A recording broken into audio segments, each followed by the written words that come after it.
नागरिकों की तरह लोकतंत्र का एक रूप है। तो ये सारे चीजें वहीं से आए और मैं आपसे ये विनती करूंगा कि खास करके दिग्गज नेताओं को यहाँ पर जो उनके बारे में उनको जो समय देना चाहिए। और मैं और एक छोटी सी बात दो चार रख के मेरे भाषण को खत्म कर दूं। विपक्षी नेताओं के कई प्रमुख तथ्यों को सत्ता पक्ष की मांग पर कार्रवाई से बाहर निकाला जाता है और उसके लिए ही मैं आपको पहले आते ही विनती किया। छोटी मोटी चीजें जब होती है, आप तो ऊपर हैं हम सबसे, हम नीचे हैं, तो हमारे ऊपर पहला हाथ आप ही का आता है क्योंकि हम नीचे रहने से। तो ये जो है सर, आज तो आपका पूरा अटैक मेरे पर ही है। आप मूल मुद्दे से भटक गए। नहीं, आप खुद देखेंगे कि आपने क्या कहा है अब तक, विषय से बिल्कुल भटक गए sir.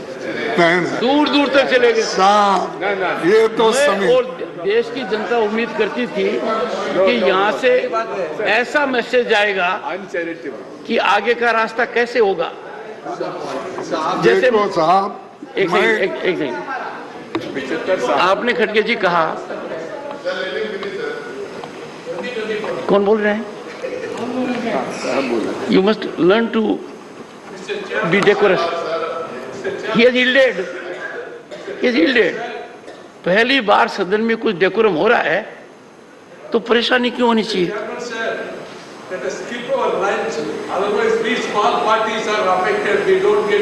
You will get the chance to speak. You are a very senior member. You will get the chance. Sir, I agree. We must skip the lunch at Microsoft's request. Good idea. It's a good idea. But that I will do at 1 o'clock. That I will do at 1 o'clock. Yes, sir. खड़गे जी, मैं माननीय सदस्यगण को appeal करूंगा और लगातार मैंने ये बात कही है और गहन चिंतन और मंथन के बाद कही है कि कब तक हम पास्ट प्रेसिडेंट को लेकर हाउस को डिस्टर्ब करते रहेंगे, कब तक हम डिस्टर्बेंस को जस्टिफाई करते रहेंगे। आप अंदाजा लगाइए खड़गे जी, मेरे पर क्या बीत रही होगी जब आप बोल रहे थे कि मुझे बोलने नहीं देते हो। मैं इतना आकलन करता हूं और दुखी होता हूं कि जहां पार्टिसिपेशन हो सकता था वहां आप लोग थे नहीं। मतलब आप अंदाजा लगाइए, if leader of the opposition would rise on this critical occasion to sanctify disturbance, disruption. आपने खुद कॉन्स्टिट्यूएंट असेंबली को कोट किया है, वहां तो कभी नहीं हुआ। So why are you commentating on his speech? Jairam ji, this is not a good habit. Let him finish. No, you are a victim of this habit. Let him finish. Don't have this habit. Don't have this habit. No, this is not a. When the honorable LOP has yielded, why are you being super LOP? Because we want to listen. You can't be. He doesn't need assistance. We want to listen to him. No. You want to listen to him, but it is regulated by the chair. Otherwise, come and sit here and control it. Sir, Every time. I have no desire to sit there. Even if you have, listen to him. Even if you have, there is a mechanism. Sir, you are constantly No, interrupting him, sir. please, take your. So, माननीय खड़गे जी, this is a rare historic occasion where after taking note of 75 years, we are required to unfold a vision for next 25-50 years. Sir, exactly. I know it. I know it what he knows. And in the entire discourse, you have focused on two things, sir. Sir, I find it. you and him, sir. This is the problem. There is no debate between me and you, sir. This is the problem, sir. The problem is when there is time to participate, I have seen absence. The problem is when an issue has to be debated, discussed, deliberated, you have walked out of the house. Problem is the chairman. Sir, this is wrong. This is wrong from your part, sir. This is completely wrong. You are misleading, sir. You are misleading the house. Misleading, sir.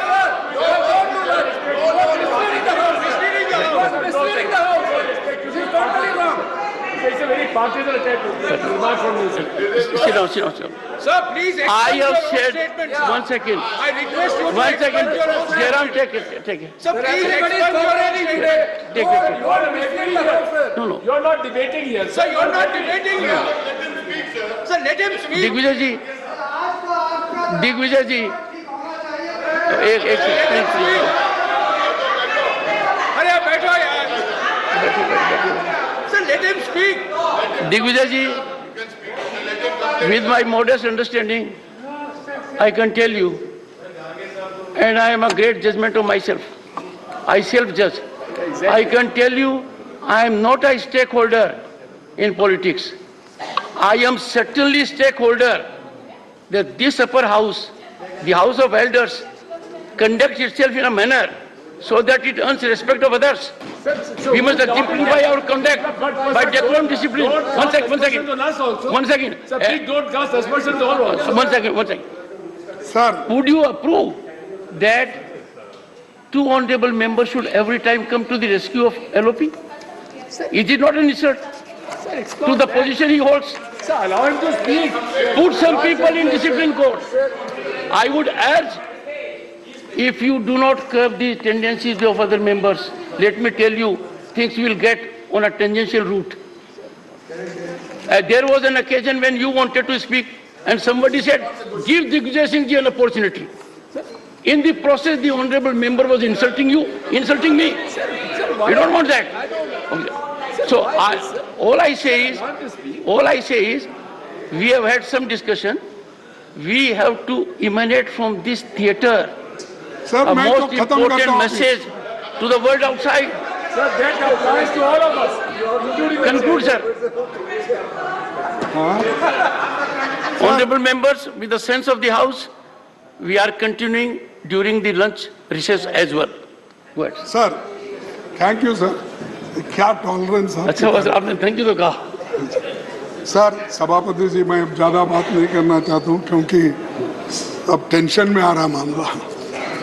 तो sir, हम बहुत दिन से ये कोशिश कर रहे हैं, सभी की इच्छा है कि महिला रिजर्वेशन का बिल आना चाहिए और महिलाओं को देना चाहिए जो ड्यू है. आज तक हमने सब कोशिश की, लेकिन अब मैं समझता हूँ जब आप ये मुद्दा उठाएंगे तो जरूर आपके बात को मान्यता वो दे देंगे. तो मैं ये आंकड़े इसलिए देता हूँ थोड़े से. सर, सभापति जी, दुनिया बदल गई है. इस समय राज्यसभा में 10% और लोकसभा में 14% महिला सांसद है. विधानसभाओं में महिलाओं की भागीदारी 10% है. 1952 में नेहरू जी के प्रधानमंत्री काल में पहली लोकसभा में केवल वो भी 5% सांसद महिलाएं थी, लेकिन 70 साल के बाद भी आज 14, 15, 10 के अंदर ही है महिला थी. तो अमेरिकी, मैं और भी आंकड़े देता हूँ कि महिलाओं को दूसरे जगह भी ऐसा ही हो रहा. अमेरिकी संसद में 2%, ब्रिटेन में 3% महिला सांसद थे. आज अमेरिका की संसद में 28% और ब्रिटेन में 33% महिला सांसद आज है. तो इसीलिए मैं आपसे गुजारिश करूंगा कि इस महिलाओं का जो बिल है इसको आप ये कर दीजिए. और दूसरी चीज, अनएम्प्लॉयमेंट की बात चल रही है कि क्योंकि इस 75 साल में हम जब बात करते हैं, इधर अनएम्प्लॉयमेंट इतना बढ़ रहा है, इतना बढ़, 8 करोड़ लोग एजुकेटेड वो आज रास्ते पे है. और इन्फ्लेशन तो सब बढ़ रहा है, आपको मालूम है. वो कोई टमाटर डाल के आए तो आपने बहुत उसको डांटा। वो हकीकत थी 400 रुपये 500 रुपये। शायद आप मकान में नहीं पूछे शायद कि आजकल टमाटर की, प्याज की, तेल की, दाल की क्या कीमत है। वो हिसाब आप नहीं पूछ रहे क्योंकि पूरा जिम्मेदारी उनको वहाँ छोड़े और बाकी का जिम्मेदारी आप यहाँ लिए, इसीलिए ज़रा मुश्किल होगा उनका। लेकिन ये ज़रूरी है, इन्फ्लेशन कंट्रोल करना इम्पोर्टेंट है, नहीं तो डिस्ट्रॉय हो जाएगा डेमोक्रेसी। अनएम्प्लॉयमेंट अगर बढ़ती गई तो डेमोक्रेसी नहीं रहेगी। इसीलिए मैं आपसे विनती करता हूँ कि इन चीज़ों को कुछ उत्तर दे। सिर्फ हमने वो किया, ये किया, ये ठीक है, G2 ठीक है, G2 क्या G20 सर नहीं, क्योंकि वो जीरो में कमल का फूल ही दिखता था। अब देखिए साहब, वो आप देखिए, Very good one. हाँ आप देखिए, वो कभी भी एडवर्टाइजमेंट। खड़गे जी, आपका स्तरीय नहीं है, आपका स्तर नहीं है, आपका स्तर नहीं है। एक तो मेहरबानी करके G20 की मजाक मत उड़ाइए। G20 बहुत अरे मजाक नहीं भाई, लेकिन सर शायद माननीय leader of the opposition Congress के अध्यक्ष भी है, उनको तो सिर्फ 2G दिखता है, 1G एंड सन-जी, 2G दिखता है। अरे ये देखो सर, मैं ईमानदारी के साथ कहता हूँ, देश की जब बात आती है उसमें हम सब लोग एक है, उसमें कोई फर्क नहीं।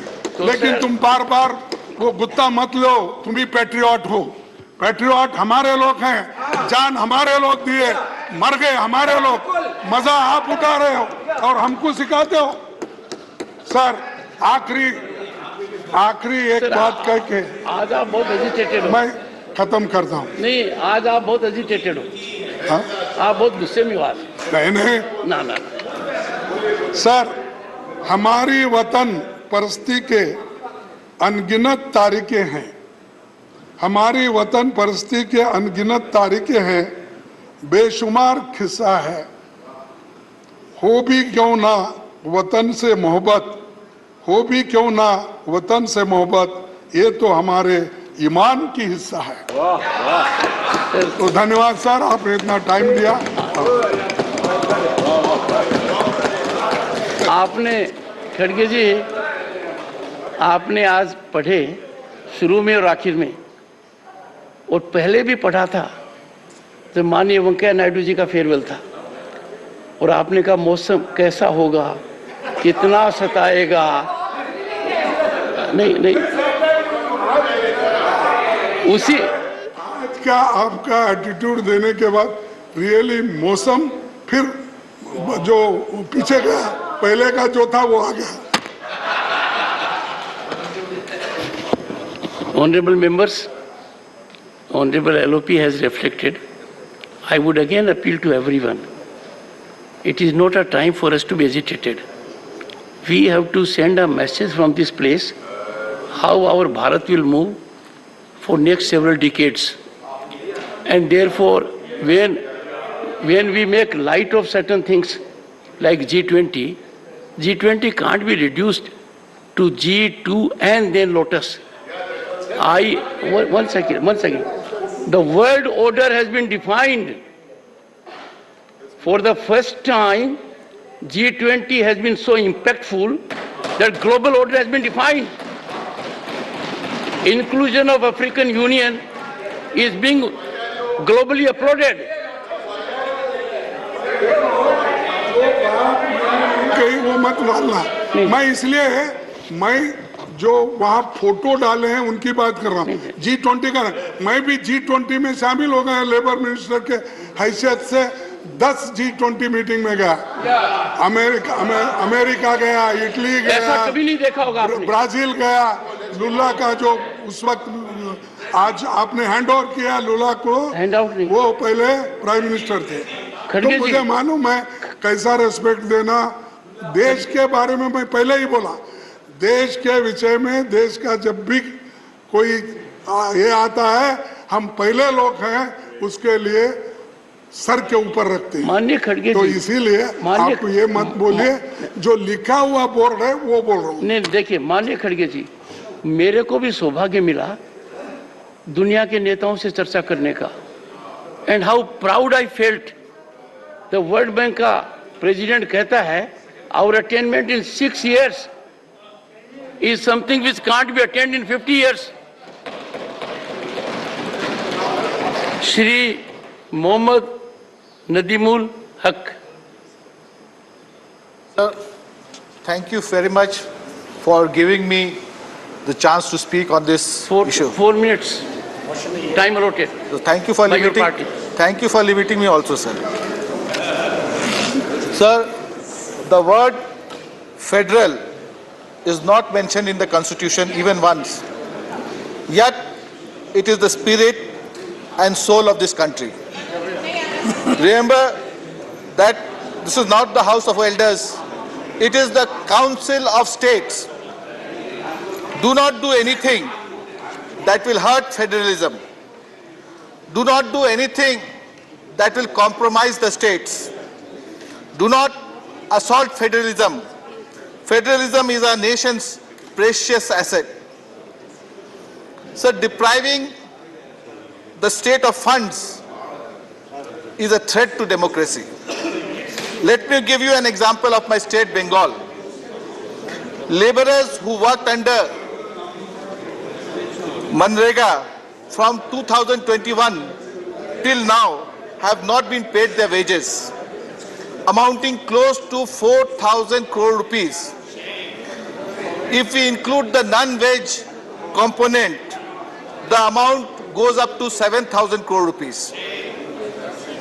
Sir, Madam, 11,36,000 beneficiaries have been denied the Gramin Awas Yojana. Under different schemes, the union government has blocked tens of thousands of crores to Bengal. This is not federal. This is against the states.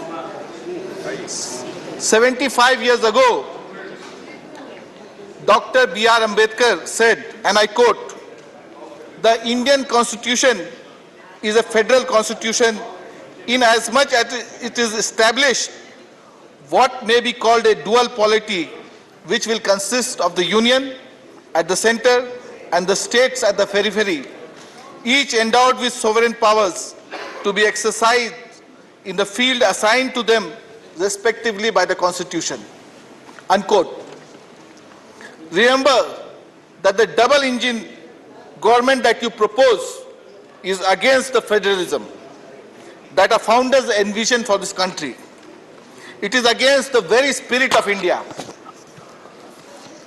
Sir, Madam, today in 2023, I quote Arundhati Rai, and I quote, "It is no longer just our leaders that we must fear, but a whole section of the population. The banality of evil, the normalization of evil is now manifest in our streets, in our classrooms, in very many public spaces. The mainstream press, the hundreds of 24 hours news channels have been harnessed to the cause of fascist majoritarianism. India's constitution has been effectively set aside. The penal code is being rewritten." Unquote. Madam, in conclusion, I must say that India's equilibrium depends on fair play. Do not penalize those states that have done better in successful implementation of schemes, but oppose you politically. Political parties come and go. Prime ministers will come and go. But India, its parliament and its constitution will remain forever. Thank you very much.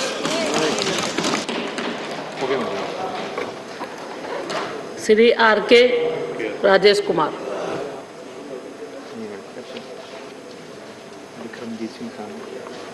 Vikramjit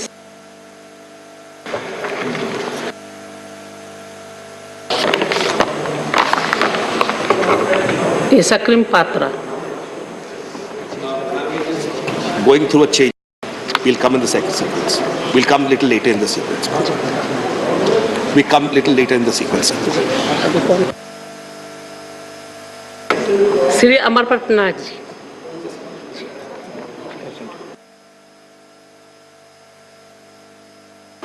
S K Niranjan Reddy,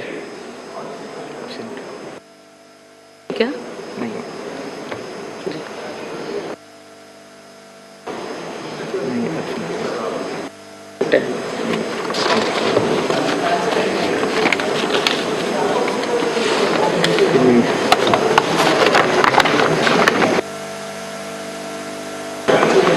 Ramnath Thakur, absent है। Shakti Singh Goyal. Thank you ma'am. Sir क्या lunch कर? मैं आज ये बात करना चाहूँगा कि हम जिस तरह से संसदीय परंपराओं की, प्रोसीजर की, पार्लियामेंट्री प्रोसीजर की बात करते हैं, तब मैं तो गुजरात से आता हूं, जब first speaker of Lok Sabha Ganesh Vasudev Mavalankar ji, जिसे मावलंकर दादा के नाम से पहचाना जाता था, वो उस थे महाराष्ट्र से, पर कर्मभूमि गुजरात की होने के नाते गुजरात में एक बहुत बढ़िया परंपराएं वहां बनी, और उसी को चलते देखते हुए आज जब मुझे यहां बात करना है, तब मैं सबसे पहले तो यही कहूंगा कि भवन बदलने से कुछ नहीं होगा, दिल की भावना बदलनी चाहिए। इन परंपराओं को ठीक करने के लिए जो काम हमें करना चाहिए, उसकी आज जरूरत है। लोकतंत्र में सर्वोपरि सबसे अच्छा दुनिया में माना जाता है लोकतंत्र को, कि democracy is the best system. फिर भी हम क्या कहते हैं कि राम राज्य हो तो अच्छा। ये क्यों कहते हैं हम? क्योंकि वो एक ऐसा राजा था जो लोगों की आवाज सुनता था।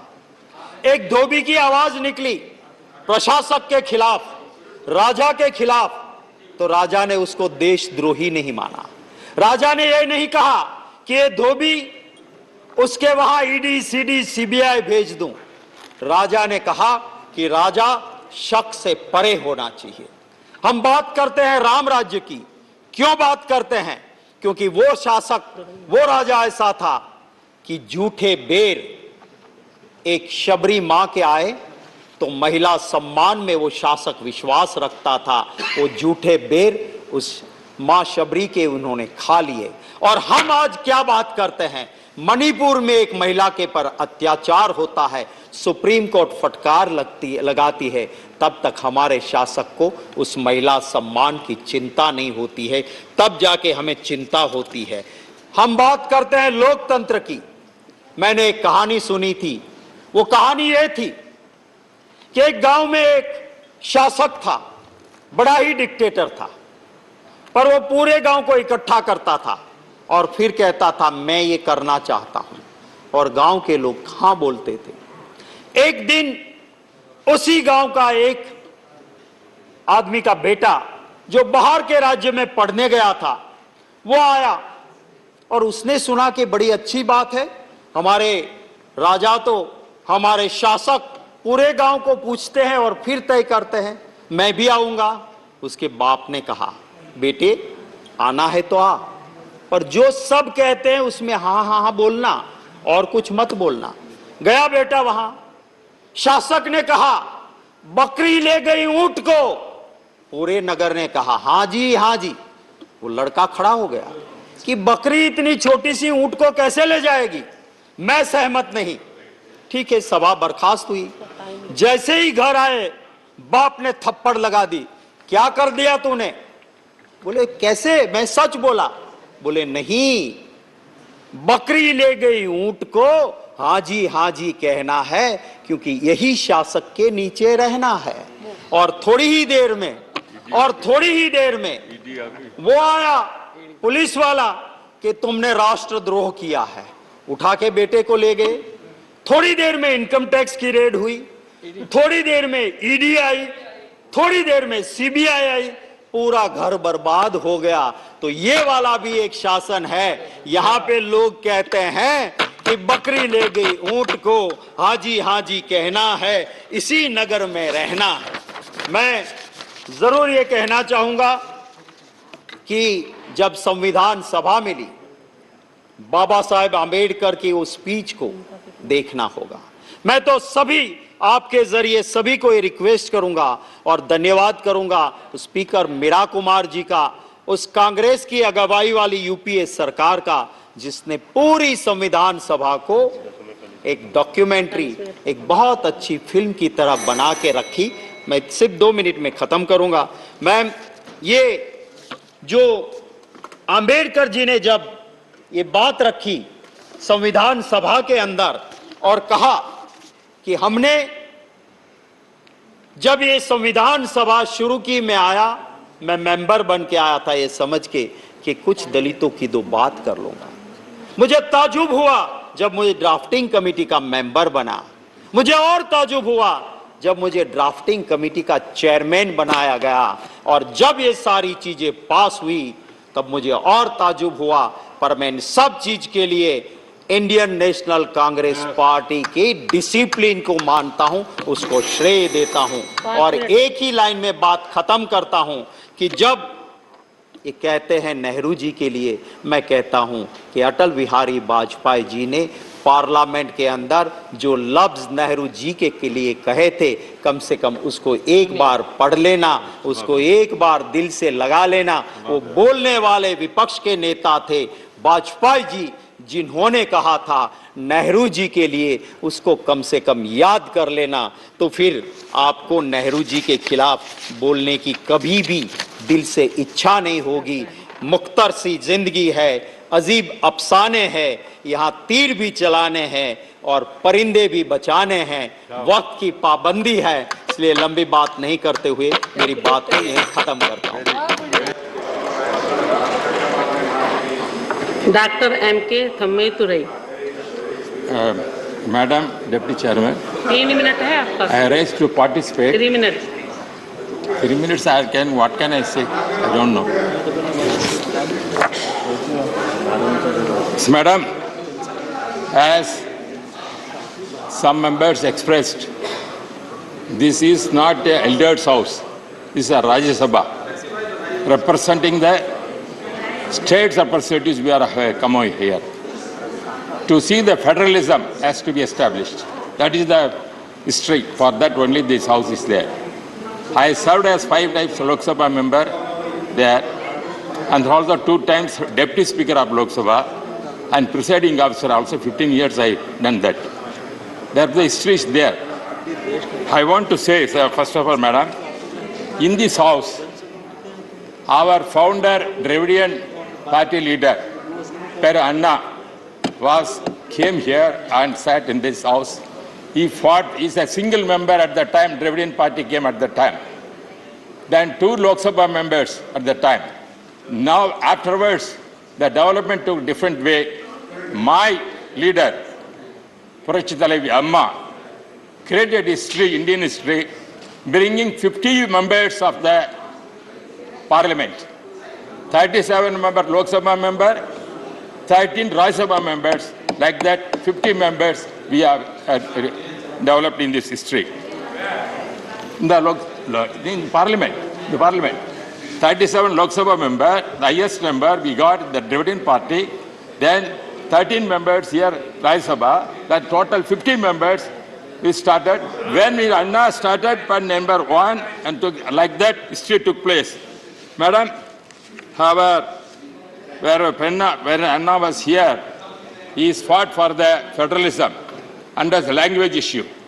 Because here the language is one of the important issues we are discussing. Every time the federalism is not respecting the regionalism.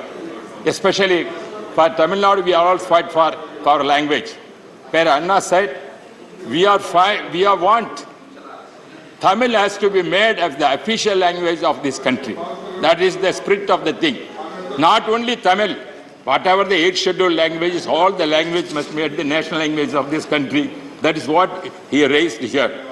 we don't know what is going to be implement and going to achieve. Madam, at the same time, I want to make some other points.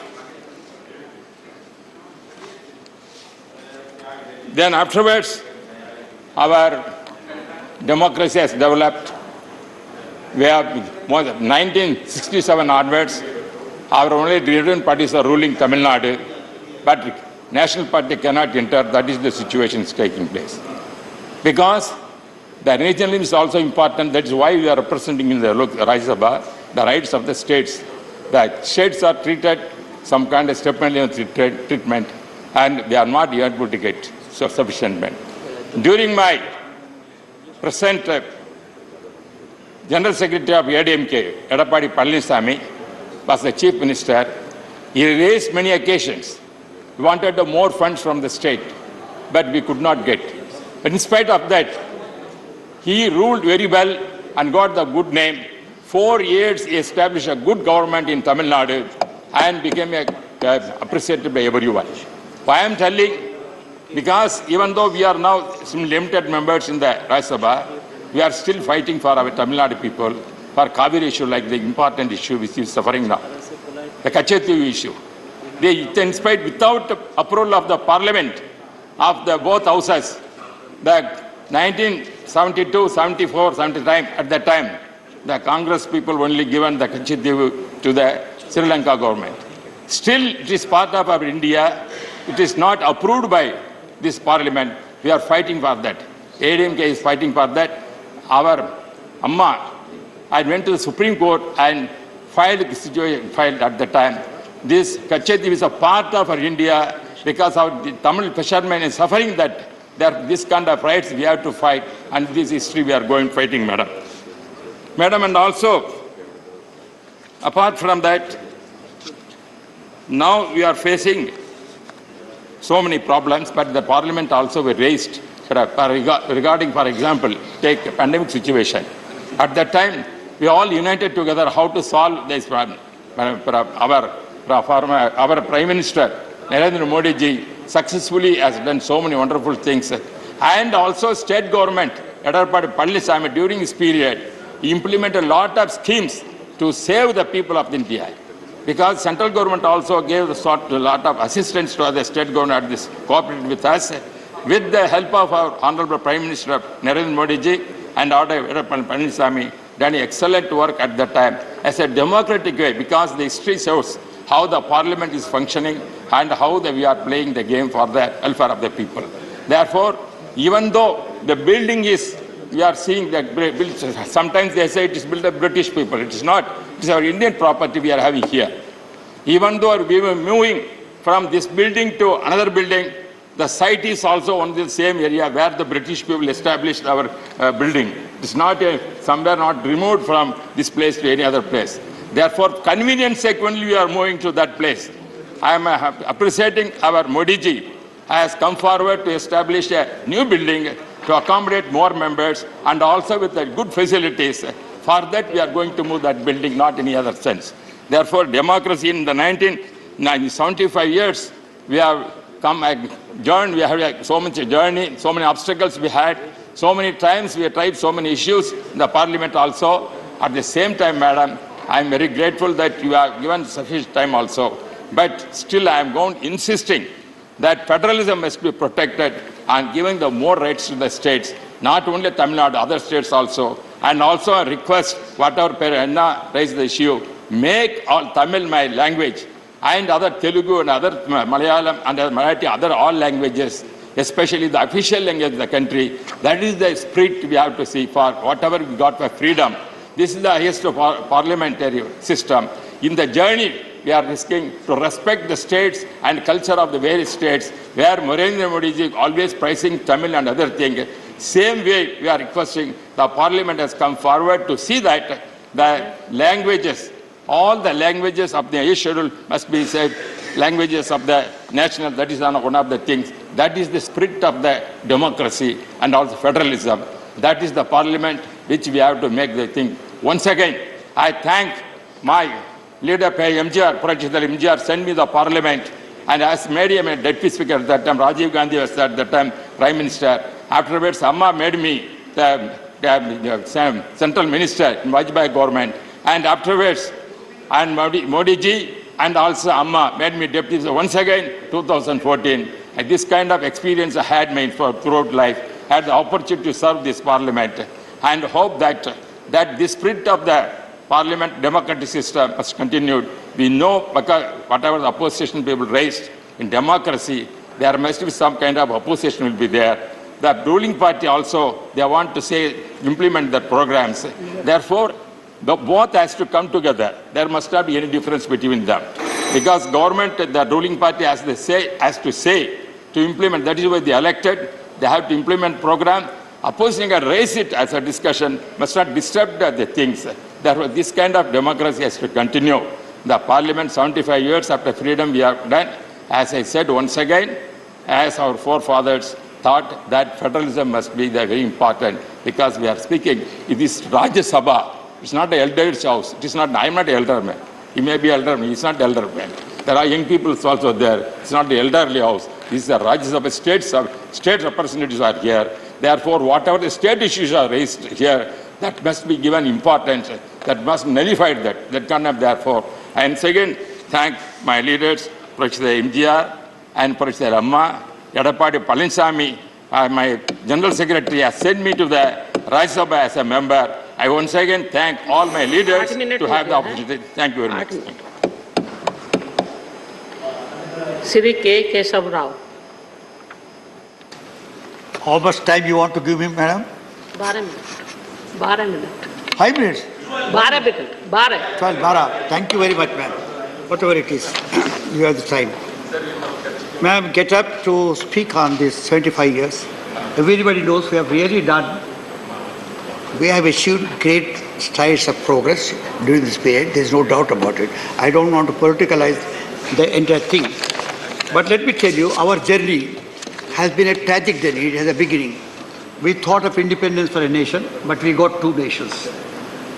It would have been all right if they were two nations, but unfortunately it became two people. It would have been all right if it were two people, it had become two races.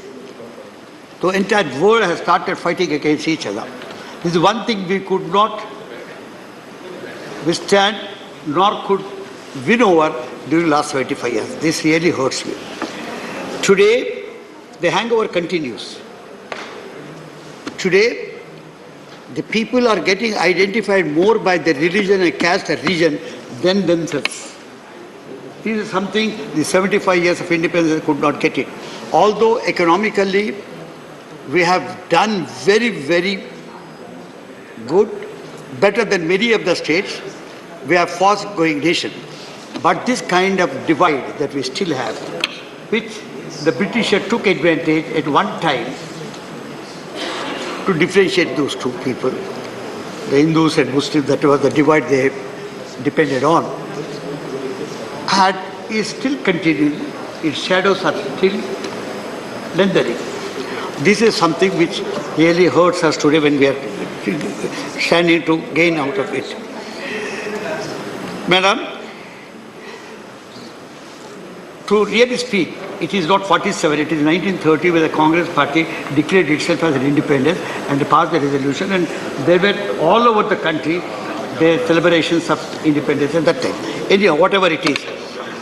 But we did not have at that time, when we had partition, and when Nehru went to give his stirring speech of Tryst with Destiny, where he had said, we had promises to keep, not if totally, at least substantially. And we have really done substantially well during the past 25 years. I'm not talking about these 10 years. Even these 10 years you also might have done good. This morning we were hearing a statement made by the chairman, a resolution, I don't know in what kind it came, but it did come. It spoke very well. The wording was good. I only hope that we followed it in our country to give rise to the people's voice, as you want to do it internationally, when you want all the 125 countries to do it. This should have been really good, ma'am.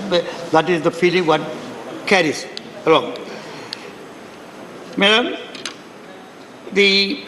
when we think of Nehru's speech, there is some guffe in that. Nehru, after the speech, went to give his list of ministers to Governor General. You know, he went and gave an envelope, an empty envelope. There was no paper at all inside. There were no names of the ministers. It was only before 15 minutes before the real swearing in that they found the paper and found. Why I am mentioning this is, please look at the kind of polity we had at that time. It might be Gandhiji who said, we got independence for the nation, not to the Congress. We had in that cabinet, we had people who were adversarially opposed to Congress. Absolutely, who had aversion. Who did not participate in the freedom struggle at all. 3 of them. But yet, Nehru did not have any scruples, any reservations in including them. I am taking Ambedkar or Shyam Prasad Mukherjee, who were against Congress and who were against the movement. They were supporting the rulers at that particular time. I am not trying to please diminish or dilute the importance, but I am telling you the kind of mind we had, the broad mind that time government had. It wanted to take all people, it wanted to be inclusive. That, as I said, is being lost today. In the name of, you call Hindutva, whatever it is, today majoritarianism has come as a mass mobilization movement, which is wrong. We have never thought of majoritarianism of Hindus. We knew it had 82% of people, but today it has become a mass movement. That also is something which we must still fight over. So, as I said, it was Sen who said, Amrita Sen who said, Hindutva movement that seeks to convert the religion of the majority in an identity of mass mobilization. He says secularism as it is practiced in India, to some degree the working of Indian democracy, which remains the best guarantee of Indian pluralism, have served to create the postulates of India's various particularisms. India was a particular. If you look to each decade, it had its own map. We had the second thing that we had to do after getting the independence was not only get this kind of inclusive cabinet to govern, but we had also wanted to get all people on the board. This is what exactly Congress did at that particular time, because there's no other party, so let me not talk about it. But at the same time, we had what is called the other challenges that it had to see. The challenge of language, challenge of caste, where the challenge of religion, where challenge of the states, which has turned out to be the issue of federalism, the class, rich and poor. This was very important. These are things which had to do. Then gender. Sir, I will go and first try to tell you the class approach or the class situation that we inherited at that time.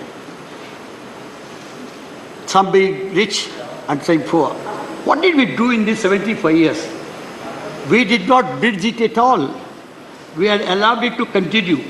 So much so, today, in a given developing situation, it shows you more cracks than the bridging elements. This has to be understood. I'm only trying to point out it because I don't want to take much time, because we can talk much about rich and poor divide and how the 1% of people are holding the 40% of the nation's wealth. All this can be discussed, but I'm only trying to mention, because all of you in this house who have discussed these issues earlier know it better, that what exactly is the situation as far as the class is concerned. We always talk about the caste. Caste is there. The Varna system that we have inherited is something which is a debase, which is an insult to our nation. Yesterday I was trying to raise in the leaders opposition meeting something about Sanatana Dharma. Because I'm a student of Hindu philosophy. Let people sitting that side know that you are not the monopolist of the Hindu philosophy. Because Hinduism is some word which came only in the 6th century. All right, let us forget. When we talk about Sanatana, I'm talking to because the Constitution speaks about it. The Constitution, its preamble, ensures, although it did not use the word secular, it said, when it said about equality of religions, it talked about secularism. But I should congratulate again later this government, this nation, for bringing the 42nd Amendment, wherein they made it specific, a secular, a socialist secular nation. These were the two things which were missing, although they were practicing. This nation was essentially a socialist nation. We must understand at least 64% of people were really poor. 36 below the poverty line. The word socialist meant the equidistribution of the nation's wealth. This exactly we realized, and we brought in an amendment to the Constitution itself in its preamble. This is another great achievement that we have done. Having brought that, did we do anything? Did we walk the talk? We did not. The system did not allow. Today, unfortunately, when we are trying to talk about 75 years of journey, I tell you for the last 10 or 12 years or even 15 years, let me say 91, when we thought of liberalism, even we had given, if not total goodbye, we have started diluting the importance of looking to poor and looking to the development from the socialistic angle. We had a socialistic view from the awardee session when Congress moved the social pattern of society. Even Communist Party had to close down their shutters because you do everything that the nation wanted ideologically came from there. And all of us who were in the schools in those days, I'm a witness to this 75 years journey, sir. Because I'm today 84, but I have seen this 75 years journey. At the time when the awarding session came as a socialistic pattern of society, it was not, we did not talk about socialism as such, because there was a crisis at that particular time. This is a part of 75 years journey. We must understand, great debate went on. Whether we should go totally on the Russian model or should have a socialism of our own, because Raman Lohiya and other socialists in this country thought that socialism can be caught for the Indian ethos. Be confused by this kind of, if not dichotomy, a discourse, schism, Panditji thought we'll say same thing, but as a pattern of society. But he committed the society to develop on the basis of socialistic ethos. When he said this has come. So the third thing that we have achieved, great thing, was during the VP Singh's time. When VP Singh came, the Mandal issue was there earlier. The reservation to BCs was there in the Congress session. I was a minister during the Congress regime. We knew that we brought in 15% to 25% in states, but yet accepting it at the national level as these people whom you under Varna system considered as something lower, I would not like to say, because I resist the very word Varna. So VP Singh is the one person who has brought this. This is something goes to the credit and goes as a feather in the cap of the Indian achievements. Sir, then we come to one unfortunate part. Is time over? Yeah, 12 minutes. So we come to the part of religion. Today, as I said earlier, today we are trying to be identified more by our religion rather than by our nation. Mussolini, the great Italian writer, said, Italy we got, but Italians we not yet got it. Not that Nehru is the person who has made all of this. We were Indians. They were cynics at the time when we got our independence, like Secchi, like Churchill, like Kipling, many Dubé, who are not, name them, you get them. All of them thought that India will not be able to sustain democracy at all. It will go back to the age of barbarism, age of privation of the middle classes, and this kind of thing. But India not only sustained, not only democracy lived, but lived so well that other nations are looking to us for democracy. It is because we had a democratic tradition from the millennia. In Maurya's time, we had run up as republics, something like 260 republics in the Mauryan Empire. What we talk today as caste was a jati at that time. We had something like 3,000 jatis at that time. But there was no kind of clash as we find today. This is how we have not been able to manage. This is a recent phenomenon. Let me also tell you. We had real communal tension, we had communal violence, but at present it has become some kind of pride. As I said, majoritism has become an issue for mass movement, mass mobilization. So once it comes, please conclude. It really troubles you most.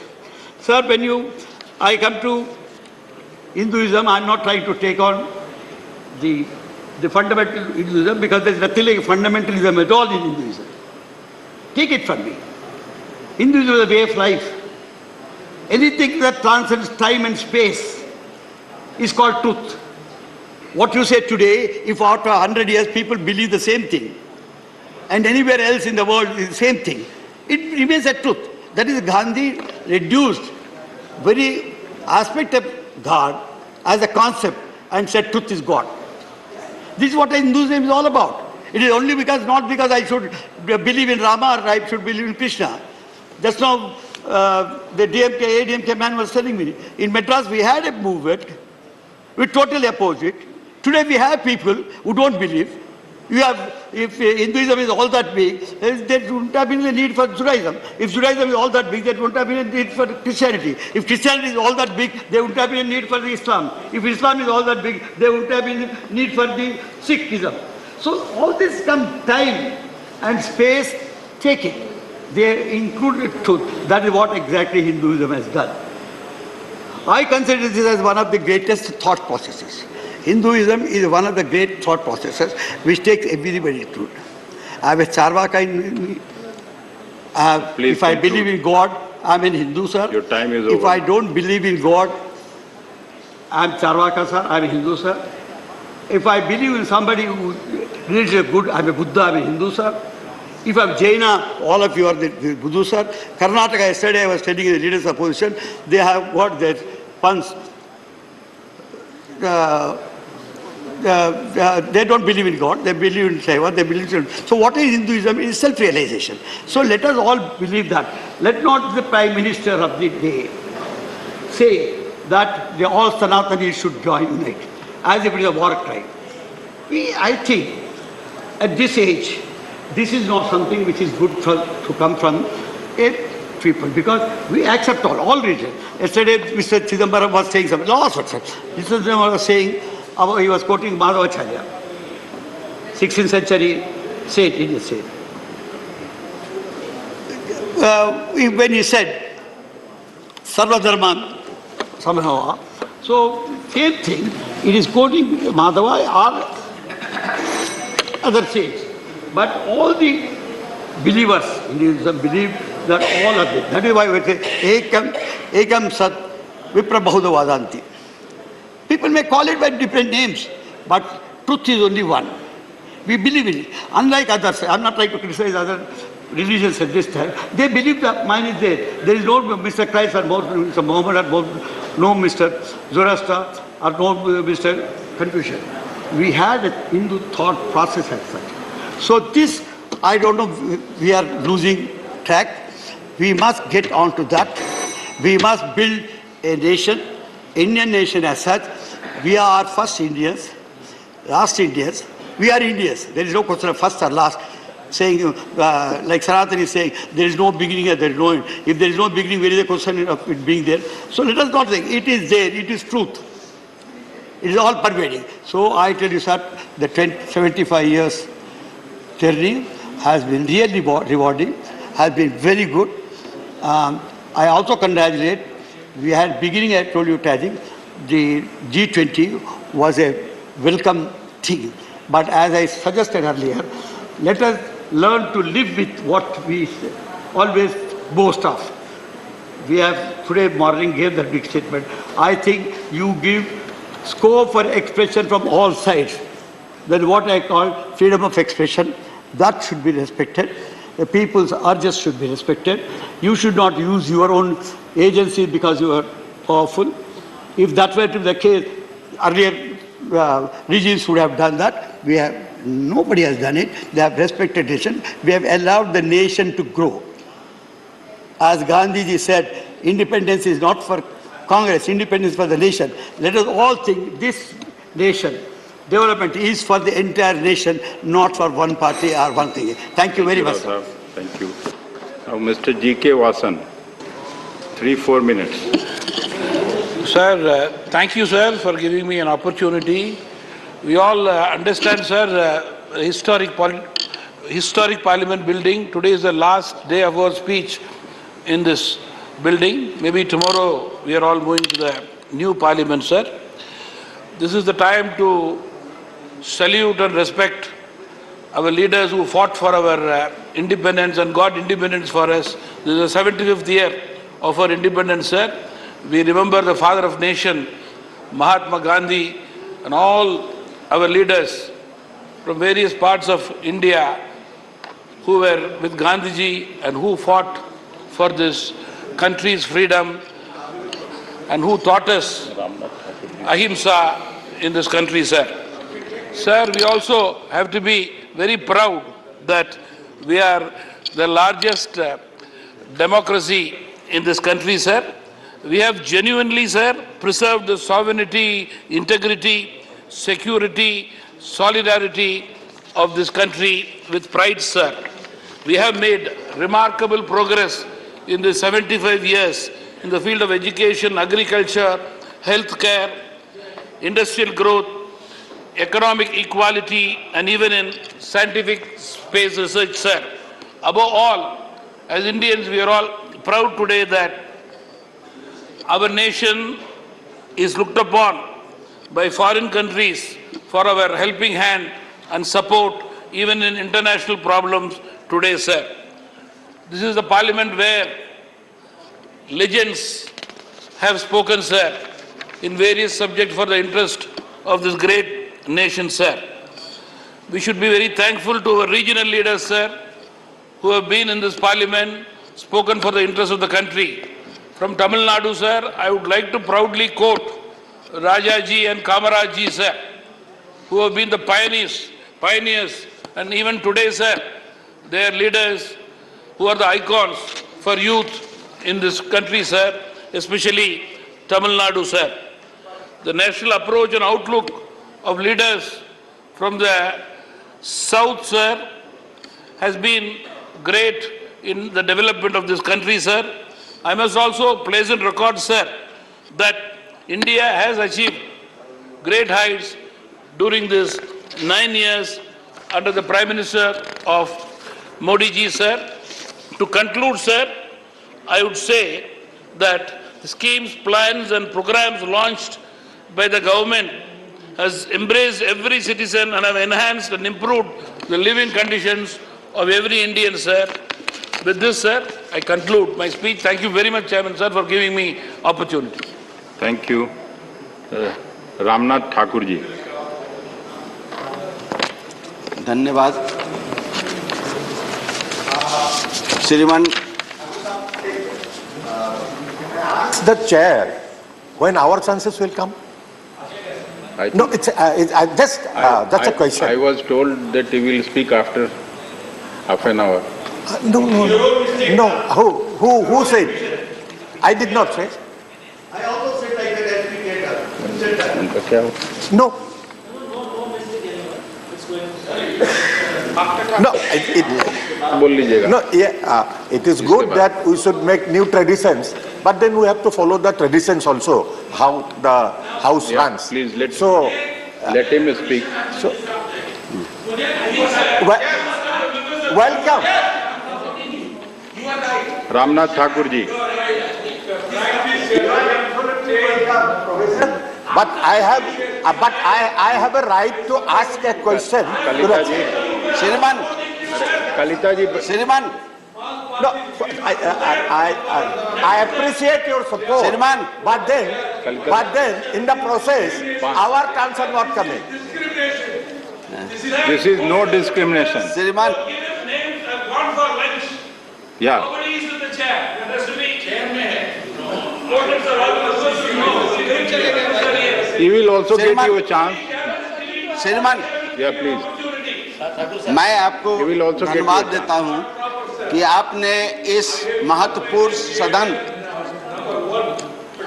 75 वर्ष के He will get you a chance. No worry. 75 वर्ष में जो इस सदन का गरिमा रही है, जितने जितने महान पुरुष इस सदन के सदस्य रहे हैं, पीलू मोदी, राधा कृष्णन, अंबेडकर, डॉक्टर अंबेडकर, चंद्रशेखर, राजनारायण, उन महत्वपूर्ण सदस्यों ने जनता की आवाज को जो उठाने का काम किया है, उसी संदर्भ में मैं आपसे निवेदन करना चाहता हूं कि समाजवादियों का जो ध्येय था, समाजवादियों की जो मांग थी, उस मांग को यहाँ प्रस्तुत किया गया था। काका कालेलकर का जो रिपोर्ट था, जो नहीं उस रिपोर्ट को प्रकाशित किया गया था, 1978 में इस रिपोर्ट को प्रकाशित किया गया और बिहार में पहला राज्य था जननायक कर्पूरी ठाकुर जी ने आरक्षण लागू करने का काम किया। 1990 में मंडल आयोग के इसी सदन में जो दबाव पड़ा था, इसी सदन की बात है, जो दबाव पड़ा था, उस दबाव के चलते मंडल आयोग लागू हुआ। मैं कहना चाहता हूं कि बिहार का मॉडल जो था वो जातीय गणना का पूरे देश में होना चाहिए था। बिहार ने इसको लागू करने का काम किया। महिला को गैर बराबरी 2005 से जो नगर निकाय में, पंचायत में जो आरक्षण दिया गया था, उस आरक्षण को बिहार ने लागू करने का काम किया। श्रीमान, हम आपसे निवेदन करना चाहते हैं कि नए भवन में जो हम लोग शिफ्ट हो रहे हैं, जा रहे हैं, तो क्यों नहीं सरकार महिला को 33% आरक्षण दे करके इसमें लागू करे। मैं तो समझ रहा था कि जो विशेष सत्र बुलाया गया है सरकार के द्वारा, उस सरकार में ये मणिपुर पर चर्चा होगी, मणिपुर के समस्याओं को सरकार दूर भगाने का अनाउंसमेंट करेगी, लेकिन अभी तक मणिपुर के बारे में कोई काम नहीं हो सका। मैं 2-3 बातें कह करके अपने सुझाव को रख करके आपके सामने रखना चाहता हूं। ये 75 वर्ष में 9 वर्षों में जो सरकार काम किया है, हम आपके माध्यम से सरकार से निवेदन करना चाहते हैं कि जेलों में जो बंद कैदी हैं, जिन पर कोई आरोप नहीं है, गरीब हैं, दुखी हैं, वंचित हैं, पैसे नहीं हैं उनके पास कि अपने को वो बेल करा सकें और केस लड़ सकें, तो हम आज 75 वर्ष के उपलक्ष्य में जो आपने जो ये सत्र बुलाने का काम किया है, तो जेल में बंद हुए कैदियों को छोड़ने का काम करें, यह आपसे हम निवेदन करना चाहते हैं। दूसरी बात, हम आपसे निवेदन करना चाहते हैं कि इसी तरह विशेष सत्र बुला करके या विशेष दिन रख करके महंगाई पर चर्चा होनी चाहिए और उसका निदान करना चाहिए। उसी तरह आपको चाहिए था, जो बेरोजगार है, बेरोजगारी जो बढ़ी है, बेरोजगारों के लिए नौकरी के लिए आपको अनाउंसमेंट करना चाहिए, आपकी सरकार की उपलब्धि बढ़ती। इसीलिए हम आपके माध्यम से एक निवेदन करके अपनी बात समाप्त करना चाहता हूं कि सब लोग देख रहे हैं जहां वो हैं, सब लोग देख रहे हैं जहां वो हैं, हम देख रहे हैं, देखने वालों की नजर देख रहे हैं। इन्हीं चंद शब्दों के साथ हम आपसे, आपके माध्यम से सरकार से निवेदन करना चाहते हैं कि जिन जिन मुद्दों को हमने उठाने का काम किया, सरकार ध्यान दे और उस पर अमल करने का काम करें। धन्यवाद। Dr. John Britas, 6 minutes. Thank you, sir. Sir, when we are having a discussion with regard to the Amritagal, I would say that I have a three-dimensional view of the Indian Parliament.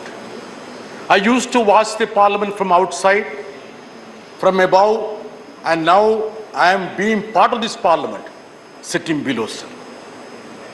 Sir, when we speak about Parliament, the basic aspect which we need to keep in mind, that is parliamentary democracy, sir. That is very important. Sir, what is the tenet of parliamentary democracy?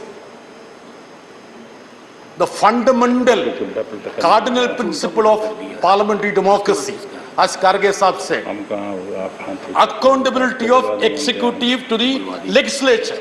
Niranjan Sahib, aap senior advocate hain. Sahi hai na? Have you ever seen an accountability of the executive to the legislature? Have you ever seen? Now, the opposition leader was speaking about the presence of the Prime Minister. I was trying to dissect that. You know what is the presence of the Prime Minister in Parliament? 0.001%. 0.001%.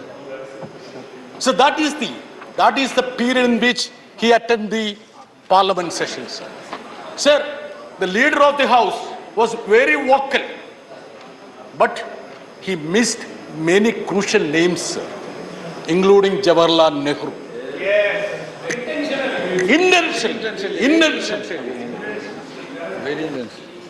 And I know that when Dharmendra Sahib is speaking, he would deliberately fill those void and would bring in Jawaharlal Nehru, Ambedkar Sahib. Sir, I am telling you, sir, the names which have been missed by Piyush Goyal ji, you will have to spell out when you are speaking. Dharmendra Sahib. I agree with you.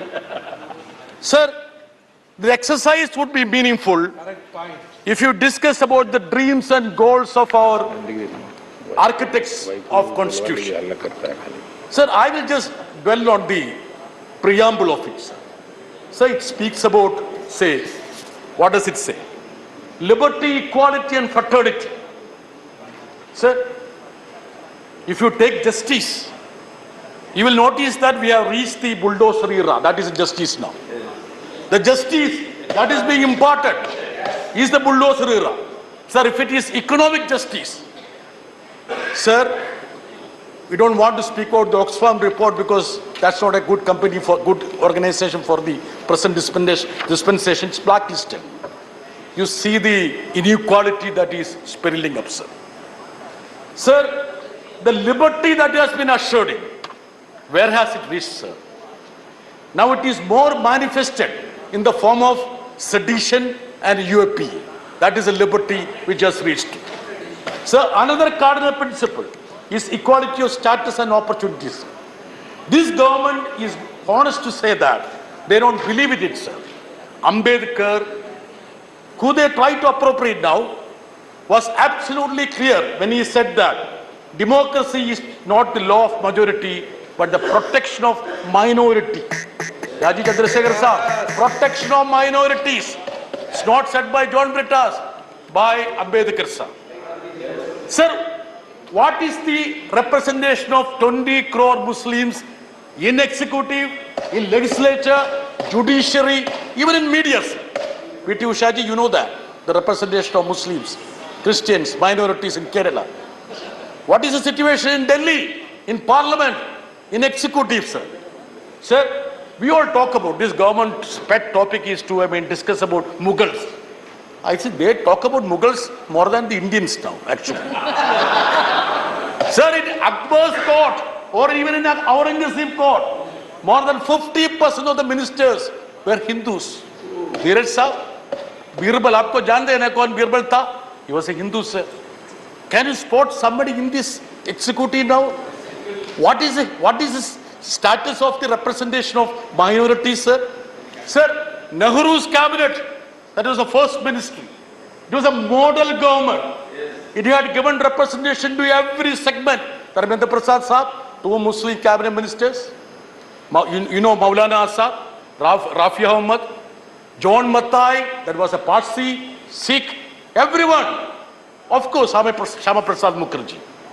And even not having ideological, I would say, togetherness. I know Derek Saab, representation from Bengali, of course. Sir, it was Maulana Azad who stood on the steps of the Juma Masjid and said, this country is ours. We have built up this country.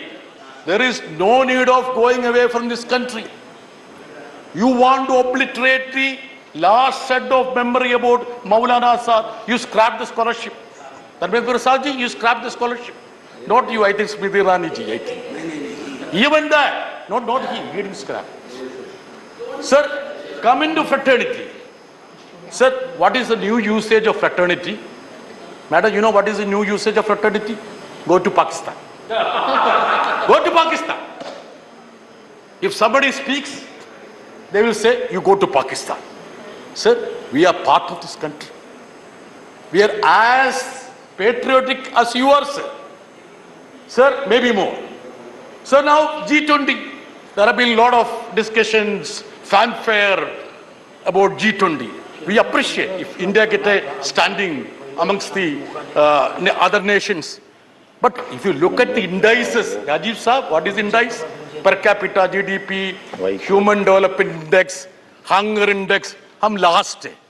Bilkul last hai. And is that the reason why you brought in African Union to the G20? So that we did not be last? Anyway, I appreciate that. Sir, coming to the preamble again, sir.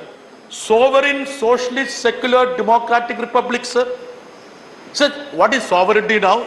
Hugging Western leaders from Trump to Biden doesn't mean sovereignty.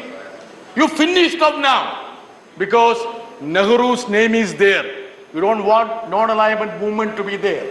Just because Jawaharlal Nehru was instrumental in setting up non-alignment movement. Now, sir, the second word, socialism. What is socialism, sir? Socialism has become Adanism. That is a new word, Adanism. PT Usha, madam. Socialism badal gaya, Adanism ho gaya. Chupchap baith rahe aap. You should be standing up and talking about that. Now, sir, secularism. Sarah thing, sir. See, secularism. You know, a gentleman sitting in Prime Minister's office had the audacity to say, Dharmendra Prasad Saab, Dharmendra ji, suniye sir, Bibek Dev Roy, this constitution has become useless. Only 17 years it can stand. And he said he doesn't understand the meaning of socialism and secularism. A gentleman heading the Economic Advisory Council of the Prime Minister had the audacity to come and say that he doesn't understand the meaning of secularism and socialism. I would have expected a cabinet minister, the stature of Dharmendra Pradhanji, to say, shut your mouth. Did you say, sir? You should have said it. Sir, now, another word, sir, democracy. See, many of the members think, sir, democracy has turned to be namocracy or modiocracy. Sir, democracy or modiocracy because we don't see the Prime Minister. My daughter was asking, did you get an opportunity to sit with the Prime Minister, sir? I said, no. Very rarely only I get, sir. So, what does it mean, sir? Democracy means accountability of the executive to the Parliament and Parliament being accountable to the people. That is democracy, sir. Sir, republic. I know, where is Rajesh Sinha ji? For Rajesh Sinha and others, you know what is the meaning of republic? Vice Chairman, sir, you know what is the meaning of republic? Arno Goswami. That is the meaning of republic for many of the treasury benches people. Sir, that is the state of affairs of this country. Dharmendra ji, please don't look me like this. Please. You will... Sir, please conclude. Sir, please. This time you will have to give me, sir. John, please conclude. I will yield, sir. I will yield. अध्यक्ष जी, अभी मेरे मित्र John beta साक्षी बोलते हैं और उनकी मुंह से हम लोग नेहरू जी की प्रशंसा सुन रहे थे, अच्छी है। मेरे को लगता है जॉन बिटास थोड़ा अच्छा रहता।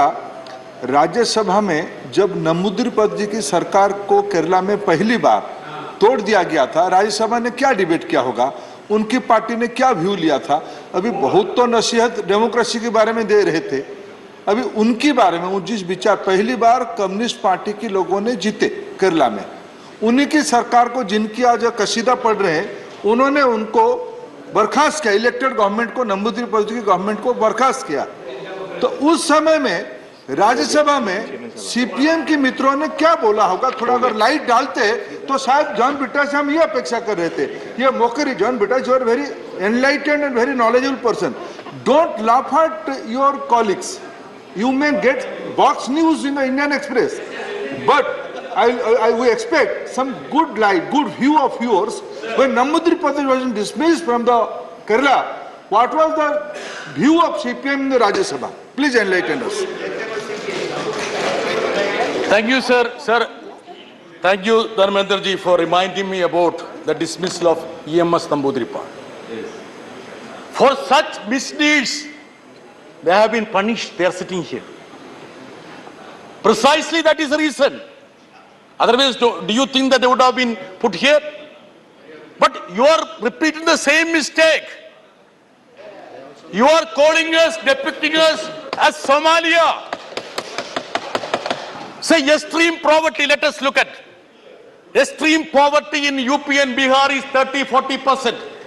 In southern states, it is 10%. In Kerala, it is almost zero. Yes, almost zero. Extreme poverty. Sir, it is because, sir, so much of disruption, sir. I want your protection, sir. I want your protection. You have my protection. Yes, sir. Sir, this happened because, Mr. Muralidharan seems to be a Keralite, but his only job is to act against Kerala. His only job is to act against Kerala. Sir, when we talk about 75 years of Indian democracy, we cannot forget the name of Mahatma Gandhi. I was surprised that nobody from the Treasury bench even referred to Mahatma Gandhi. Just because he held Gita, Quran and Bible close to his chest, he was assassinated. He was assassinated. Only because of that. Everybody knows about it.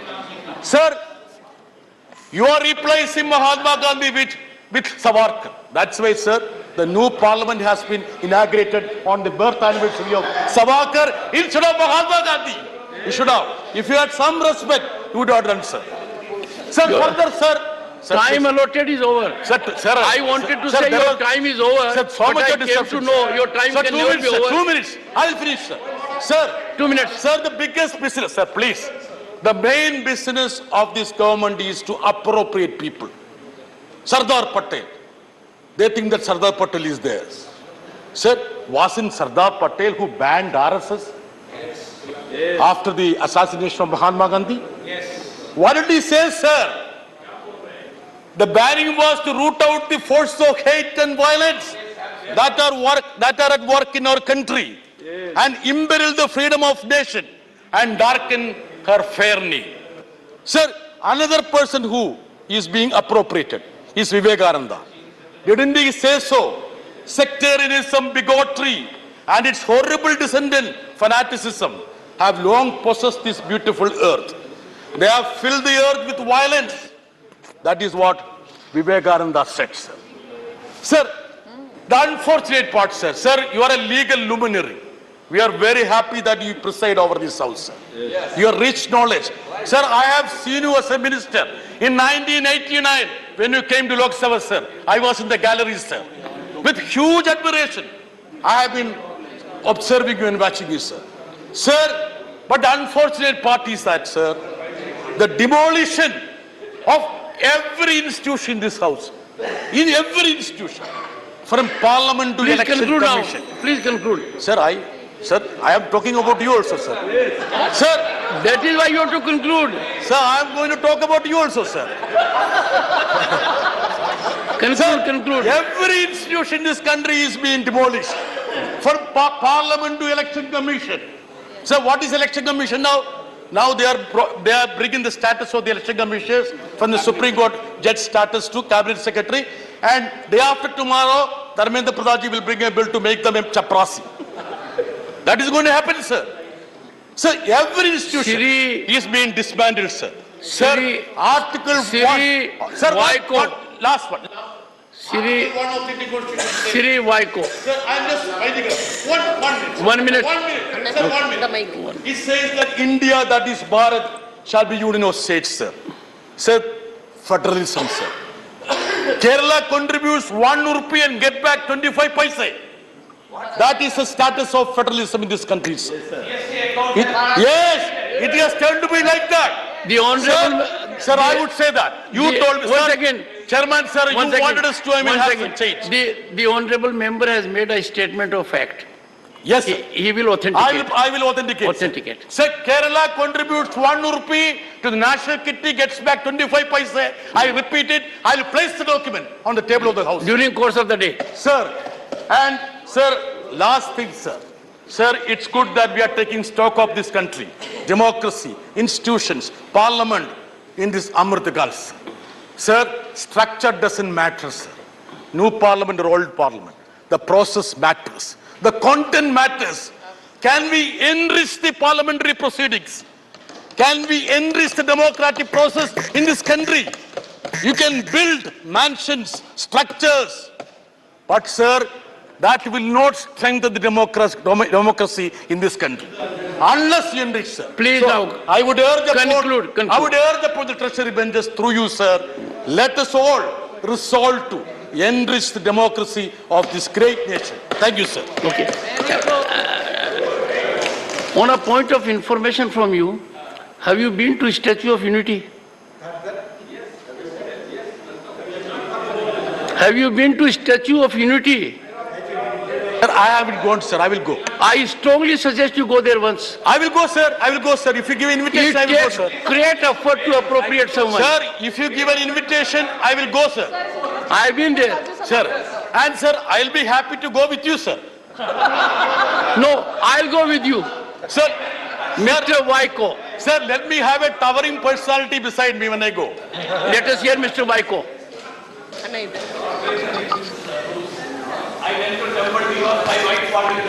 Mr. Chairman, I am extremely thankful for giving me this opportunity to participate in the discussion on parliamentary journey of 75 years. Starting from Constituent Assembly, achievements, experience, memories and learning. It was also a long journey for me, having entered Parliament in 1978 as a member of Rajya Sabha. Now it is my 4th term in the Rajya Sabha. Apart from being a member of the upper house, I had the honor to be a member of the Lok Sabha for 2 terms, in the 12th Lok Sabha and the 13th Lok Sabha. There were many swings and waves the nation has witnessed in the last 75 years. But what is shocking me, why the name is changed as Bharat, and when the G20 meeting took place, before the Prime Minister, the name was Bharat, not India. So we are not representing India. Then you call it United States of India. That should be called. All the states should be given equal opportunity. Bharat, where it came from, Bharat, from Upanishads, from Sanadana and Hindu Rashtra. So they are trying to take this country towards Hindu Rashtra. But one thing, I would like to tell them, you never entered our area. Guptas never entered. Mauryas never entered. Nobody entered to Tamil Nadu. But we have come to Ganges. We have come to Himalayas. Sir, I am very sorry. The Prime Minister of India, he is putting Bharat instead of India. So hereafter we have to call India. Why he is afraid of India? The formation of India has threatened them. The formation of India has threatened them. Therefore they have put their name as Bharat. Sir, I don't want to take much time because you have given me a privilege to take this time. I demanded installation of Ambedkar portrait in Central Hall of Parliament, allowing army men belonging to Muslim community to offer Jummah prayers on Friday. Sir, secularism is under threat. The Muslims are under threat. The Sanadana forces are threatening them. They are afraid because you leave India, you Muslims India. This is not your country. This is the voice of the Hindu Rashtra people. In this way, the country will be balkanized. I today want you on this particular day, it should be noted that it will become Soviet Union. What happened in Soviet Union, this will happen in India.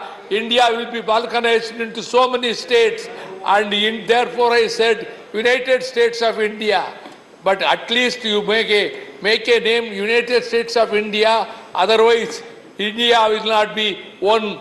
When you want to celebrate centenary celebration of independence, but 2047 there won't be any such India.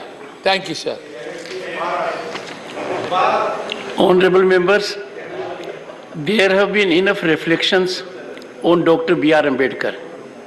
Leader of the opposition was very focused. I hope he was here. But it was a glorious moment for me as a member of Parliament in 1989 that it was during our tenure of 9th Lok Sabha that we could give the great man something that was long overdue, Bharat Ratna.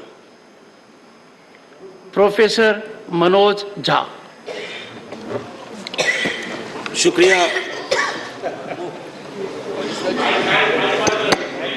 शुक्रिया सभापति महोदय, बहुत बहुत धन्यवाद। आज का दिन बेहद महत्वपूर्ण है और इस महत्वपूर्ण दिन के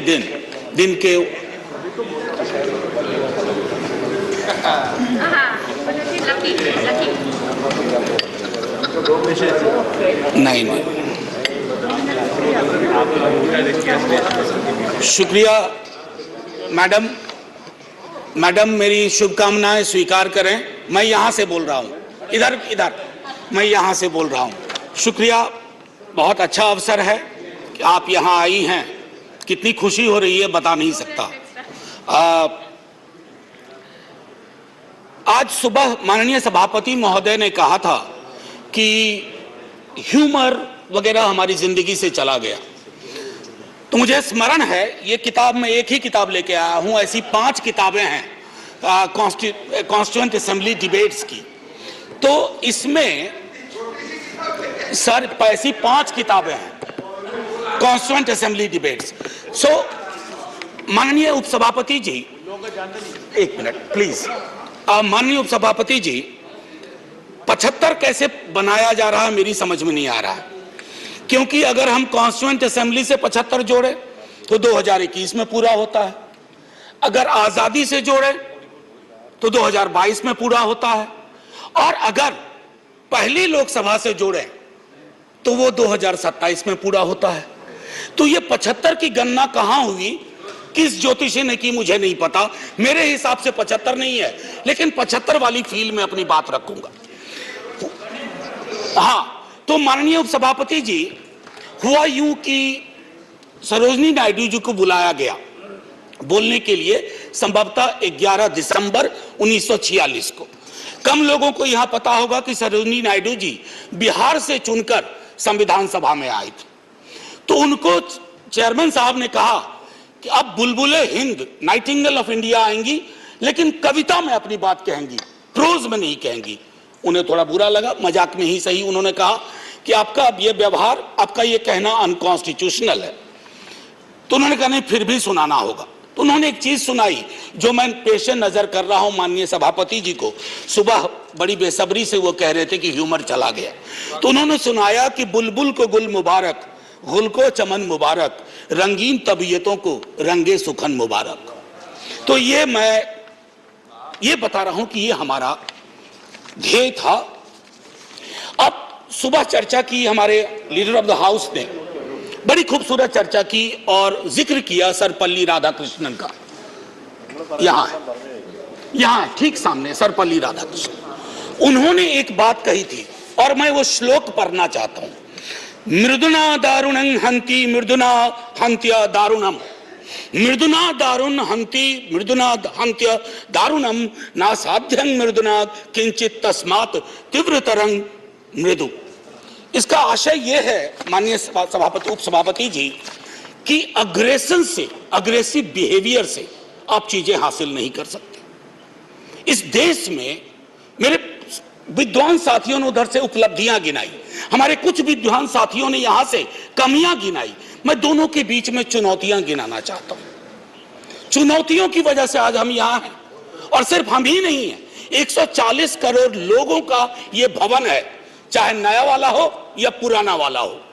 तो आज के दिन ये मेरी ओर से एक विदाई भाषण भी है अपने दल की ओर से इस इमारत को, जिस इमारत में हिंदुस्तान की तकदीर लिखी गई संविधान सभा के माध्यम से, और वो तकदीर लिखने वाले संकीर्ण दायरों में नहीं सोचते थे। मैं उस पर आऊंगा थोड़ा 2 मिनट के बाद। माननीय सभापति जी, बहुत चर्चा होती है, 47 में बंटवारा हुआ था इस देश का, बंटवारे के बावजूद उतनी घृणा, उतनी नफरत, पीड़ा के बावजूद नहीं थी। अभी हाल में एक रोमिला जी की किताब आई, वो कहती है बड़ी खूबसूरती से, have we moved from integrated nationalism to segregated nationalism? क्या हम एकीकृत राष्ट्रवाद से एक विभाजित विखंडित राष्ट्रवाद की ओर बढ़ रहे हैं? क्योंकि यह इमारत, इसकी बुनियाद मेलजोल पे है, इसकी बुनियाद में बंटवारे के बावजूद बंटवारा नहीं हुआ। तो मैं हाथ जोड़ के विनती करूंगा, सरकार जरूर बनाइए, अगला चुनाव भी लड़ेंगे, खूब दिल से लड़ेंगे, इंडिया भी रहेगा, भारत भी रहेगा, कोई में से एक चॉइस नहीं है, क्योंकि हमको इंडिया भारत करके जम्बू द्वीप तक नहीं जाना है। मैं सिर्फ इतना कहूंगा कि वो जो मेलजोल की सीमेंट है उसका खात्मा हो रहा है, उसको बचाइए। माननीय सभापति जी, मैं 2 व्यक्तियों के मध्य में अपनी कुछ बात रखना चाहता हूं। संविधान सभा में ऑब्जेक्टिव रेजोल्यूशन जवाहरलाल जी लेके आए, और संविधान सभा में जब ड्राफ्ट सबमिट हुआ तो B.R. अंबेडकर ने वो ड्राफ्ट सबमिट किया। तो मैं सिर्फ कहता हूं, ऑब्जेक्टिव रेजोल्यूशन में बहुत सारी बातें थी, प्रस्तावना के बारे में, सॉवरेन डेमोक्रेटिक रिपब्लिक के बारे में काफी कुछ बोल चुके हैं, सॉवरेनिटी गिरवी ना चली जाए, मौलिक अधिकारों के बारे में। हमें आपके पीछे एक तराजू है, वो तराजू हमें लगाना होगा कि मौलिक अधिकार में कहां पहुंचे, सॉवरेनिटी में कहां पहुंचे, डेमोक्रेटिक रिपब्लिक के मसले पे कहां पहुंचे। High flying words don't cover up our failures, let's not look for that. और एक मसला आया, उन्होंने एक जिक्र किया ओथ ऑफ टेनिस कोर्ट। माननीय सभापति जी, फ्रेंच रेवोल्यूशन के बाद जब बड़ी शिद्दत से लोग काम में लग गए अधिकारों पर बात करने के लिए, तो राजा को शुरू में परेशानी नहीं हुई, लेकिन राजा को लगा कि कुछ ऐसा कर रहे हैं जिसमें खुराफात की बू आ रही है। उसने क्या किया, दरवाजे बंद करवा दिए, जिस हॉल में वो लोग बैठते थे वो चले गए दूसरे दरवाजे रूम में, उसको भी बंद करवा दिया, तो वो चले गए टेनिस कोर्ट में, सारी कार्रवाई पूरी की, उसको कहा oath of tennis court. Oath of tennis court का जिक्र जवाहरलाल जी ने इसलिए किया था कि हमारे अंदर वो जज्बा हो, इमारत बनाने बिगाड़ने से इबारतें नहीं बदलनी चाहिए, हमारा जज्बा वही होना चाहिए जो ओथ ऑफ टेनिस कोर्ट में जवाहरलाल जी हमारे फर्स्ट प्राइम मिनिस्टर ने कहा। अब आते हैं कि बाबा साहब भीमराव अंबेडकर जी ने क्या कहा। माननीय सभापति जी, आप जिस इलाके से आती हैं, मैं जिस इलाके से आता हूं, वहां ये बातें बड़ी प्रबल है। आजादी का मूल्यांकन होगा तो इस आधार पर होगा कि राजनीतिक आजादी, सामाजिक आर्थिक आजादी में कितनी तब्दील हुई, अगर नहीं हुई तो क्यों नहीं हुई। उन्होंने कहा था कि एक दिन एक ज्वालामुखी बन जाएगा, और मैं उस ज्वालामुखी को बनते देख रहा हूं। वो इसलिए बनते देख रहा हूं कि जब मैं देखता हूं कि बिहार के जातिगत सर्वेक्षण पे देश के सॉलिसिटर जनरल कोर्ट में खड़े हो जाते हैं, तो मैं देखता हूं ब्लॉक करने की कोशिश हो रही है। यह एस्पिरेशनल वर्ग है, पिछड़ों की बड़ी आबादी, उसके एस्पिरेशन को आप सोशल डेमोक्रेसी के नजरिए से देखिए। जो बाबा साहब कह गए थे 31 में आखिरी हुई, उसके बाद पाकिस्तान बांग्लादेश बना। क्या इस देश को, यहां की सरकारों को, राज्यों की सरकार को वैज्ञानिक आंकड़े नहीं चाहिए? क्या आप आंकड़े आसमान से गिराएंगे?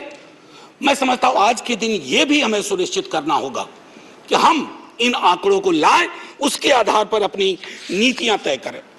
एक माननीय सभापति जी,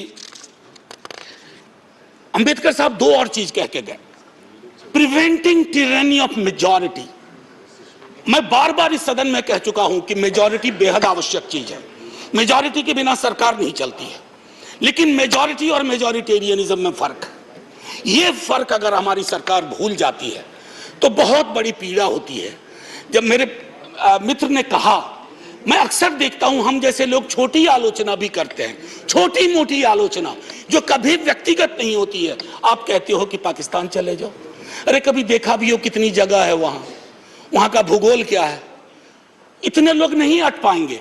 मान लीजिए कि 65% लोगों ने आपको पिछली बार वोट नहीं किया, सबको पाकिस्तान भेज दोगे? ऐसी कोई व्यवस्था होती है? यहीं मेलजुल से रहना है, यहीं मिलकर रहना है। और ये सारी चीजें मैं नहीं कह रहा हूं, खुद अंबेडकर साहब कह के गए थे। मैडम, आपकी तरफ से मैं एक और चीज, एक दो छोटी चीज कह करके, इस देश की एक बड़ी आबादी, सभापति महोदया, मैं आपका सभापति महोदया अभी बिल मत 2 मिनट लूंगा, ज्यादा नहीं, आज पहली बार हैं, इतने नजरिए इनाज कर दीजिए। मैं सिर्फ इतना कहना चाहूंगा कि बेरोजगारी को लेकर के हमारा दृष्टिकोण साफ होना चाहिए। सरकार में आप हो, हम हो, बेरोजगारी हम सबकी पॉलिटिक्स खत्म कर देगा। राइट टू एम्प्लॉयमेंट के लिए हम क्या सोच रहे हैं? और इस देश की एक बड़ी आबादी से देशभक्ति का जो प्रमाण पत्र हम मांगते हैं ना मैडम, वो कहीं चलेगा नहीं। मैं आखिरी चीज कह करके एक सुनाना चाहता था।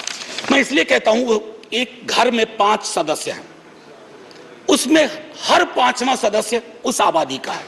अगर उस घर में उस 5वें सदस्य को आप एलिनेट करेंगे, दूर करेंगे, घर कभी महफूज नहीं रह सकता। और आखिरी में मैं साहिर को जाता हूं और वहीं खत्म कर दूंगा, आपको घंटी बजाने की जरूरत नहीं पड़ती। आओ कि आज गौर करें इस सवाल पर, देखे थे हमने वो हंसी ख्वाब क्या हुए। दौलत बढ़ी तो मुल्क में अफलास क्यों बढ़ा, खुशहाली आवाम के असबाब क्या हुए। जो अपने साथ साथ चले कुएदार तक, वो दोस्त, वो रफीक, वो अहबाब क्या हुए। क्या मोल लग रहा है शहीदों के खून का, क्या मोल लग रहा है शहीदों के खून का। मरते थे जिन पे हम, वो सजाए याब क्या हुए। बेकस बरहनगी को कफन तक नहीं नसीब, वो वादा आए अतलसों के मुखाब क्या हुए। जमहूरियत नवाज बशर दोस्त अमन ख्वाह, खुद को जो खुद दिए थे वो अलकाब क्या हुए। मजहब का रोग आज भी क्यों लाइलाज है, मजहब का रोग आज भी क्यों लाइलाज है। वो नुस्खा हाय नादिर व नायाब क्या हुए। हर कूचा शोला जा रहे, हर शहर कत्लगाह, यकजहतिया हयात के आदाब क्या हुए। सहराए तीरगी में भटकती है जिंदगी, उभरे थे जो उफक पे वो माताब क्या हुए। मुजरिम हूं अगर मैं तो गुनहगार तुम भी हो, मुजरिम हूं अगर मैं तो गुनहगार तुम भी हो। ए रहबराने कौम खताकार तुम भी हो। जय हिंद ma'am, and salute to all the freedom fighters, संविधान सभा के उन तमाम लोगों को।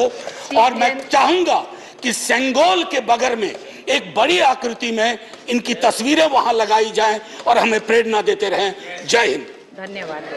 श्री वीरेंद्र प्रसाद वैश्य। श्री वीरेंद्र प्रसाद। Yes, I'm here. Thank you, Madam Chairman, for allowing me to speak on the historic occasion. Today is the last day. If in our parliament life we are sitting, with all the members sitting for the last time in this building. tomorrow, another journey will start. It is privilege for us. We are the person who got opportunity to speak, attend this old parliament, and we are going to get opportunity to speak in our new parliament. I remember, sir, when I was a student of class 8, for the first time in my life, I visited Delhi. So I am from Assam. You know, northeastern region, more than 2,000 kilometers away from the duty.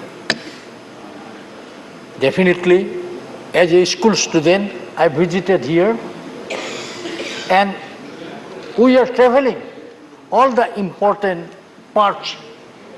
spots of Delhi, and in class 8, in my life, for the first time, physically, I seen our Parliament House. And it was from the outside, not from the inside. Sir, in 1996, I was elected Member of Parliament from Assam in Lok Sabha, sir, madam.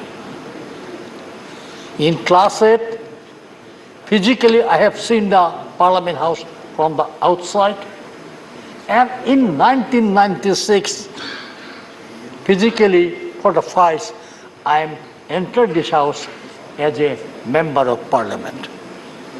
And fortunately, I was the took responsibility as a Cabinet Minister of the country in the year 1996, and it was my privilege to attend both the houses, Lok Sabha and Rajya Sabha.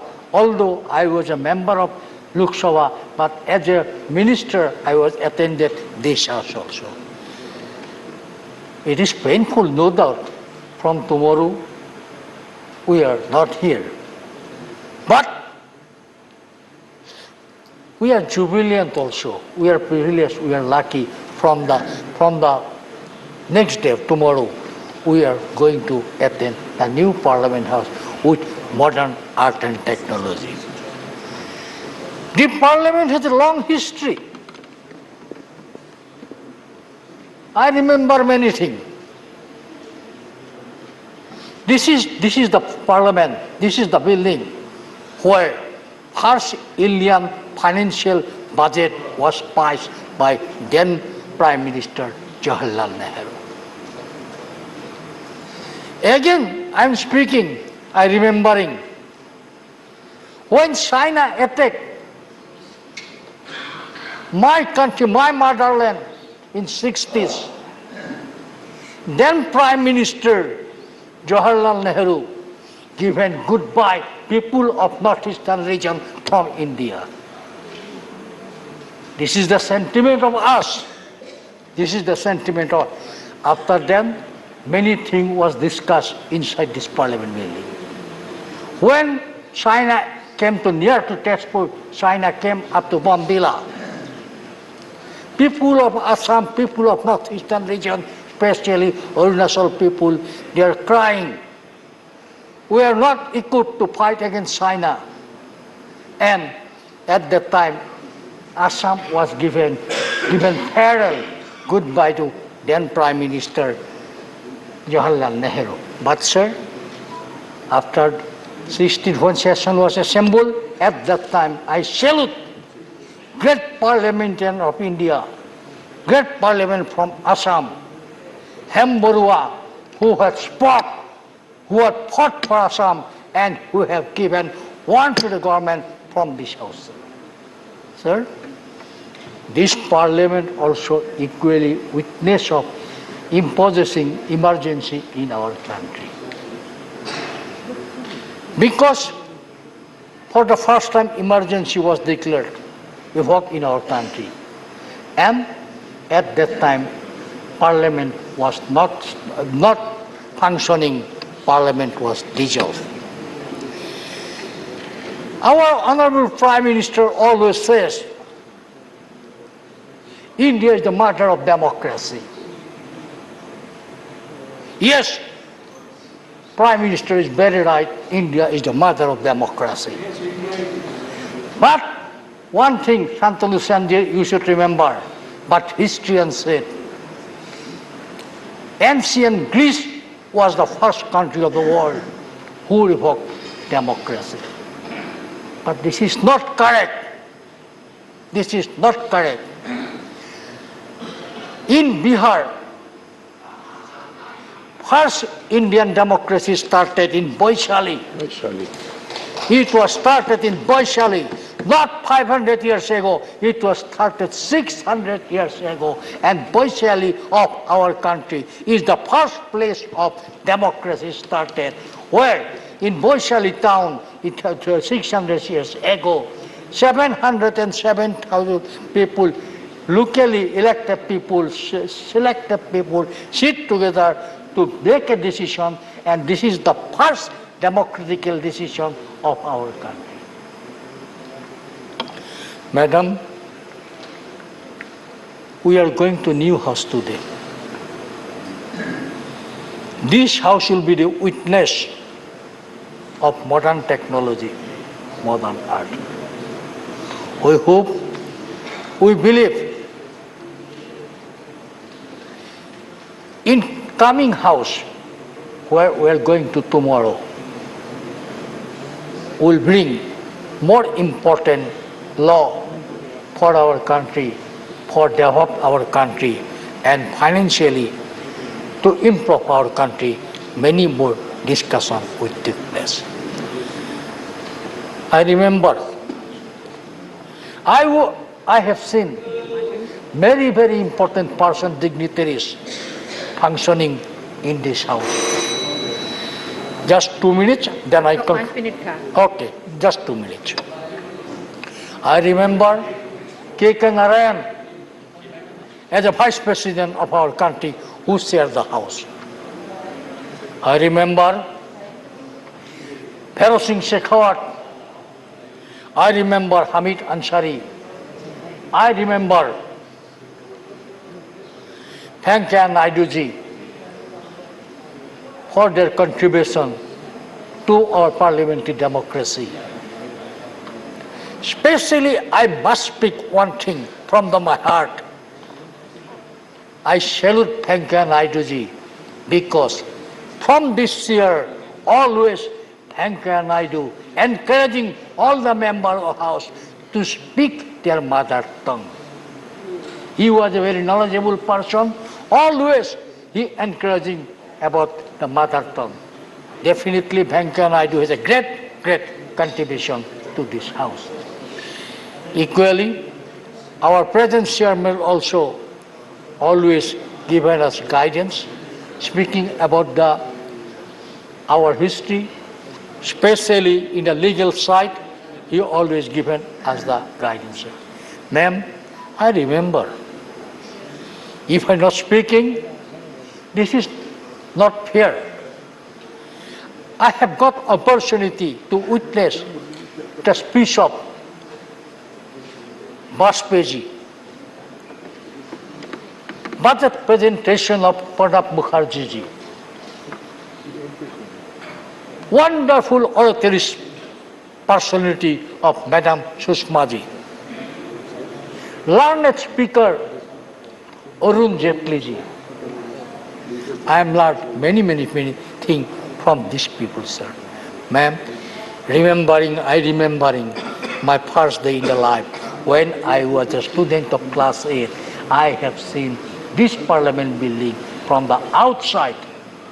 And in the 1996, I entered this house as a member of parliament. And this is the beauty of our democracy. My family don't have any political background. I am not a son of any minister. I am not a son of any MP. I was not a son of any politician. but I am a son of the soil. I am a son of the soil. And this is the beauty of democracy. I am elected from son of the soil of this wonderful parliament. Definitely, if I am not speaking about my political party, then it will be not fair. I am getting this opportunity. My political party, Assam Gana Parishad, is a regional political party with a national outlook. And I am grateful for my country. I am in my life, I am working only one party. This is my party. This is Assam Gana Parishad. Still, I am a member of Assam Gana Parishad. And I am really grateful to my party for send me to Lok Sabha, for send me to Rajya Sabha as a member of Parliament. With this, I believe we all members gathering here in our last day of this building, we always remembering our memory in this building, and from tomorrow in new building we start our new parliamentary life, our new democratic life. With this word, I conclude. Thank you very much. Thank you. Sri Jose K. Boni.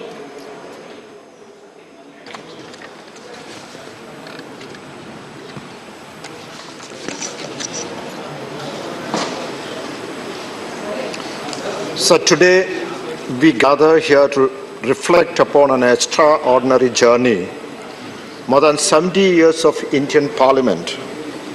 For 3/4 of a century, it has served as a cornerstone of our nation's governance. It is a journey marked by trials, triumphs, and unyielding commitment to the ideal of democratic republic. The framers of our constitution envisioned a vibrant democracy where every citizen, irrespective of caste, creed, or gender, had a voice and a vote. Our parliament was entrusted with the sacred duty of upholding these principles.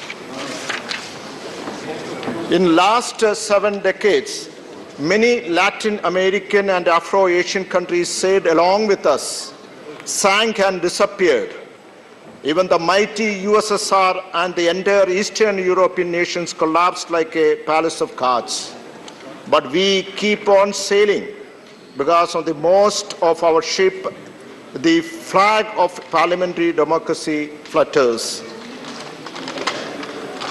We have seen heated debates, fiery discussions, and passionate argument, the very essence of parliamentary democracy.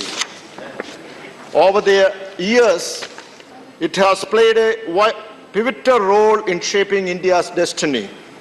It has been source of progressive legislation, from the eradication of untouchability to the establishment of gender equality, from comprehensive land reforms to the liberalization of our economy. As we celebrate the remarkable journey, let us also acknowledge the challenges we face. Our parliament, like any other institutions, has had its share of ups and downs. It is an undeniable fact that recent years have witnessed instances of undemocratic parliamentary methods and procedures which threaten the very essence of democracy. There have been occasions where legislative debates have been curtailed, opposition's voice silenced, and crucial bills passed without due discussions and scrutiny. The integrity of the Parliament committee and internal part of our democratic system has at times been compromised. Delays in appointments and the politicization of these committees have hindered their effectiveness. Only 25% of the bills were referred to these committees. Such a low referral rate of bills to the committee during the 16th Lok Sabha clearly shows the government is not open to the scrutiny and engagement that the committee offers. The suppression of the dissent, be it from the civil society, academia, or the media, is a matter of deep concern. A thriving democracy encourages diverse perspective and respect the right of dissent. recent incident involving curtailment of free speech cast doubt on the government's commitment to these democratic values. The robust democracy thrives on open communication and the free exchange of ideas. Curtailing these fundamental rights poses the threat to the health of our democracy.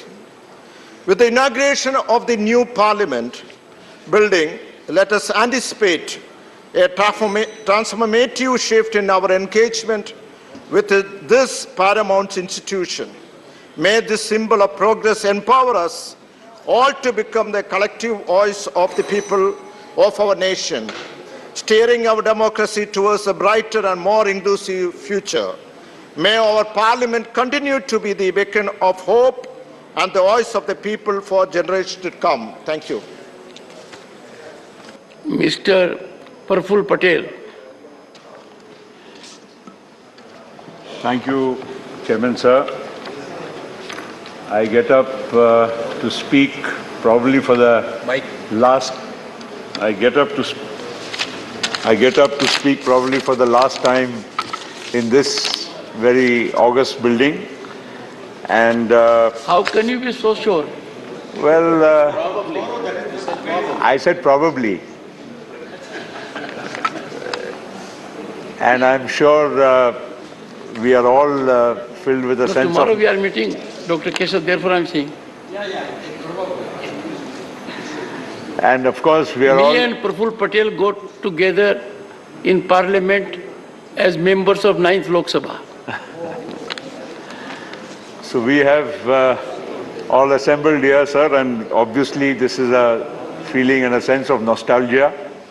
As you have very rightly pointed out, not only our long association, but my very own long association with Parliament, with many times in the Lok Sabha as well as in the Rajya Sabha, and having completed more than 32 years as a member of Parliament. So, sir, I definitely feel that I share the sentiments of most of my colleagues who have been speaking here, and definitely 75 years of independence, our country has really come a long way. And our democracy, no matter what the assaults have been from within and outside, has withstood the test of time and has got stronger by the passing day. And this democracy, which we pride ourselves in, and which the world also now looks up upon us as something to be cherished. Dr. Ambedkar gave us a wonderful constitution. Along with him, many other stalwarts joined him and presented the constitution to the Constituent Assembly. And certainly, our constitution can be rated as one of the finest constitutions drafted anywhere for any country in the world. And I think that is something we should be very proud of. And a country which is so diverse as India, as vast as India, as populous as India, certainly requires a binding force, a glue, and that our Constitution has very ably provided us and stood the test of time. A country, I think when we go abroad and we see many countries and we look at their democracies, of course, there are very many shining examples. But no country, again I repeat, as populous as India, 140 crore people, speaking so many languages, so many dialects, so many religions, so many states, so many ethnicities, can be remaining together as one is sometimes, I think, really an astonishment for many people in the world. We recently had the G20 summit in India, and I'm sure whatever though we could not participate ourselves, but as government of India, as projected and as seen by us and all the world, I'm sure that every single leader who came to India would have been proud of what India has achieved in its last 75 years. It is not a mean feat, sir. We have ourselves, when we came to Parliament, I remember we were, you and me and all of us, many who were there in the past, Ram Gopal ji को भी याद होगा कि हम पहले 25 telephone के connection किसको दें या गैस के सिलेंडर हम किसको हम अपने एमपी कोटा से दें, यहाँ से हमारी शुरुआत होती थी केशव राव जी। एंड वो दिन भी हमने देखे हैं कि टेलीफोन का कनेक्शन अगर नॉर्मल कोर्स में हम लगाएं तो 15-15, 20-20 साल के बाद हमको नंबर लगता था। तो उस और गैस के कनेक्शन की भी वही परिस्थिति थी और ये एक मेंबर ऑफ पार्लियामेंट का प्रिविलेज माना जाता था। तो उस जमाने से लेकर आज, हरदीप जी आप पेट्रोलियम मंत्री हैं, आपको मालूम है कि आज कितने बड़े पैमाने पर हमारे देश में न केवल गैस की बात करें या टेलीफोन की बात करें, लेकिन पूरी तरह से हमारे देश की जो आम तौर पर जो प्रगति हुई है, ये एक दुनिया के लिए बहुत बड़ा मिसाल बनी हुई है। और इसीलिए 75 वर्ष जब हम पूरे करते हैं, अमृतकाल की बात करते हैं और इस सदन से नए सदन में जाने की बात करते हैं, तो आज का भारत और भविष्य का भारत कैसा होना चाहिए, आधुनिक भारत कैसा होना चाहिए, इसके लिए निश्चित इस सदन में एक अच्छी चर्चा होनी चाहिए और मंथन होना चाहिए और हर व्यक्ति का यहाँ पर जो सुझाव है उसका एक अहम महत्व होता है। हर संसद सदस्य जो यहाँ पर बैठा है ये सदन में या उस सदन में, उनके अनुभव का पूरा इस्तेमाल करके देश हित में और जनहित में हम लोगों ने उसका इस्तेमाल करके उसका फायदा उठाने का काम करना चाहिए। आज देश में क्या क्या बातें नहीं होती है, आज हम देखते हैं कि कितना विषमताएं होने के बाद, कितनी मतलब गरीबी भी है, अमीरी भी है, सब कुछ होते हुए भी लोग मिलजुल कर प्रेम भाव से रहते हैं। ये हमारे भारत की संस्कृति का बहुत बड़ा अभिन्न अंग है और तभी हम ये सारी बातों को, कोई भी समस्याएं आती है, बाधाएं आती, उसको पार कर पाते हैं क्योंकि हमारे देश में सहनशीलता और सबको एक दूसरे के साथ लेकर चलने की हमारे मन में भावना है। और यह हमारे संविधान ने भी हमको दिया है, जो एक व्यक्ति को एक वोट का अधिकार। बहुत लोगों को शायद मालूम भी नहीं होगा, हम अमेरिका के डेमोक्रेसी की बहुत बड़ी बातें करते हैं, लेकिन अमेरिका की डेमोक्रेसी में भी जो काली चमड़ी के लोग थे, जो अफ्रीकन डिसेंट के लोग थे, उनको भी वोट का अधिकार 1960 के दशक में जब मार्टिन लूथर किंग ने लड़ाई लड़ी उसके बाद मिला। तब तक उनको बराबरी का अधिकार नहीं था। लेकिन हमारे देश में डॉक्टर बाबा साहेब आम्बेडकर और उनके साथ हमारी कॉन्स्टिट्यूएंट असेंबली ने, हमारे फाउंडिंग फादर्स ने इस देश में सभी को बराबरी का अधिकार हमारे संविधान में 1950 में हमको दिया, जो हमारे आप में एक बहुत बड़ी उपलब्धि रही है जो और विश्व के कोई बड़े देशों में नहीं रही है। तो इसलिए बहुत बड़ी बड़ी बातें दूसरे देशों से हम तुलना करते हैं, लेकिन हमारे देश की जो गौरवशाली इतिहास है इसका स्मरण करने का आज वक्त है 75 वर्ष के हमारे इस कार्यकाल में। और अब हम नए सदन में जाएंगे सर, निश्चित आप तो वहीं विराजमान होंगे जहां आज है वो पीठासीन, आप वहां भी रहेंगे, लेकिन मुझे लगता है कि हमने तो अभी तक वहां देखा नहीं है नया भवन, लेकिन निश्चित नए भवन में एक आधुनिक भारत की और भविष्य के भारत की उसकी भी झलक हमको नजर आएगी।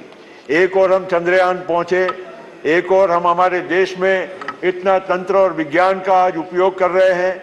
आज हमारा देश टेक्नोलॉजी में विश्व में एक अग्रणी स्थान प्राप्त कर चुका है।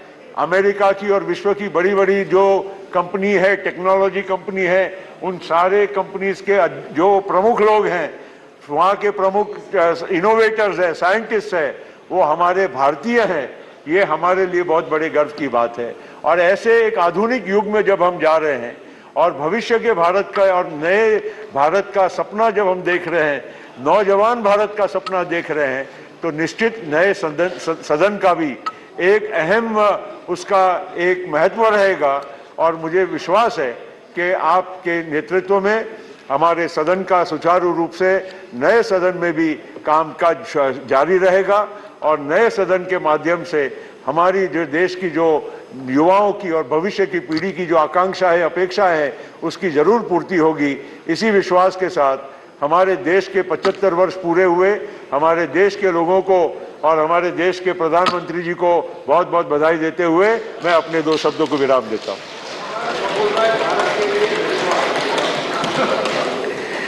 No, the honorable member has put across his points with positivity, and that is what is required. At an occasion like this, we all have to converge to see Bharat blossoms, politics apart. So that's a very important contribution. Sri Bhuvaneshwar Kalita. Thank you, Honorable Chairman, for giving me the opportunity. क्या पता कौन कितनी गलत जगह बैठा हुआ है? Thank you, sir,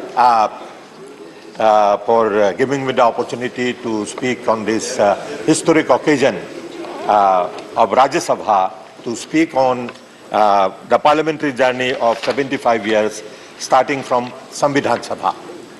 Sir, today I remember when I came first to Rajya Sabha in 1984, when Justice Hidayatullah was presiding over that chair, and he was followed by, of course, R. Venkatramanji, Sangadel Sharmaji, and today you are in the seat, sir, and I thank you for that, that the Indian democracy and Indian Parliament has come over years of development and strengthening the democracy in this country. So today,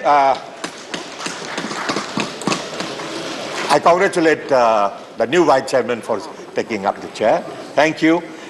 Today, as we assemble here to reflect upon the parliamentary journey of 75 years, starting from inception of the Samvidhan Sabha, we embark on a profound exploration of our nation's democratic evolution.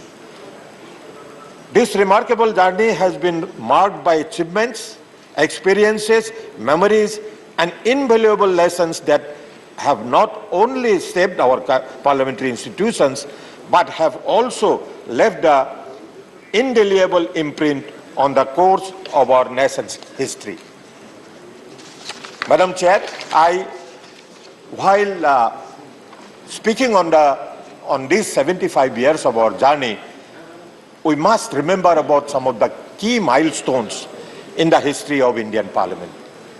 Madam, 1946, the Constituent Assembly convened for the first time on December 9th. So our journey starts from there. And in 1950, India adopted its constitution on January 26th, a momentous event for Indian parliamentary democracy. Madam, in 1952, the first general elections were held, marking the initiation of our democracy. And in 1956, the State Reorganizations Act has adopted, leading to reshaping of state boundaries. There was a struggle, and the then members of the Constituent Assembly had given shape to this country, and particularly by reorganizing the states for the convenience of the people and the administration. In 1957,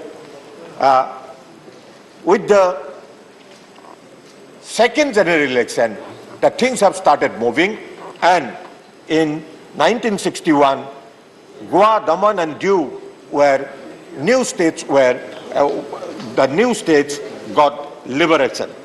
They were liberated and they were recognized as state. Madam, one historic occasion we must remember in this regard is that for the first time, the preamble of the Constitution was amended. We all remember the 42nd Amendment. And in 75-77, of course, that was the period that the Indian democracy will remember, and the parliamentarians particularly, and the people of this country will remember because of its effects on the people.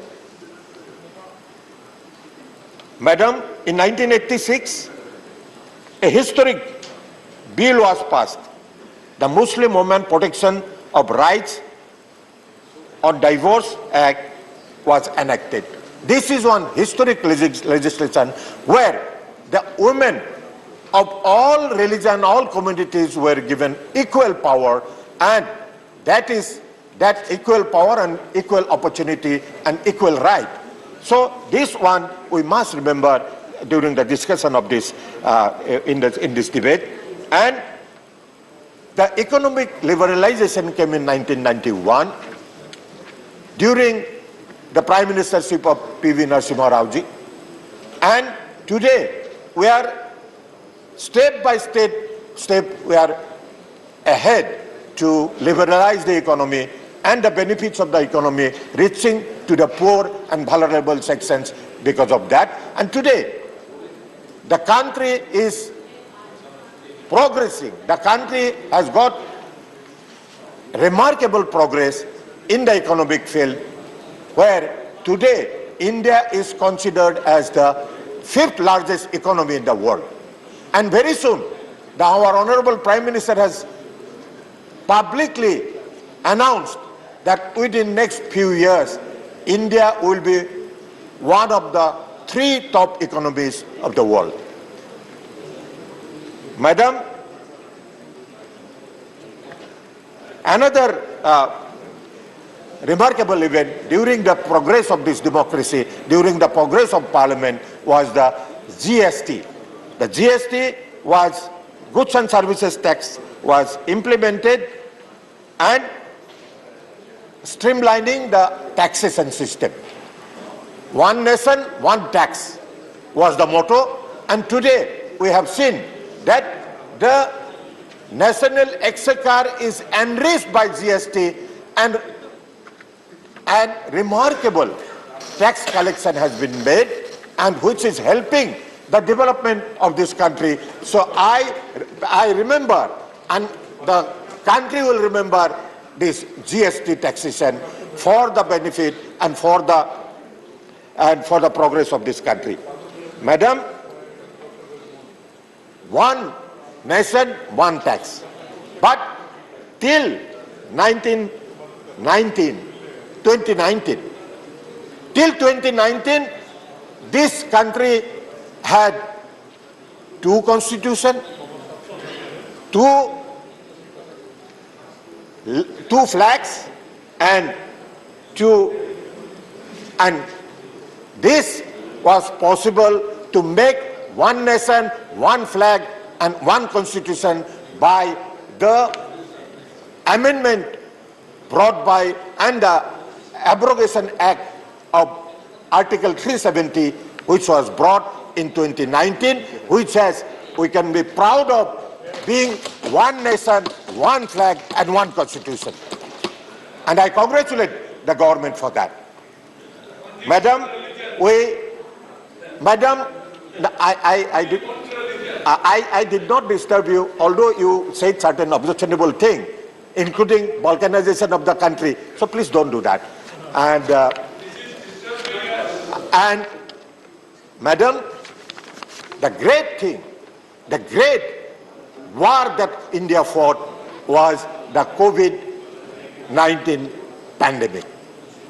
The India not only come out of this pandemic successfully, but also help other nations, neighboring countries, to fight with this. And the biggest achievement was the vaccines that India manufactured, and vaccines, and the entire country was vaccinated, and today we are safe in terms of healthcare. Madam, while talking about the achievements, what during the 75 years of our journey, what achievements this country has made? Madam, the main achievement which we can today discuss is the inclusivity.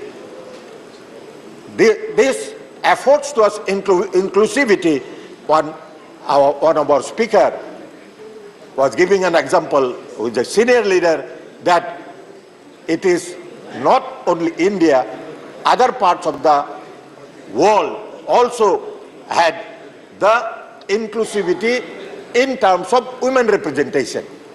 The women representation has increased from 5% in 1951 to 14% in 2019. And the number of voters increased dramatically from 173.2 million in 1951 to 912 million in 2019. So this is not a less achievement. This has strengthened the democracy of this country. These things have improved, and this has brought achievement to our democracy, to our parliamentary democracy. Madam, some of the experience and some of the achievements that we have made is the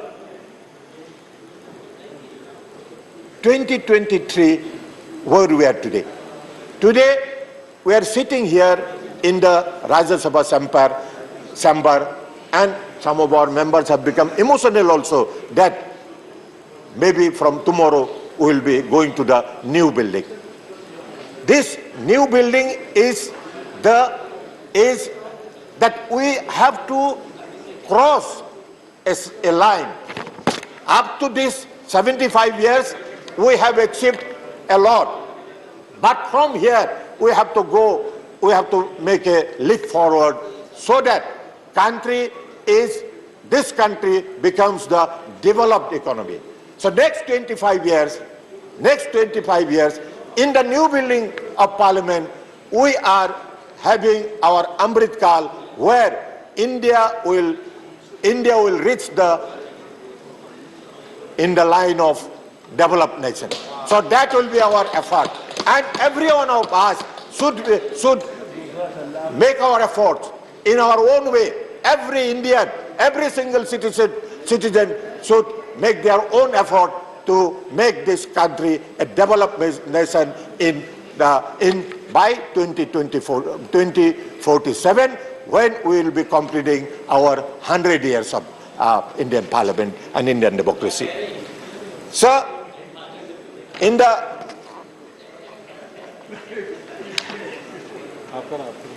now I'm going to conclude because there are some more speakers.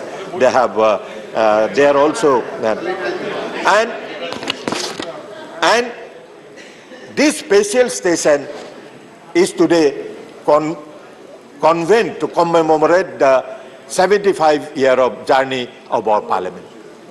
What is our experience during this period?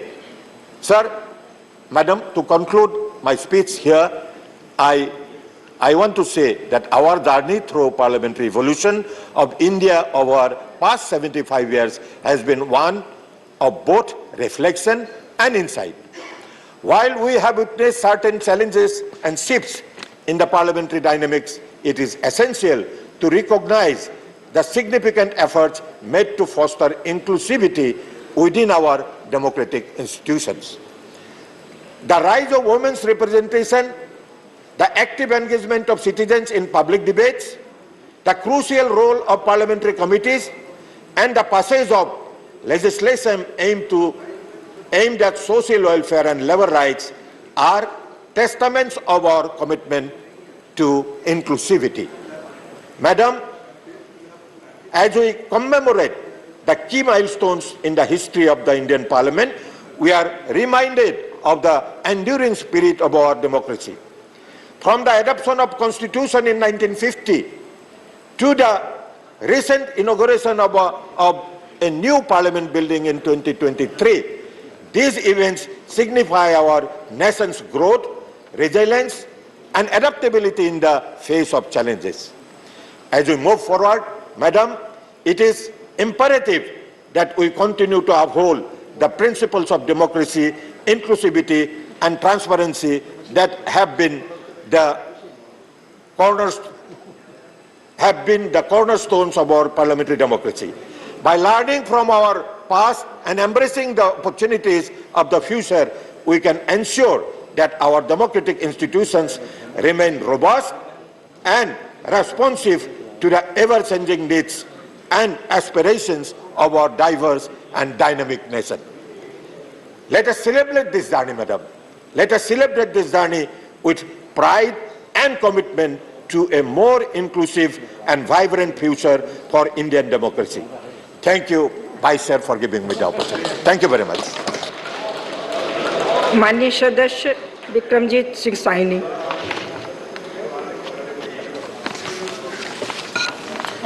Honorable Chairman Sir and my fellow parliamentarians, today when I stand here to speak on this historic occasion of the transition from historic Parliament House to the iconic new Parliament building representing the new India as India approaches a major milestone in the 75th year of the Parliament.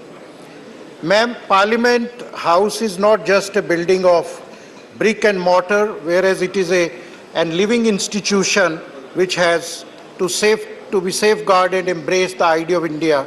It's the fundamental temple of our world's largest democracy. Indian Parliament is an aspiring story of our civilization's strive for respect and resources with our values intact as the largest democracy in the world. We embody the unique fiber of our being, unity in diversity, secularism, pluralism, social justice and equal fundamental rights for each citizen. On this historic occasion, Chairman, I would like to remember and pay a homage to our ancestors, and as my father used to narrate, the horrors of partition still haunt us. I think Punjab and Punjabis suffered the most out of it. There were about 2 million people who lost their lives, and about 14 million people had to abandon their homes in the giant exodus.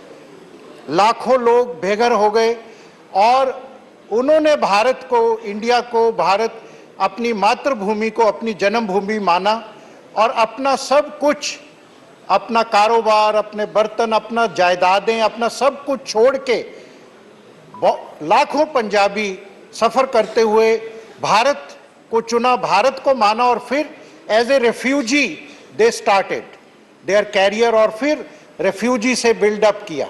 ये उनकी देशभक्ति की सबसे बड़ी निशानी है और उन्होंने इस देशभक्ति का अभी तक पैट्रियोटिज्म हमारे सामने है। I also pay homage to all the great Sikh leaders who spurned the offer of then Muhammad Ali Jinnah and decided to upkeep India as their motherland, and Punjabis and Sikhs have been proving their patriotism till today. We Sikhs are not by chance Indians, we are proudly by choice Indians. Honorable Chairman, sir, we also pay tribute to them. Dehe Shiva, Var Mohe Ehe, Shubh Karmante, Kabhu na Taru, Jab Aав ki Aud Nidhan Bane, At hi Ran Mein, Tab Jooj Maru. I would also like to remember on this historic occasion the Shaheed-e-Azam Bhagat Singh, who drew the attention of the British Samrajya and this very own Parliament to further strengthen the freedom struggle. In this same Parliament building, while presenting the Constitution to our country, Dr. Bhim Rao Ambedkar had said, however good a Constitution may be, if those who are implementing are not good, it will prove to be a bad. However bad a Constitution may be, if those implementing it are good, it will prove to be good. So onus is on us parliamentarians on 75th year of the Parliament. The dream, voice and aspirations of a nation suppressed by a colonial rule came to surface. As they say, with great power comes great responsibility. We all sit here as the public representatives. We are emblematic of the aspirations of 1.4 billion people who want us to serve them. We represent them. We are their voice. We are their eyes. We are their ears. Eradicating poverty, unemployment, corruption, agrarian crisis, casteism, communal hatred have no place for India, and this Parliament have to work for the fundamental things like ensuring health, education, infrastructure, nation's inclusive development, women empowerment, youth empowerment. ये अमृत काल तभी ही अमृत होगा अगर हम विद्या का, शिक्षा का अमृत, सेहत का अमृत, हेल्थ का अमृत, रोजगार का अमृत हर एक गांव में हर एक भारतीय को पहुंचाएंगे. So we, as representatives of our nationals, we have to conduct ourselves, define the character of the august houses, and therefore our conduct withholds our respect to the underlying values and nobleness of this esteemed institution forged for our safeguarding by our four leaders. Honorable Chairman, the disruptions which happens in the Parliament act as a hurdle in this fundamental process for a smooth functioning of Parliament. I personally think, with my experience of 1 year, both Treasury and opposition have to together play a positive and constructive role so that optimum productivity of this institution is maintained. I take this historic opportunity to pay homage to stalwarts like my elder brother, Shri Arun Jaitley ji, my elder dearest sister who given me love as a brother for 25 years, Shrimati Sushma Swaraj ji, and we pray for the long life of stalwart Dr. Manmohan Singh ji, who is here with us despite his ill health. It was Dr. Manmohan Singh ji who brought radical changes to the economy in 91, and he had said, कुछ ऐसे भी मंजिर तारीख की नजरों में, कुछ ऐसे भी मंजिर हैं तारीख की नजरों में, लम्हों ने खता की सदियों ने सजा पाई. It is our humble invocation to every individual sitting here, both from government, treasury benches and opposition, that we all should commit to this parliament, that in the new parliament house we will ensure healthy debates, discussions, least disruptions and adjournments, and we do maximum work for the nation building. Jai Hind. Thank you. माननीय सदस्य श्रीमती ममता मोहंता. धन्यवाद. आप सभी को मेरी मेरी party Biju Janata Dal की तरफ से इस पवित्र गृह में मुझे बोलने का मौका दिया, इसीलिए धन्यवाद देती हूँ. मेरा देश भारत धर्म, भाषा, वर्ण और जाति के दायरे में से आगे हम सभी एक हैं. हम केवल भारतीय हैं. आप सभी भारत वर्ष का इतिहास जानते हैं. भारत देश कैसे और कब स्वाधीन हुआ, कितने बलिदान, त्याग, समर्पण के बाद स्वाधीन भारत हमें हासिल हुआ. इन सभी संग्रामी व्यक्तित्व को मैं इस पवित्र गृह से नमन करती हूँ, श्रद्धांजलि ज्ञापन करती हूँ. स्वाधीन भारत के सभी लोग को शासन पद्धति में रख के सुविधा देने की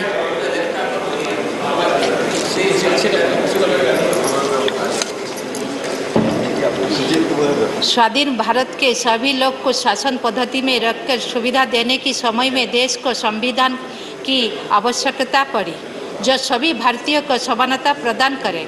स्वाधीन प्रणेता बाबा साहेब भीमराव रामजी अंबेडकर को भी इस गृह से नमन करती हूँ, जिसके कलम की ताकत से इस पुरुष प्रधान समाज में महिलाएं भी समानता प्राप्त कर रहे हैं. 1950 जनवरी 26 को इस संविधान लागू होने के बाद गणतंत्र भारत का शुरुआत हुआ. तभी से जाति, वर्ण, धर्म, शिक्षा आदि सभी क्षेत्रों में सभी को समान सुविधा मिला. इस संविधान के चलते हुए देश में शासन पद्धति लागू हुआ. इस प्रजातंत्र अर्थात गणतंत्र में विधायिका, कार्यपालिका और न्यायपालिका को समान गुरुत्व दिया गया. आज हम 21 सेंचुरी में पहुंच गए. विश्व के अन्य देश के हिसाब से यहाँ का लोकतंत्र और सुदृढ़ हुआ है. एक आदिवासी महिला आज भारत देश का सबसे बड़ी पदवी महामहिम राष्ट्रपति की पदवी में अवस्थापित है. मैं एक आदिवासी जिला से आके यहाँ आप सबके सामने कुछ कह पा रही हूँ. इसी से बड़ी बात क्या है, महिला के विकास का और क्या उदाहरण दो.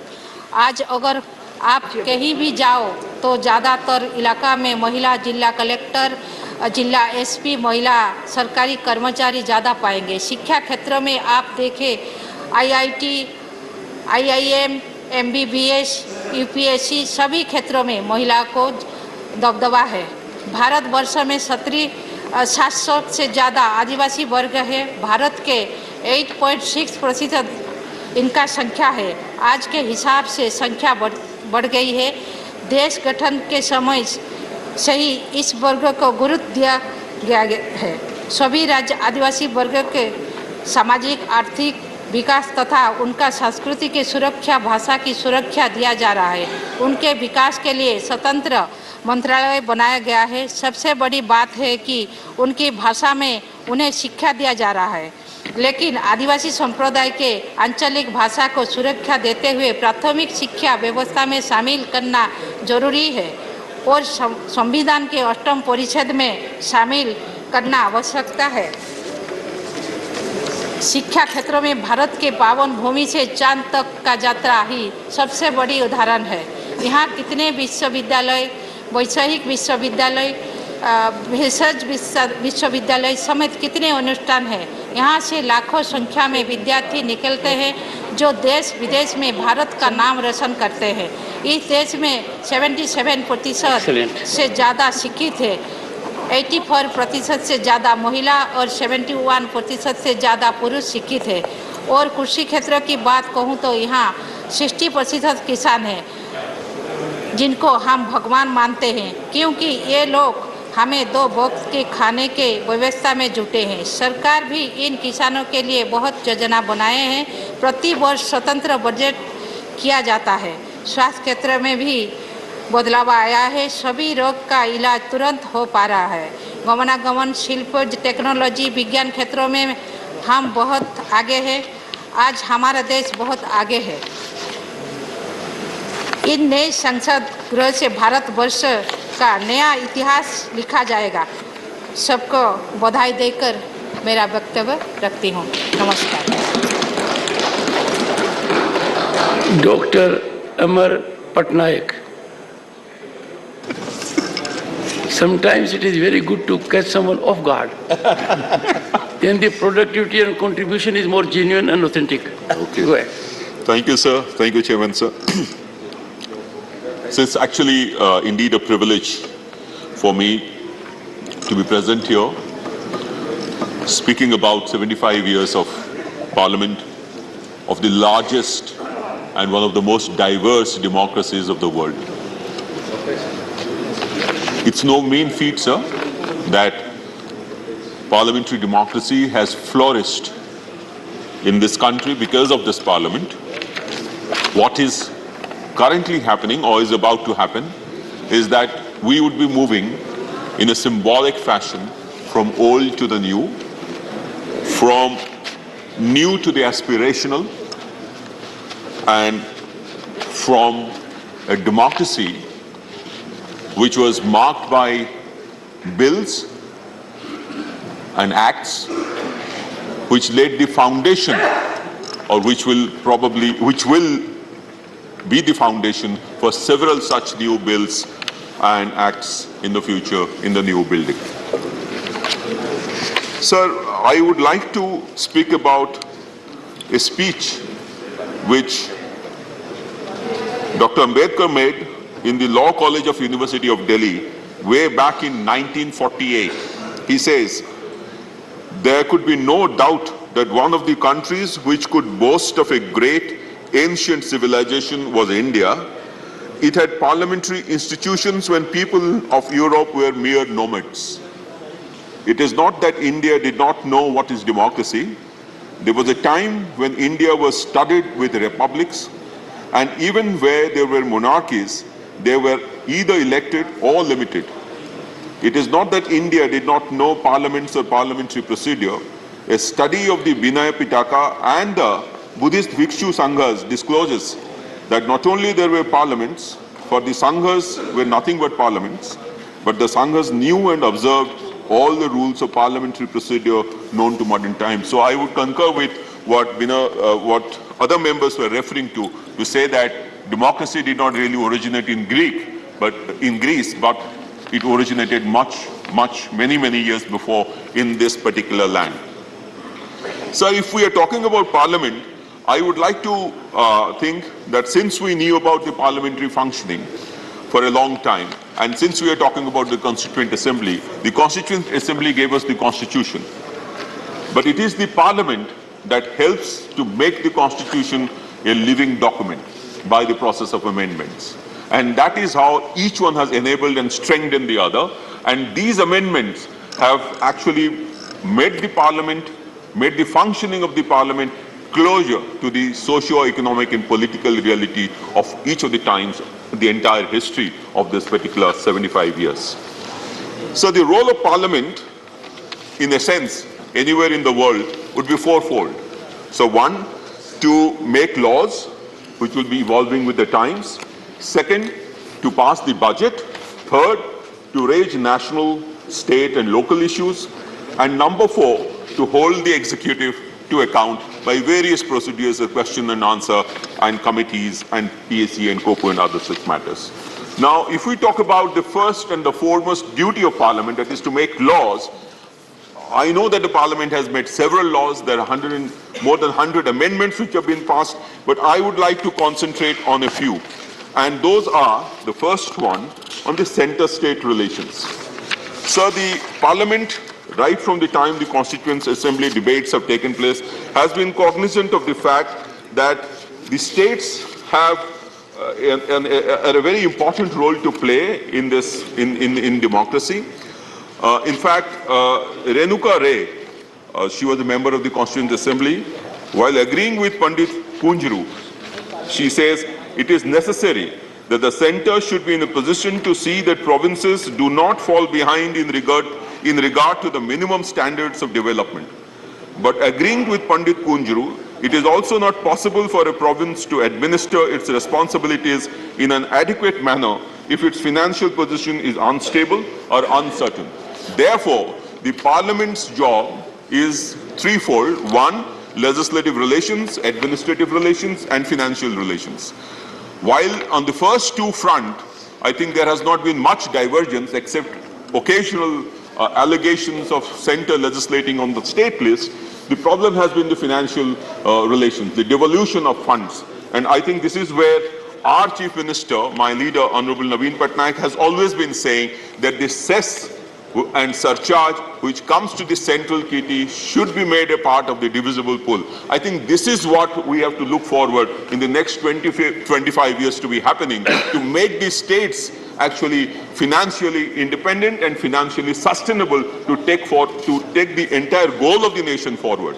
The second aspect that I would like to talk about is on the issue of women, sir. So on the issue of women, the Parliament has passed several landmark legislations, and many of them have already been spoken about here. One is the Hindu Marriage Act. It removed polygamy, marriage of a maiden and that of a widow, the registration of Hindu marriage, the divorce, the Hindu Succession Act, which is very significant because it gave property rights to women, the Hindu Succession Amendment Act, Child Marriage Act, and several such acts relating to women. But I think it stopped short of one particular last legislation, and that is reservation for women in the parliaments and the assemblies. And that, you know, sir, our leader, Honorable Naveen Patnaik, has been taking it forward for a long period of time, sent emissaries to all political parties. We have spoken here all the time to bring this legislation so that women, the gender parity and the gender equity, the theme reaches its final conclusion by this parliament, whether here or in the new building. And the last point, sir, that I would like to talk about is environmental constitutionalism. Sir, this is the Parliament which has passed most of the environmental laws, starting with Air Pollution Act, Prevention of Air Pollution, Prevention of Water Pollution, Environmental Protection Act. Several such laws have been passed, and that is how the Parliament has responded to the existential crisis that is facing this world at large, which is happening because of climate change. I think the Parliament has responded very well, but there are two gaps which probably could be brought in, and that is how the Parliament of India would have responded to the world, and that is to bring in a legislation to ensure that net zero is reached in a fixed period of time, and incentives are given for proper environmental response. So last point, our parliament, while we transition from here to that building, would also mark a transition in the way the Parliament of India is responding to technology, sir. So we are moving from a physical, more of a physical parliament to a parliament which is both physical and digital, Sansad, sir. It will be it is not yet hybrid, but that will be the way forward, sir. So I think with this, I would end my speech. Thank you so much for giving me these opportunities. Well, you are very well audited. That's your background. Sri Tiruchi Shiva. Thank you, Chairman, sir. Sir. Thank you, Chairman, sir.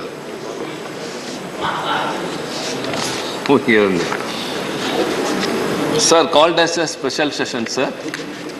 We are still not aware of the business to be transacted in the remaining 4 days. A shock or surprise may be awaited. We'll have a business advisory committee. Sir? And we'll have a business advisory committee, sir, tomorrow, and you'll be enlightened. As of now, and for tomorrow, you know everything. Okay, sir. Go ahead. As of now, I am telling. So a shock or surprise or nothing is awaiting, and we are also awaiting. Sir, we have completed 75 glorious years of independence and 72 successful years of journey of the Parliament. Sir, this milestone makes it important to recall the hopes, the ideals we have cherished, we have accomplished in this Parliament, fulfilling those visions of the people who fought for freedom and those who drafted the Constitution. Sir, at the outset, I would like to pay my tributes to those who laid down their lives for our freedom, the independence which we are enjoying. Starting from Pulitevan, Veerabandya Kattapomman, Marudu Brothers, Velu Nachiyar, Kuyili, and Tilakar, Gokhale, Mahatma Gandhi, Nehru, Sardar Patel, VOC, and unsung heroes and unsung heroines, which is very, very important, sir. Sir, I think this is the right time to tell that. In a freedom struggle in Tamil Nadu, many women participated with involvement. One lady participated with a 1-year child in her hand. And when the police attempted to disperse the crowd, they opened fire. And when the crowd dispersed, she fell in a place. The flag which she was holding was in another place. The child fell in another place. And the bullet that was fired hit the infant and the child died, sir. A child who knows nothing sacrificed his life, and that mother of the child named Kali Mal, she didn't hesitate. She again took the flag and marched on. So many unsung heroines or unsung heroes who have to be recollected at this very proud moment. So democracy is a popular sovereignty. The concept of this popular sovereignty is attaining its completion by way of the functioning of the Parliament. Sir, in post the first Indian general election in 1952, the Manchester Guardian commented, parliamentary institutions have not had a very good time in Asia. All that is happening in Asia throws a spotlight on the Parliament in Delhi as the one institution of the kind which is working in an exemplary way. So there are two salient features which has brought India to as a focus as a largest democracy. One is our constitution and another is the Parliament. Sir, Thomas Jefferson, the architect of America, once said that no constitution will survive the test of time more than 20 years. But ours is very vibrant even after 72 years because of the amending provisions. We have changed to time. And ours is not only the longest, and it has been discussed with a very long period of nearly 3 years. Sir, democracy, when it came into existence, some people say Greece, some people say somewhere else, but we are the predecessors, we are the foreigners in everything. For example, in Tamil Nadu, sir, early Chola period, that was in 2nd, 3rd century, some excavations near Chennai, Uttaramerur, brought out the fact that there was a Kudavole system, that is a Yersan part, in which people will write on the palm leaves their choice of candidate and would deposit in that, and a child would pick up and that person will be the sarpanch of that area. So this democracy has been in India for more than 2000 years, that too from the southern end, sir. Sir, coming to the parliament. Sir, sentiments are not attached only to humans, of course to buildings too.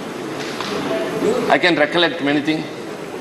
And even if you move to a rich looking new parliament, sir, I think you or I, many of us would visit this parliament and especially the central hall.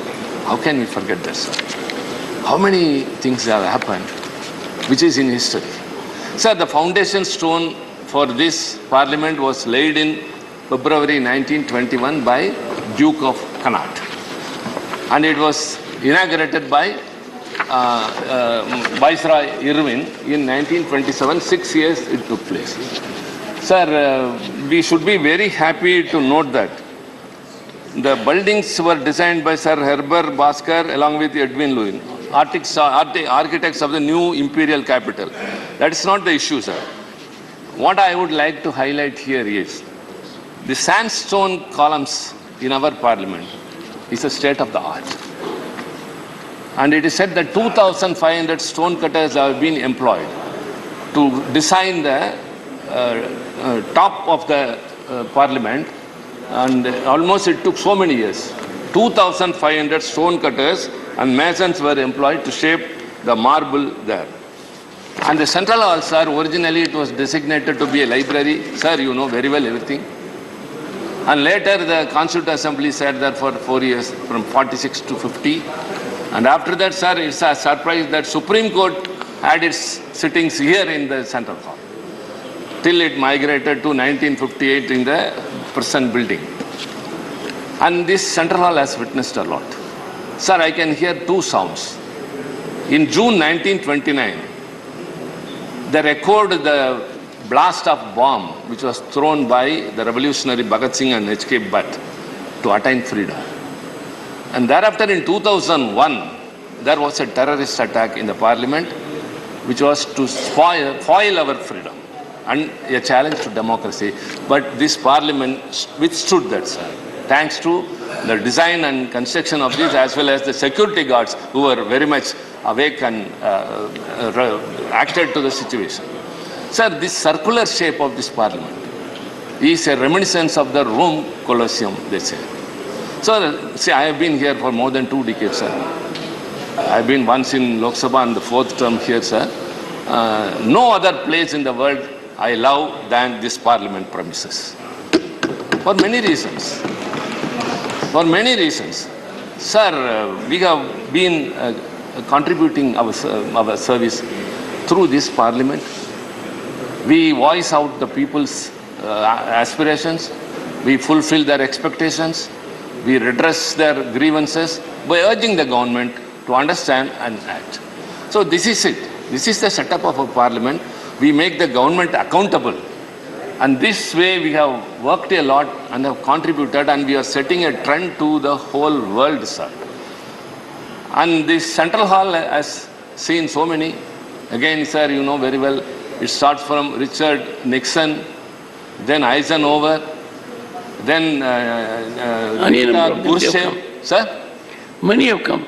Khrushchev, sir, Margaret Thatcher, Barack Obama, along with our presidents have addressed the joint sessions of parliament after the general election and before the commencement of every year. And people like you, sir, as vice presidents, what all they have done. Sir, all these are reminiscences. So what's your point, sir? I mean, sir, I am pricing about this building. We are attaching our sentiment. When we are celebrating 75 years of independence, sir, I have to exalt the building, sir, the parliament. It's not just a building, sir. How many laws? See, in the first 2 terms of this parliament, 1952 and 57, it's only 700 laws have been enacted in this parliament. 700 laws. And moreover, in those first 15 years, till 67, the legacy of the freedom struggle continued by Congress, and as well as opposition parties were there. Who were all there? Communists, the socialists, as well as the culturally conservative Johnson. Sir, you are getting sentimental beyond sentiment. Sir, what exactly socially are you liberal focusing on? Party? And sir, after the DMK entered into the parliament, the doors were open for the regional parties. In a federal setup, the regional parties should have a very important place, and it cannot be dispensed of, was established only after DMK came here. Our founder leader Anna, how his voice echoed in this August upper house, sir, it is still in the annals of history. Sir, I also visualize who all have been here. Pandit Nehru, Dr. Ambedkar, Lal Bahadur Shastri, Kripalani, Madhu Dandavade, Vajpayee ji, Advani ji, Ramanohar Logia, and our beloved Anna, until Murasali Maran, sir, your colleague when you were in the Ministry of VP Singh, sir. His performance in Doha conference is still a history. Sir, coming to all these points, sir, I think I have some time, sir. 6 more minutes. 6 more minutes. No, what I am doing is that the main opposition party, their entire time had been taken by the Honorable LOP. But I would still accommodate some of them, given their huge experience. That being the situation, I am rationally, uniformly curtailing time, more of the ruling party, but of others also. So please cooperate with me. Sir, I could hear, though I was not there, the Tryst with Destiny speech of Pandit Nehru. The Tryst with Destiny, the speech delivered by Pandit Nehru at the stroke of the midnight hour, sir. No, what I said was that we had a tryst with destiny. Sir? We had tryst with destiny. In 15th August to 1947. Yes, sir. Long Again, years the ago, Parliament we had a met here at midnight, rolling out a GST regime. When I the was whole saying, world sleeps, India after a gap of 70 will years. awake to life and freedom, sir. He started his speech. Sir, I had the privilege of being here during the golden jubilee of the independence, sir. And in the central hall, we heard the speeches of Mahatma Gandhi and Netaji Subhash Chandra Bose. And that's a very green memory. So also these speeches, sir. And after the speech of Pandit Nehru, very important here is we have to recollect this mentioning of Dr. Ambedkar, the architect of our constitution, because this is the right time when we are speaking about constitution, we have to preserve also. So I have to quote only two things, one of Ambedkar's and another of Anna. However, a constitution may be, quote Dr. Ambedkar, however good a constitution may be, if those who are implementing it are not good, it will prove to be bad. Okay, sir. However bad a constitution may be, if those implementing it are good, it will prove to be good. If those who are called to work it happen to be a good lot. The constitution can provide only the organs of state such as legislature, executive and judiciary. The factors on which the working of those organs of the state depends are the people and the political parties they will set up as their instruments to carry out their wishes and their politics. That is the climax is, sir, if I find the constitution misused, I shall be the first to burn it. I'll be the first to burn it, sir. It was said by none other than Dr. Ambedkar, sir. So also, during his last speech in the Constituent Assembly, he congratulated everyone, those who supported and those who dissented. The proceedings of this Constituent Assembly would have been very dull if all members had yielded to the rule of party discipline. Party discipline in all its rigidity would have converted this assembly into a gathering of yes men. So he says that, he goes on to thank all those who dissented also. It has a relevance, sir. Huh? It has a relevance. All I can say, everything has a relevance, sir. All I can say, Dr. Ambedkar had been very prophetic. Very? Very yes, prophetic. Yes, sir. Yes. I wish that's why the people sitting in this house would be in a position to take a call while being here. That's something which has eluded us. Two things I quoted very much, sir, here. However, a constitution may be good, if those who are implementing it are not good, it won't prove to be bad, number one. And second, he has said if it is misused, he will be number one to blame. Sir, and our late leader Anna, very important, sir, he entered into this parliament and said, I am from the Dravidian stock. I have something distinct and different to offer to the nation at large. he started, and very important, he spoke during the Official Languages Amendment Act, sir.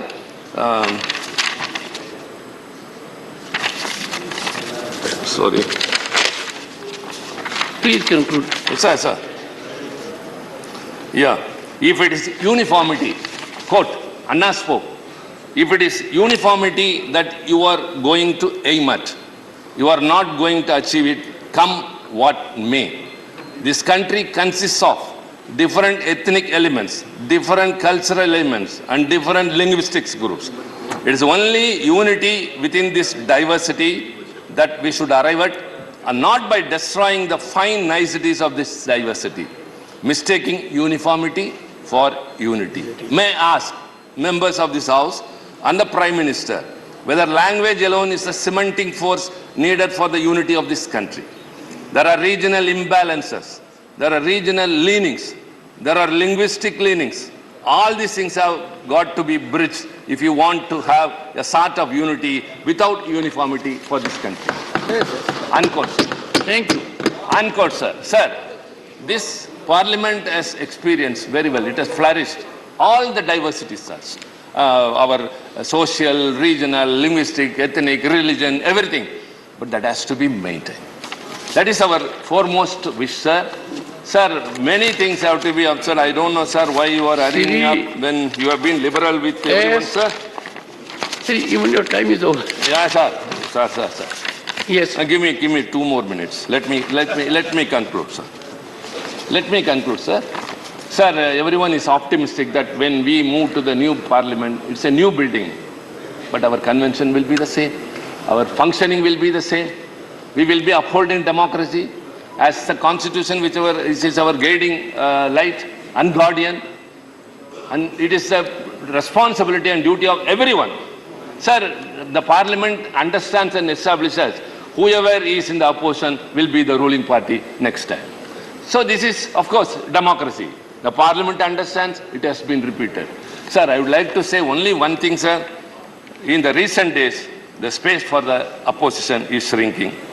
There has been a decline in the ability of the Parliament to hold the government accountable with fewer days of working. Scrutiny of legislative proposals is weakening.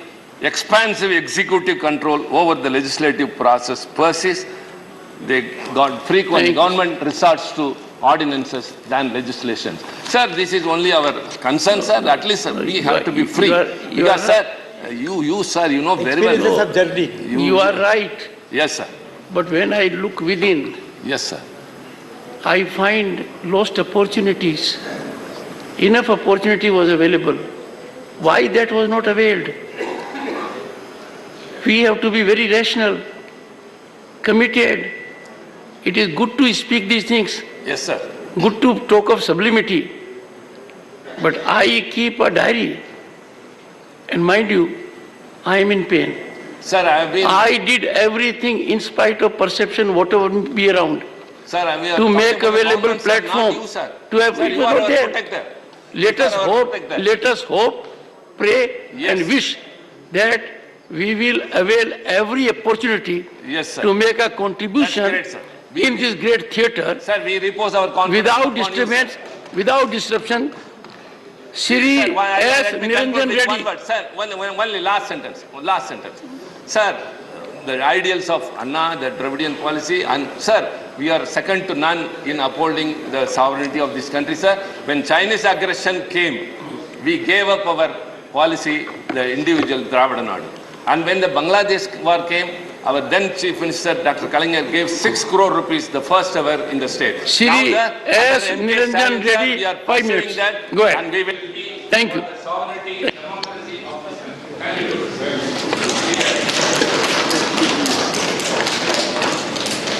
Thank you, Chairperson. Sir, I think it is my fortune that I finally got to address the House with you being in the chair, maybe on the last day of the House being in session.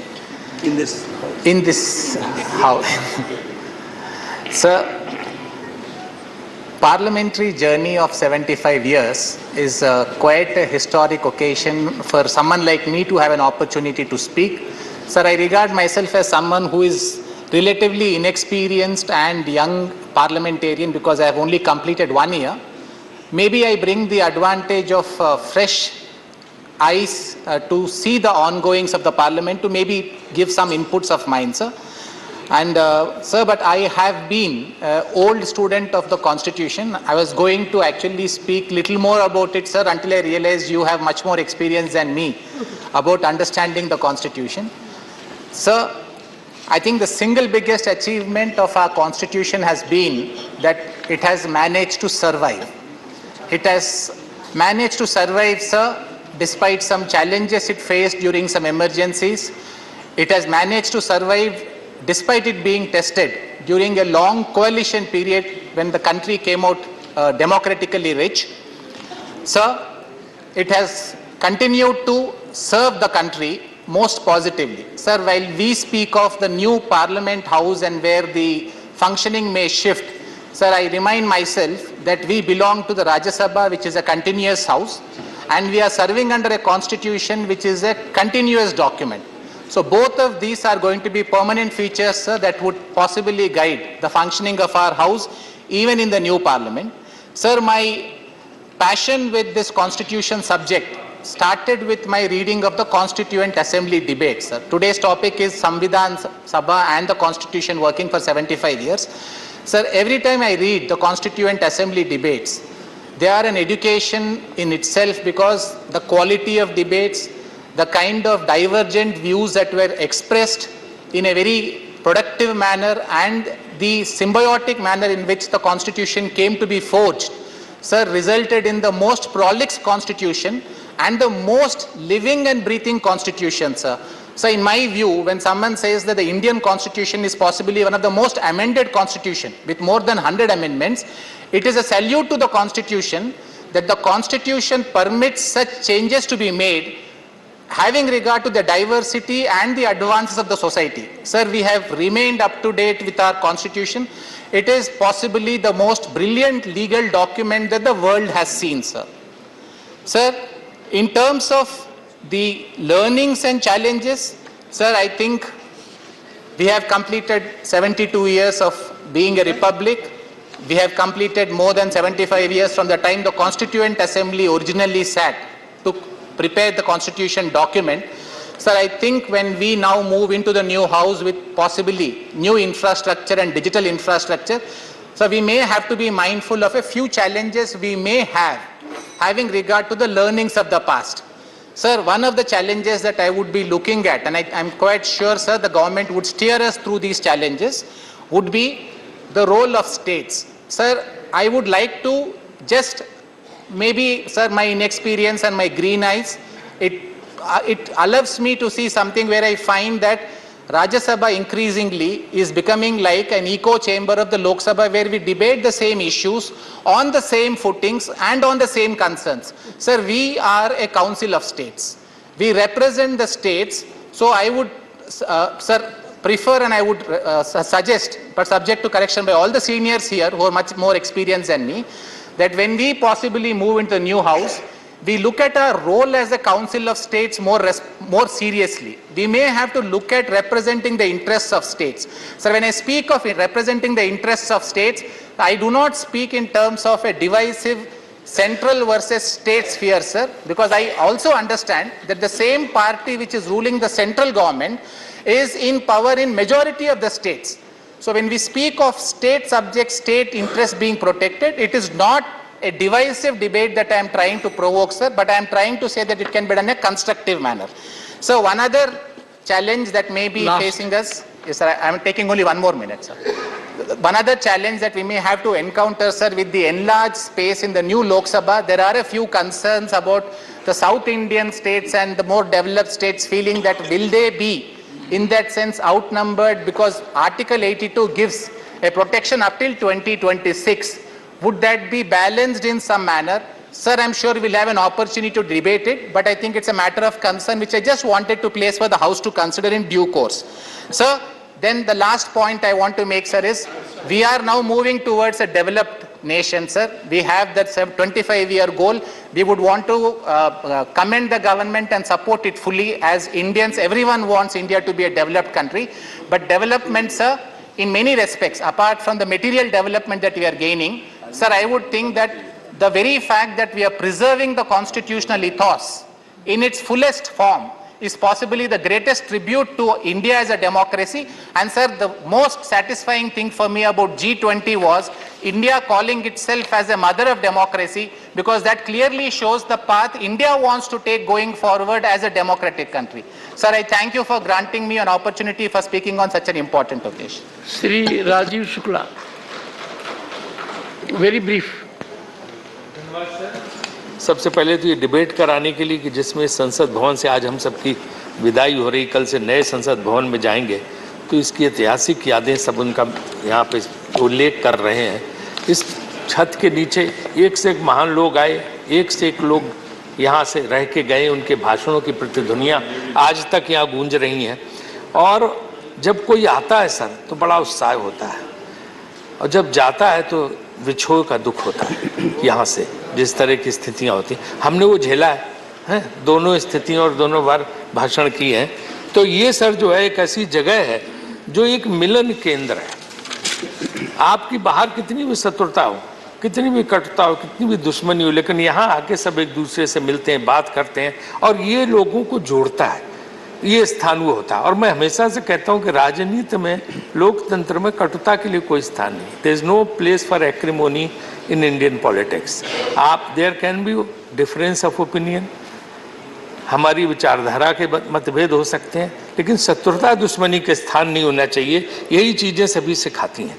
और मैंने देखा कि एक बार sir मधु लिमय जी नए MP होके आए, लोकसभा में उन्होंने जोरदार भाषण पंडित नेहरू के खिलाफ दिया, और उन्होंने सुना। और जब शाम को वो घर जाने लगे तो उन्हें कहीं पता लगा ये नया जो युवा आज बोला ये कहाँ रहता है। तो उन्होंने कहा जी वो साउथ मेन्यू में रहते हैं। बोले उसके घर ले चलो। प्रधानमंत्री उनके घर पहुँच गए और उन्होंने घंटी बजाई, दरवाज़ा खुला तो नेहरू का व्यक्तित्व था ही। मधु लिमय जी नए MP आए, एकदम घबरा से गए कि आप सब कैसे यहाँ पे। प्रधानमंत्री पहुँच के उनके कहले चाय पिलाओ तुम। उनके यहाँ बैठ के जब उन्होंने कहा तो चाय पीने के साथ कहा कि तुम जो है ना बहुत अच्छा बोलते हो चाय, और तुमने हाँ चाय पे डिस्कशन में उन्होंने कहा कि तुम बहुत अच्छा बोलते हो और जो है तुम्हारे अंदर क्षमता है। लेकिन एक चीज़ मैं सलाह दूंगा एक उसके नाते, एक राजनीतिक के नाते, कि तुम थोड़े फैक्ट्स आगे से करेक्ट करके लाओ, तुम्हारे ये फैक्ट्स गलत थे। तो मधु लिमय जी ने अपनी किताब में लिखा संस्मरण में, कुछ दिन के बाद से मैंने तय किया कि जब मैं संसद में बोलूँगा तो अपने तथ्यों को बिल्कुल ठीक करके बोलूँगा। और उसके बाद बहुत बड़े पार्लियामेंटेरियन हुए लिमय जी। इसी तरह से क्या ना कि यहाँ पे जो है बहुत कुछ सीखने को मिलता है। जब मैं संसदीय कार्य मंत्री बना तो प्रणब मुखर्जी जी थे, उन्हीं के उसमें हम लोग काम करते तो उनका बहुत अनुभव था। तो मुझे बोले कि देखो वही सबसे अच्छा पार्लियामेंट्री अफेयर मिनिस्टर है जो रघुराम मैया होते थे, कि जो हमेशा अपोजिशन बेंच में बैठा दिखाई दे। तुम्हारा इस चीज़ से जाना जाएगा कि विपक्ष के साथ तुम्हारे रिश्ते कितने अच्छे हैं। और अगर इसके लिए नहीं जाने जाओगे कि तुम बैठ के सत्ता पक्ष की तरफ क्या कर रहे हो, तो ये सब चीज़ें संसद को उसमें देखने को सीखने को मिलती हैं। ये स्थान सर सेंट्रल हॉल जैसी चीज़ का प्रतीक है। कितनी भी शत्रुता हो आमने सामने पड़ जाते हैं, बैठ के चाय कॉफ़ी पी लेते हैं, वहाँ से बात खुल जाती है और आपस में मेल जोल हो जाता है।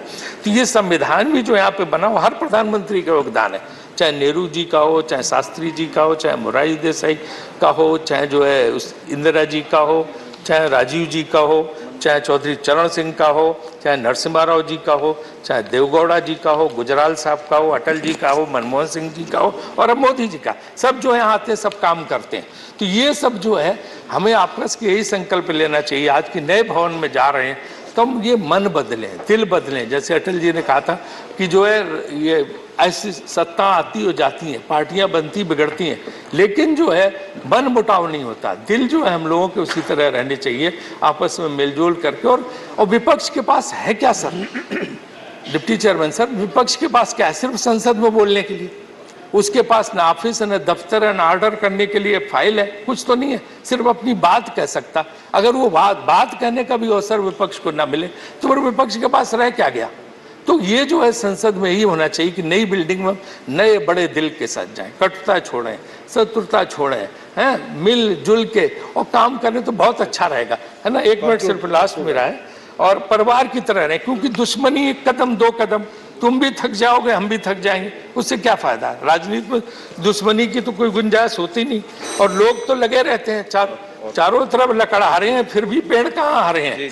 तो यहाँ लोग जुटे रहते हैं, यहाँ पे कहाँ वो ये करके, और जो भी आता है, चाहे हम इधर रहें चाहे उधर रहें, सबको एहसास होना चाहिए कि जो है ना कि शोहरत की बुलंदी भी एक पल का तमाशा है, जिस साग पे बैठे हो टूट भी सकती, ये सब एहसास हमें रहने चाहिए। तो बस जो संकल्प है नई संसद में जो हम जा रहे हैं, तो इसका ही होना चाहिए। मैं उसको स्वागत करते हुए यही कहूँगा कि वहाँ जाके हम अपने मन बदलें, दिल बदल के बैठें, और दूसरी चीज़ वहाँ पे आके हम गरीब कल्याण के लिए काम करें, महंगाई पर काबू करें, युवाओं को रोजगार दें, सबको न्याय दें। एक और बात कहूँगा कि जुडिशियल रिफॉर्म्स आनी चाहिए, जुडिशियल रिफॉर्म्स अभी तक नहीं आए, वो काम नई संसद होना चाहिए। राजीव जी, अनेक और वक्ता हैं, प्लीज। और आपके माध्यम से इस बिल्डिंग का उपयोग क्या हो? ये ऐतिहासिक बिल्डिंग, यहाँ सब कुछ हुआ, सबने बताया, लेकिन इस बिल्डिंग का उपयोग क्या होगा? इसके उपयोग पे भी सरकार को सोचना चाहिए कि ऐसी ऐतिहासिक धरोहर, इसका कुछ ना कुछ इस्तेमाल होना चाहिए, व्हाइट एलिफेंट बन के ना रह जाए। धन्यवाद। संसदीय कार्य के लिए किसी न किसी कार्य, धन्यवाद माननीय राजीव जी, धन्यवाद। धन्यवाद माननीय फौजिया खान जी, माननीय Fauzia Khan.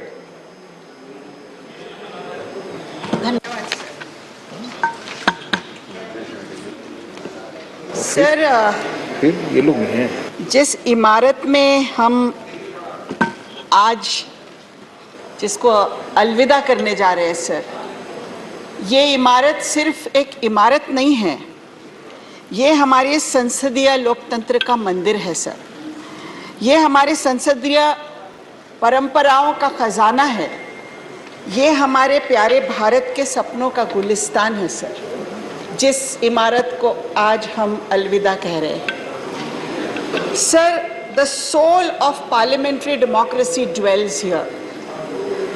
It is through this parliament that India has lived by our constitution. Sir, constituent assembly में 15 महिला सदस्य थे, उनमें से एक महिला सदस्य दक्षिणयानी वेलियंदन, इन्होंने कहा था, अ constituent assembly not only frames a constitution but also gives the people a new framework of life. Sir, it is by this framework of life that we are living in this parliament. This is certainly, sir, not like an old faded garment which we discard and it is replaced by a glittering attire. This institution has a history. It has sanctity. The soul of democracy, sir, is important. डर ये है कि कहीं sir जब हम अपने इमारत का शरीर बदलने जा रहे हैं तो कहीं लोकतंत्र की आत्मा यही न रह जाए सर, ये डर है। The Constitution of India came into force on 26 January 1950. The first general elections under the new constitution were held during the year 1951 and 52, and the first elected parliament came into existence in April 1952, sir. Since then, this parliament has been the custodian of democracy. Sir, this has been the custodian of the dreams and aspirations of the people of India. This has been the custodian of the rights of men and women and children, sir. This has been the custodian of equality and justice. Several prime ministers have led this country. Several prime ministers have led this glorious nation, sir. Their vision, their contribution has made India grow like a 75-floor skyscraper. We are a skyscraper now. But that foundation, sir, is very, very important. And this foundation was laid by Shri Jawaharlal Nehru, who was 16 years Prime Minister of India, who has been called the father of modern India, sir, who carried forward the noble ideals of Mahatma Gandhi and laid the foundation of socialist, secular values and communal harmony. Sir, we cannot forget, sir, that it was his vision of modern India and his decisions of starting IITs, IIMs. Madam, please conclude, madam. Sir, it's over? Yes, 3 to 4 minutes. जो others में 3 to 4 minutes, please. All right, sir. Sir, I will say that coming back to the context of the present times, I will say many prime ministers have led this country. Rajiv Gandhi ji has brought about the IT revolution, sir. He has brought reservation for women in the local self-government. There are so many decisions taken. Indira Gandhi was a prime minister who broke Pakistan into two. वो Iron Lady जिसकी वजह से पाकिस्तान के 2 टुकड़े हो गए हैं, sir. ऐसे Sir, please give me a minute at least. Please. It's already 4 minutes, madam. Please give me a minute, sir. This has been the time which has been allocated here. 3 to 4 minutes, please. Please cooperate, please. Should I conclude or should I Please stop? conclude. Please conclude. Okay, sir. Last में इतना ही कहूंगी कि आज हम मन की बात कर रहे हैं. आज सरकार मन की बात करती है, लोग सरकार के मन की बात करते हैं. सर, लेकिन हमारे जो तिरंगे के रंग है आज वो सरकार को नजर नहीं आ रहे हैं. सर, जो 3 रंग है वो नहीं दिख रहे हैं. शायद कलर ब्लाइंडनेस की बीमारी हो गई है, क्योंकि सर ये कलर ब्लाइंडनेस की बीमारी आज जो भी हमारे एडमिनिस्ट्रेटिव एजेंसीज हैं, जो CBI है, ED है, हमारे जो अलग अलग ऑटोनोमस एजेंसीज है, आज उनको एक ही रंग नजर आ रहा है. Thank you, madam. It's already 5 minutes. 3 minute के बजाय 5 मिनट आप बोली. Thank you, doctor Ramgopal Yadav ji. को हिट करने को लगे तो श्रीमान, समय तो है नहीं, टॉपिक ऐसा है जिस पे पूरे दिन बोला जा सकता है, लेकिन बहुत जो लिमिटेड टाइम होगा 2-3 मिनट का, मैं उसमें ही अपनी बात खत्म करूँगा. हम कहाँ से चले थे और कहाँ पहुँचे. यात्रा यही है. यात्रा की बिगिनिंग होती है, यहाँ से शुरू की थी, कहाँ पहुँचे, अभी ख़त्म नहीं हुई है. नेहरू जी से चले मोदी जी तक आ गए, आगे कहाँ पहुँचेंगे वो तो आगे की बात है. मैं 2-3-4 उदाहरण दूंगा. ये ज्ञान में देने के लिए आज खड़ा नहीं हूँ. एक बार पंडित जवाहरलाल नेहरू प्रधानमंत्री थे, इलाहाबाद गए. समाजवादी युवजन सभा के लोग जनेश्वर मिश्र, मोहन सिंह, ब्रजभूषण तिवारी के नेतृत्व में उन्होंने काले झंडे दिखाए. नेहरू जी ने अपनी गाड़ी रुकवाई, उतर के आए, बोले इन लड़कों को बुलाओ, और पूछा कि भाई क्यों काले झंडे दिखा रहे. लड़कों ने कहा कि हमारे यूनिवर्सिटी की फीस बढ़ा दी और हॉस्टल की फीस बढ़ा दी. हम गरीब लड़के आसपास के गांव के जहाँ रहते हैं हॉस्टल में कोई पढ़ने की स्थिति में नहीं. नेहरू जी ने, तब सेंट्रल यूनिवर्सिटी नहीं थी, लेकिन पंडित जी तो वहाँ के लिए कह ही सकते, तो कोई बात नहीं. नेहरू जी ने कहा कि भाई वाइस चांसलर को बुलाओ. BC से कहा कि आपने फीस क्यों बढ़ा दी. कल तक ये आदेश वापस हो जाना चाहिए. आदेश वापस हो. एक बार जनेश्वर जी को इलाहाबाद यूनिवर्सिटी के वाइस चांसलर ने बाहर निकाल दिया. एडमिशन दोबारा ले नहीं रहे थे. पंडित कमलापत त्रिपाठी उत्तर प्रदेश से शिक्षा मंत्री थे. पंडित जी के पास लड़के गए तो उन्होंने BC से कहा कि इसे दाखिला दीजिए, कि नहीं ये लड़का आंदोलन बहुत करता है. तो पंडित कमलापत त्रिपाठी ने कहा कि आंदोलन नहीं करेंगे तो नेता कैसे निकलेंगे इस यूनिवर्सिटी से. और दाखिला किया. फिर जनेश्वर जी इस देश के कई मंत्रालयों के मंत्री भी रहे. मैं कहना ये चाहता हूं कि उस अब 300 दिन से ज़्यादा से लड़के इलाहाबाद यूनिवर्सिटी में अनशन किए हुए हैं कि स्टूडेंट यूनियन का गठन होना चाहिए, चुनाव होना चाहिए. 300 दिन से ज़्यादा हो गए, बैठे हुए हैं, कोई सुनने वाला नहीं. अभी दिल्ली यूनिवर्सिटी में होने जा रहे हैं स्टूडेंट यूनियन के चुनाव, लेकिन सेंट्रल यूनिवर्सिटी है प्रयागराज यूनिवर्सिटी, उसमें नहीं करने जा रहे. और 2 उदाहरण और देंगे. रूपाला साहब नाराज मत होना. पूर्वांचल उसका एक्सप्रेस का उद्घाटन करने प्रधानमंत्री जी गए. हमारे मुख्यमंत्री उनको रिसीव करने के लिए खड़े हुए थे. तो स्वाभाविक गाड़ी आगे चली गई, हमारा मुख्यमंत्री पैदल पीछे पीछे चला. तो कब तक चलता रहा. कोई केयर करता है. नेहरू जी लड़कों के लिए खड़े हो जाते, लेकिन प्रधानमंत्री गाड़ी मुख्यमंत्री के लिए नहीं खड़ी हो. तो आपके यहाँ क्या हुआ गुजरात में? उत्तर प्रदेश के चुनाव के बाद अगले दिन ही या दूसरे दिन गुजरात में प्रधानमंत्री का रोड शो था। सारे देश ने देखा कि नहीं, आपके मुख्यमंत्री खड़े हुए तो एसपीजी ने साइड करके चला गया, हटा दिया और सीधे गाड़ी चली गई कारवां, मुख्यमंत्री खड़े रह गए। तो एक हम चले वहां से थे और पहुंच गए यहां।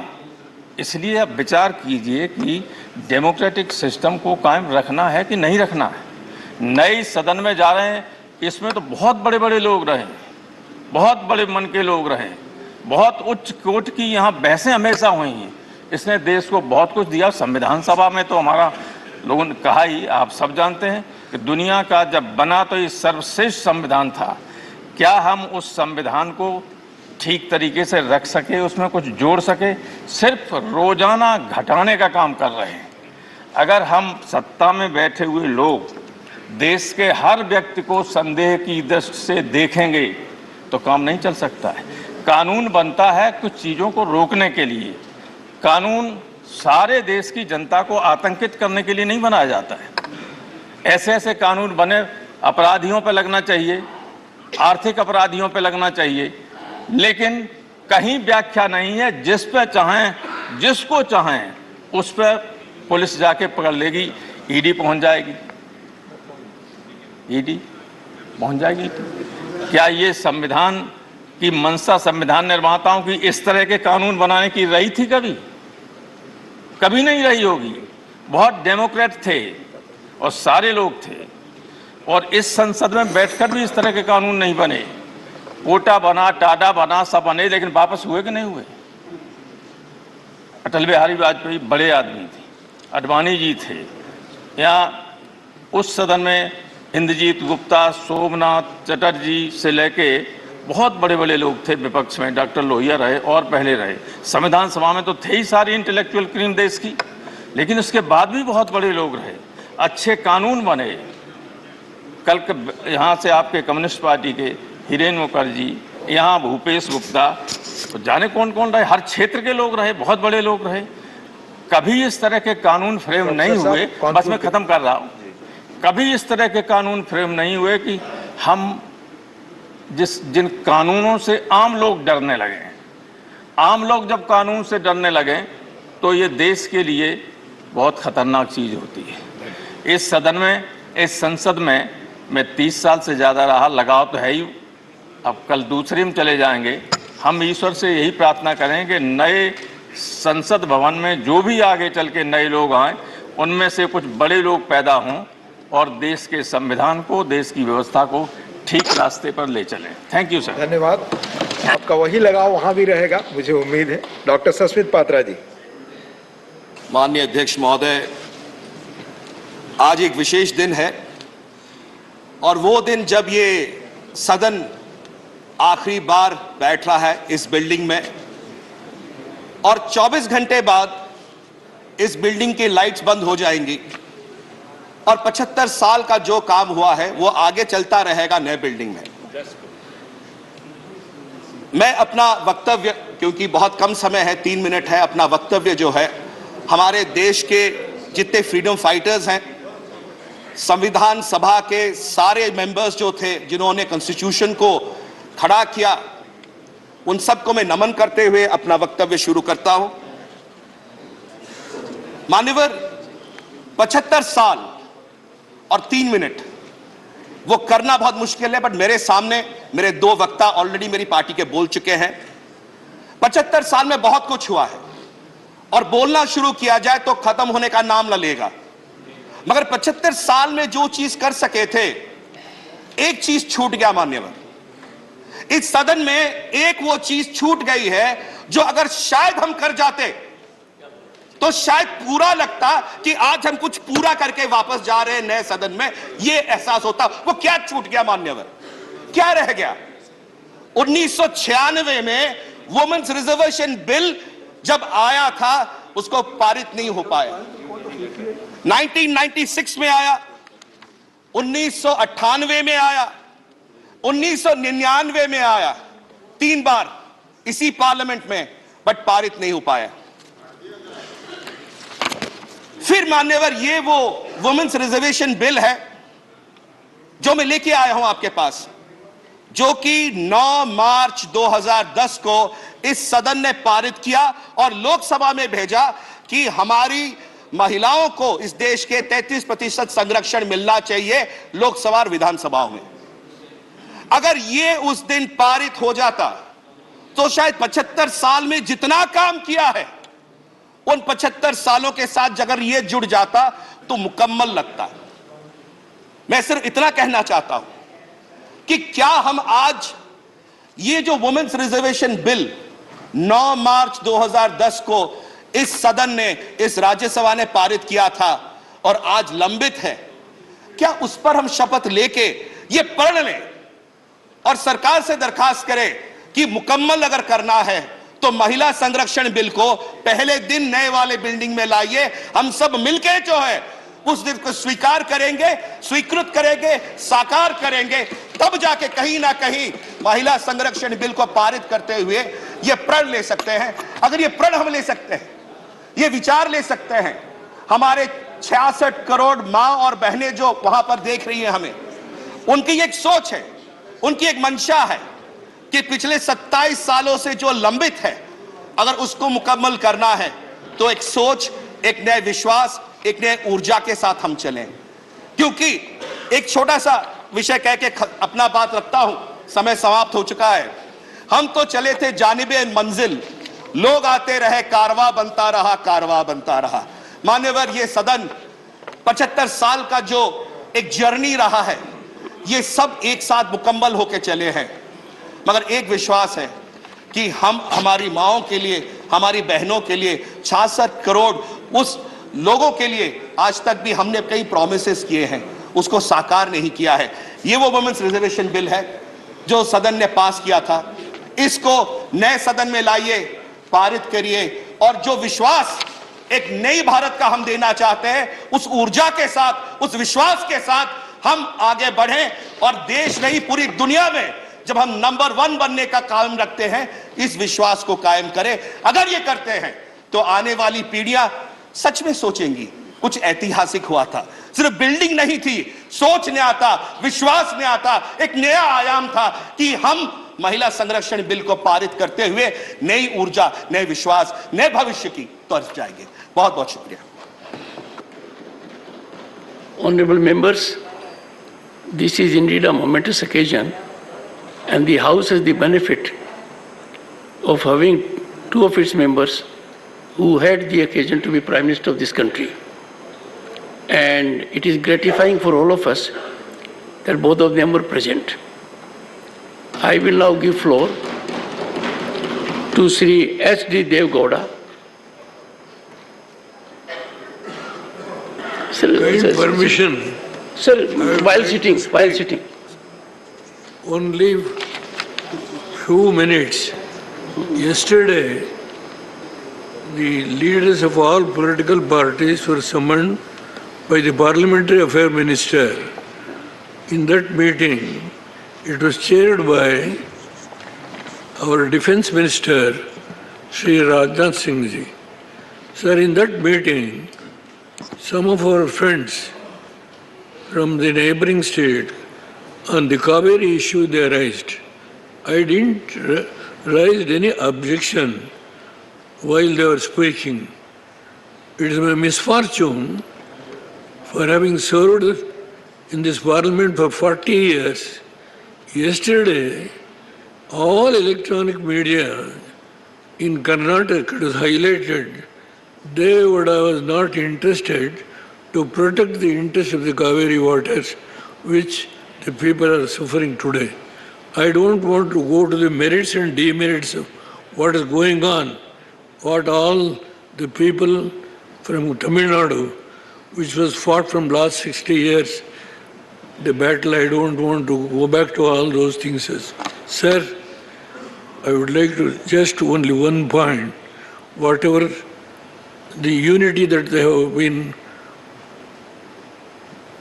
exposed. When Kharge was speaking, I was watching. Your good self said, I will give opportunity for all the members, few minutes.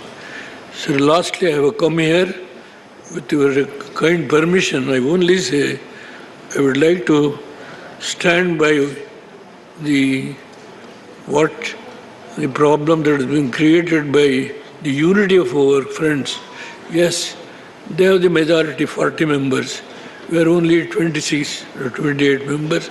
There is no unity among ourselves in Karnataka.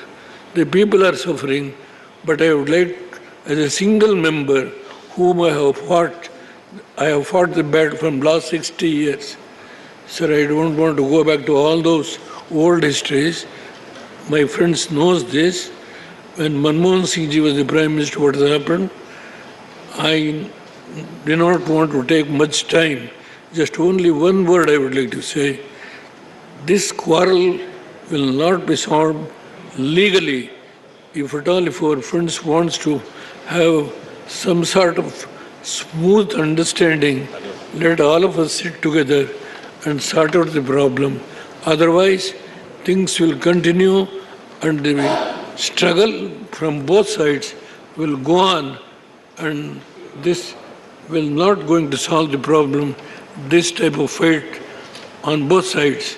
I only, with a humble request, I pray all our colleagues from Tamil Nadu are, unfortunately, Karnataka is surrounded by all the projects.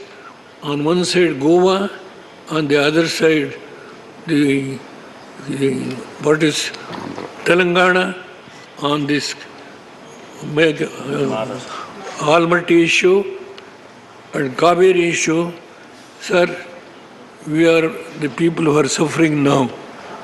I only pray this problem will not be solved unless we sit together, try to sort out the problem ourselves.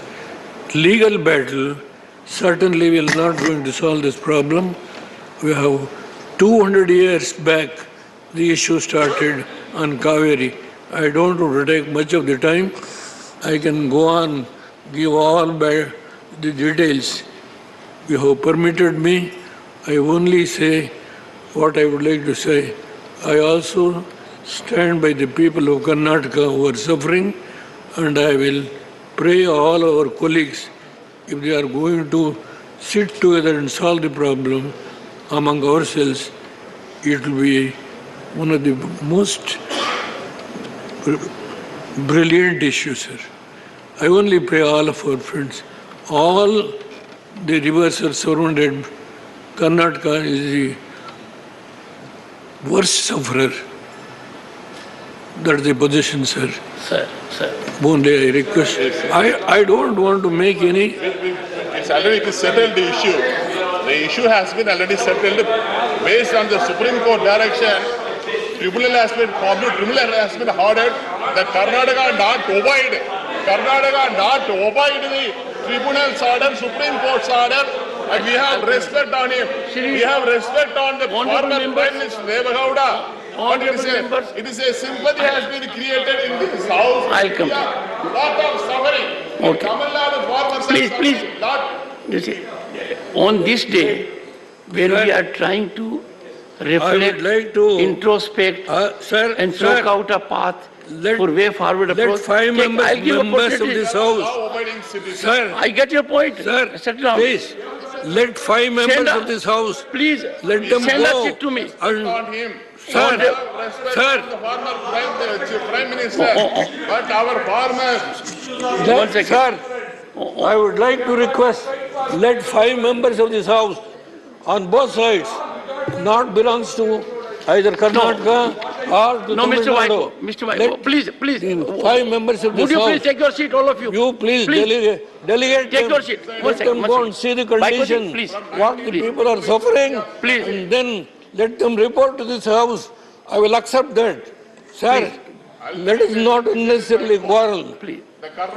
Those people who are not concerned about this problem.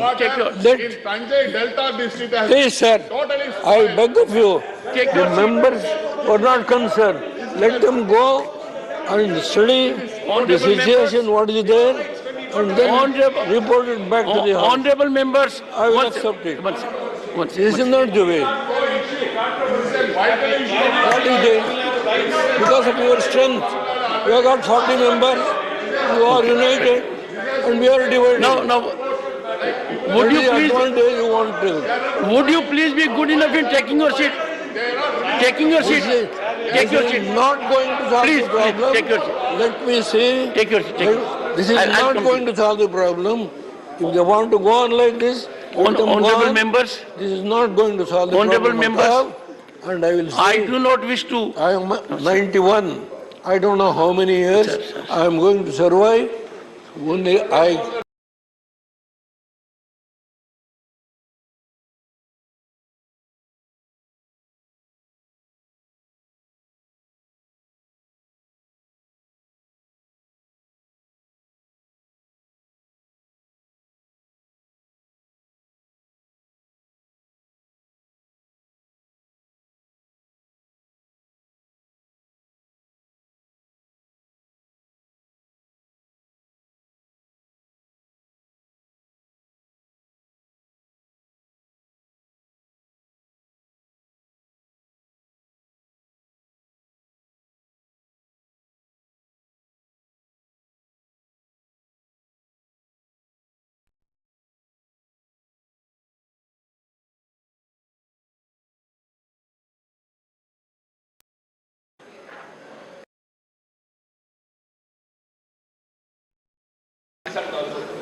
माननीय सभापति जी, मैं आपका बहुत बहुत आभारी हूं कि आपने मुझे बोलने का अवसर दिया है। कल हम सब नए भवन में जाएंगे। ढेर सारी व्यक्तिगत यादें यहां से जुड़ी हैं और देश के इतिहास को देखें तो मैं गर्व के साथ कह सकता हूं कि हम सब उस सदन के सदस्य हैं जिसने इस देश का गौरवशाली इतिहास रचा है राज्यसभा में। मतलब कैसे भूल सकते हैं हम इस संसद भवन को 14 और 15 अगस्त की रात में पंडित जवाहरलाल नेहरू का वो भाषण, जब आज़ादी का उद्घोष हो रहा था तो उन्होंने कहा था जब सारी दुनिया सो रही है तो उस समय हिंदुस्तान जाग रहा है एक नया डेस्टिनी, एक नया अध्याय लिखने के लिए। ये साक्षी है उन घटनाओं का, ये साक्षी है संविधान बनाने का। मैं इस विवाद में नहीं पढ़ूंगा कि 75 साल 2 साल पहले पूरे हुए या 75 साल 2 साल बाद पूरे होंगे। मैं इतना जरूर कहना चाहता हूं, इसके निर्माताओं को प्रणाम करते हुए कि आपने एक ऐसा संविधान दिया। इस संविधान की खूबसूरती के लिए तो मैं एक जिक्र करना चाहता हूं कि भारत का नक्शा देखें। भारत में लोकतंत्र पहले दिन से जिंदा है, 15 अगस्त 1947 से आज तक जिंदा है। एक क्षण के लिए यहां लोकतंत्र कभी समाप्त नहीं हुआ है। लेकिन जरा भारत का नक्शा उठा के देख लीजिए, बगल में नेपाल में क्या हुआ, पाकिस्तान में क्या हुआ, चीन में क्या हुआ, श्रीलंका में क्या हुआ। तो ये संविधान निर्माताओं ने जो बनाया था, ये उसकी खूबसूरती है कि आज तक हमारा जो सबसे अनमोल रतन था लोकतंत्र, वो जिंदा है। इसलिए हम कहना चाहते हैं कि ये दोनों सदन साक्षी हैं उस घटना के। मानव, मैं एक चीज जो कहूंगा, कुछ लोगों की आदत होती है बीच में बेतुका बोलने की, बेसुरा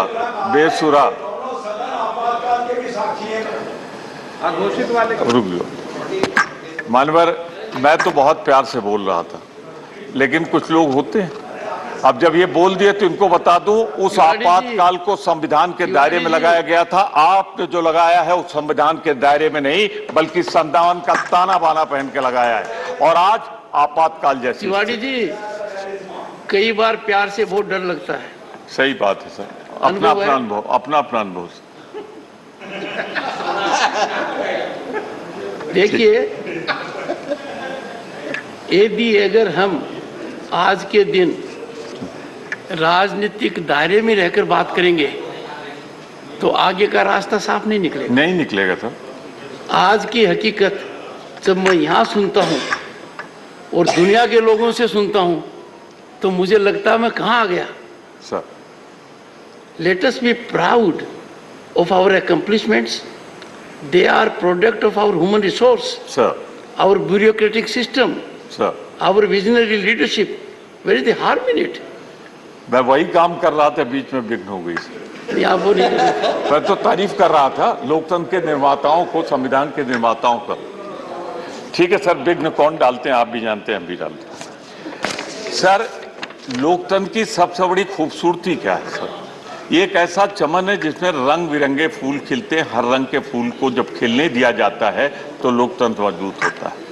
मैं फिर किसी की तरफ इशारा नहीं कर रहा हूं, पर सिर्फ ये कहना चाहता हूं कि इस लोकतंत्र की सबसे बड़ी बूटी यही थी कि यहाँ हर धर्म को, हर भाषा को, हर जात को फूलने फलने का अधिकार मिला था। और जब धर्म के नाम पर हुकूमतें बांटेंगी लोगों को तो लोकतंत्र पर सवालिया निशान लगेगा और जिन्होंने ये संविधान बनाया है उसके प्रति अनादर का भाव जाहिर होता है। मैं जरूर कहना चाहता हूं इस बात को कि जहां हमारे लोकतंत्र की ताकत है कि आज भी हम लोकतंत्र में जिंदा हैं, आगे भी रहेंगे, चाहे जितने दौर आए आके चले जाएंगे, लेकिन हिंदुस्तान का लोकतंत्र कभी नहीं मिटेगा, ये मैं विश्वास पूर्वक और दावे पूर्वक कहता हूं। अनवर, जब इतिहास पढ़े तो एक लाइन में ये कह के बर्खास्त न कर दें कि 70 सालों में क्या हुआ था। अरे 1947 में जब पंडित जवाहरलाल नेहरू ने सत्ता संभाली थी तो हिंदुस्तान के पास क्या था? कितने गांव में बिजली थी, कितनी हम बिजली पैदा करते थे, कै गांव में हमारा टेलीफोन सेवाएं थी, कै गांव में मानवर विकास के लिए सड़कें थी। आज अगर है तो सारे लोगों ने मिलकर काम किया है, इसलिए आज ये दौर आया हुआ है। तो मैं एक बात जरूर कहना चाहता हूं, जब गौरवशाली इतिहास पढ़ा जाए तो प्रधानमंत्री नेहरू के किए कार्यों की सराहना के बने हिंदुस्तान का इतिहास अधूरा रहेगा। उन्होंने जो योगदान दिया, शास्त्री जी का संक्षिप्त कार्यकाल था। आपको बधाई, शुभकामनाएं, इस उम्मीद के साथ कि आप याद रखेंगे कि अभी मेरा 10 मिनट बाकी। धन्यवाद। मानवर, भूल गए हो तो मैं बता दूं, मानवर शास्त्री जी का, मानिया जी, शास्त्री जी का कार्यकाल बहुत संक्षिप्त था। 18 महीने में उस शख्सियत को हमेशा हिंदुस्तान याद रखे जिसने जय जवान जय किसान का नारा दिया था। तब वो हिंदुस्तान था जब युद्ध रोकने के लिए 65 का हम पर PL 480 की धमकी दी गई थी, उससे भी हम निकले। मानवर, इंदिरा जी के बगैर इंडिया का इतिहास अधूरा रहेगा। अरे ये वो इंदिरा गांधी है जिसने महिला सशक्तिकरण किया, बांग्लादेश का निर्माण किया। अरे लोग तो इतिहास में कुछ पन्ने लिखते हैं, उन्होंने तो ज्योग्राफिया बदलकर दुनिया के नक्शे में जब तक बांग्लादेश रहेगा इंदिरा गांधी का नाम रहेगा। और इंदिरा गांधी की कोई ताकत तो थी, इंसानियत थी, शराफत थी, संसदीय मर्यादाएं थी कि अटल बिहारी वाजपेयी ने उनकी तुलना दुर्गा मां से की थी। ये है देश का लोकतंत्र। मानवर, आज बड़ी बात होती है डिजिटल इंडिया। इसका जन्मदाता कौन था? राजीव गांधी। क्या हम उनके योगदान को भुला सकते हैं? पिछड़े वर्गों को, दलित वर्ग को, महिलाओं को अगर पंचायत राज में, नगर निकाय में आज वो मेयर के पद पे बैठी हैं, बड़े बड़े पदों पे जिला पंचायत अध्यक्ष बैठी हैं, तो कांग्रेस के प्रधानमंत्री राजीव गांधी का योगदान है उसमें। मैं इतना जरूर कहना चाहता हूं आपसे, आज युवा आभारी है। 18 साल के नौजवान को अगर मिला है तो इन्हीं 70 वर्षों में मिला है मताधिकार। मानो मैं आगे बात बढ़ाऊं अगर तो इतना जरूर कहना चाहता हूं, PV नरसिंह राव जी ने आर्थिक उदारीकरण शुरू किया। उन्होंने, मनमोहन सिंह जी ने उसको परवान चढ़ाया। आज भारत की जो ताकत है ना दुनिया में, वो सपनों से नहीं आई है, इन दोनों के उदारीकरण के कारण आई है। हम इनके योगदान को नहीं भूल सकते। पर एक बात जरूर कहना चाहूंगा आपसे, उदारीकरण का जो आज स्वरूप है वो उधारीकरण और बेचीकरण में तब्दील हो रहा है, उसे रोका जाना चाहिए। हमारा उदारीकरण और बेचीकरण के बीच में बहुत बड़ा फासला है। मानवर, मैं ये जरूर कहूंगा कि इस संविधान की तीसरी सबसे बड़ी मर्यादा है कि फेडरल स्ट्रक्चर, हाँ वही आप शुरू कर दीजिए 10 मिनट।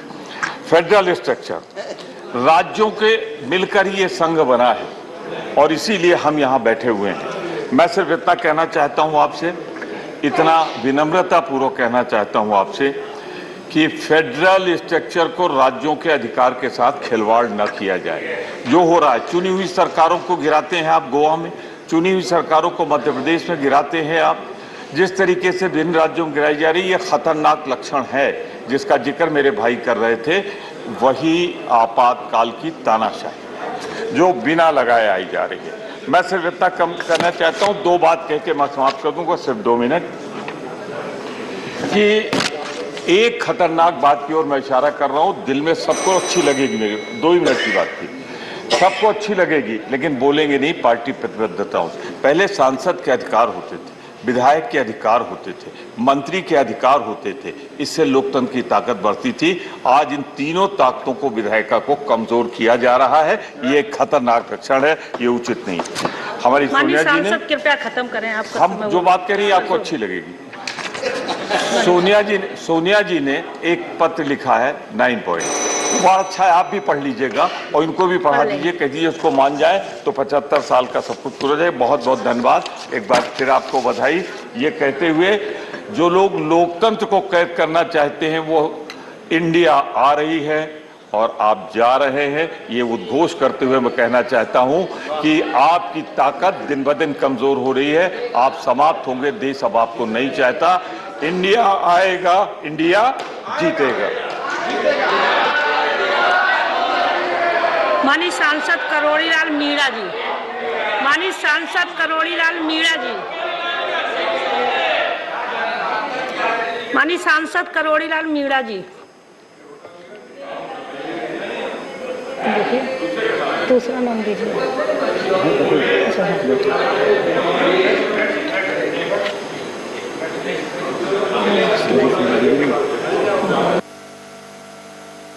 माननीय विजय सिंह रेड्डी जी, विजय शाही Reddy ji,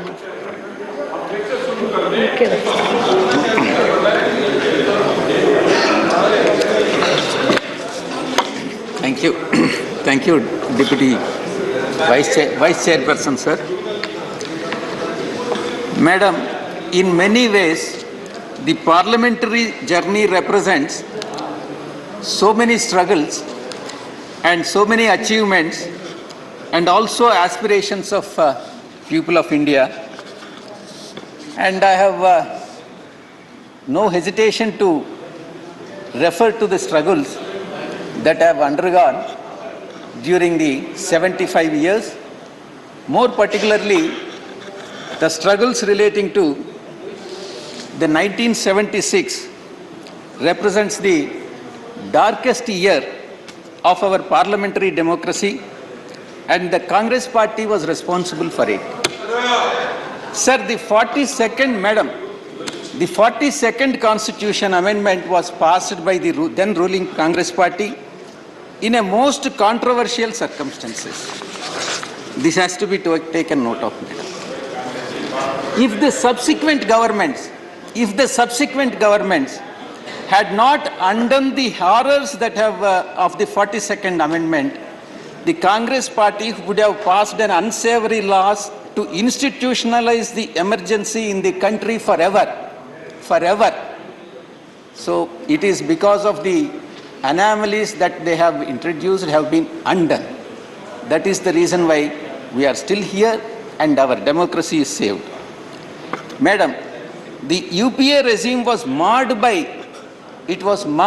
capitalism, corruption, policy paralysis, and decline in economic growth. This is what their achievement is. The struggles I have already explained, and their achievements I have already explained, and more particularly in relation to Andhra Pradesh, what Congress party has done during the bifurcation has to be explained. Madam, despite protests, Andhra Pradesh reorganization bill was passed in a most unruly manner, and which is a black mark for the democracy, and Andhra Pradesh hence was the biggest victim of the misuse of power by the Congress party. Madam, the live telecast of the parliamentary proceedings were cut off. A demand for the division of voting has been denied. All Andhra member of parliaments were unfairly suspended. and doors of Lok Sabha were closed, the passage of Andhra Pradesh reorganization bill was based on unscientific, irrational considerations, which has been authored by my friend Jairam Ramesh ji. Madam, the next point, you can go ahead with your comments, but I'll continue my observations. Madam, the governments may come and governments may go, but for sitting government, that is BJP government, is under an obligation to fulfill the statutory promises made by the previous government, that is Congress government, madam. Madam, the Congress party, one important point, madam, the Congress party has held the power for 50 years. 50 years out of the 75 years, and if any other party had been in place other than Congress party, I have no hesitation to say that India would have been a developed country by now, not a developing country, madam. It would have been a developed country. That is the achievement of the Congress party, insofar as democracy is concerned. This, you can go ahead. The evidence of this is in front of our eyes now. Madam, the non-Congress government in the past 10 years, you have been seeing, we have been watching, and what the performance is. Madam, parliamentary productivity. Average number of sitting days per year has decreased from 120 in 1950s to roughly 70 days at present, which is really alarming, madam. Madam, I'll have to give the comparative figures. In 2022, the Indian Parliament sat for 56 days, and US Congress sat for 158 days, and British Parliament sat for 137 days, and the Canadian Parliament sat for 96 days. I request the BJP government to increase the number of sittings of the Parliament so as to make the justice to the country, people of this country, madam. Madam, there is youth particularly. The youth at present, the significance of youth and importance of youth is coming down slowly, and the participation in youth is also coming down. MPs in 25 to 40 age bracket has fallen from 26% in first Lok Sabha to 1 to 12% in 17th Lok Sabha, madam. Madam, welfare of backward classes. I request the government, Honorable Finance Minister is sitting here. I request the Honorable Finance Minister and also Prime Minister and BJP government to introduce reservation for BCs based on the population of BC population in this country. BCs constitute more than 50% in this country. Therefore, the reservation has to be given to the BCs based on the proportion of population. And no caste census has been conducted, and the last caste census has been done in 1931. Socio-economic population data on BCs has been released, madam. Madam, women reservation bill. The women constitute 50% in the population. YSR Congress Party, under the leadership of Jagan Mohan Reddy Garu, right from day one, since inception of the party, has been demanding reservation for women, and as of today, in the state assemblies, the percentage of women is only 8%, and in Lok Sabha it is 15%. Women, therefore, the women reservation bill has to be passed. We request the government of India to, BJP particularly, to pass the women reservation bill. Madam, in fact, even in the yesterday's meeting, yesterday all-party meeting has been held, wherein my colleague, my friend from Andhra Pradesh, MP, has vociferously raised the issue of arrest of Chandrababu Naidu. Though it is not relevant here, since he has raised the issue in the all-party meeting, and also he is going to raise the issue again on the floor of this House, I have no other option but to address this issue. Madam, Chandrababu Naidu has been arrested by the CID department of Andhra Pradesh government on the charges of corruption in a particular case, relating to Siemens India. And there is an ample evidence which has been produced to the court, and court has remanded him to judicial custody. Now that arrest has been made and the remand has been given by the judiciary and the court proceedings have started, it is for the court to decide. And court has also observed that there is a prima facie case against Chandrababu Naidu, and the court will decide the matter. Madam, it is Chandrababu Naidu who this is the book, madam. This is the book. Chandrababu Naidu has resorted to corruption of 1,44,577 crores. This is a old book, and subsequently, this amount of corruption, the quantum of corruption has gone up to 6 lakh crore, madam. And again, madam, it is not one case or two cases against Chandrababu Naidu. There are number of cases. It is his own affidavit, madam. It is his own affidavit which has been filed before the Election Commission, wherein he has stated that there are 9 cases against him, 9 criminal cases against Chandrababu Naidu. Therefore, when he himself has declared that there are criminal cases against Chandrababu Naidu, I have no hesitation to call Chandrababu Naidu as a criminal, madam. He has been implicated in a criminal conspiracy and resorted to corruption. Therefore, he has been implicated in the corruption case, madam. One more point, madam.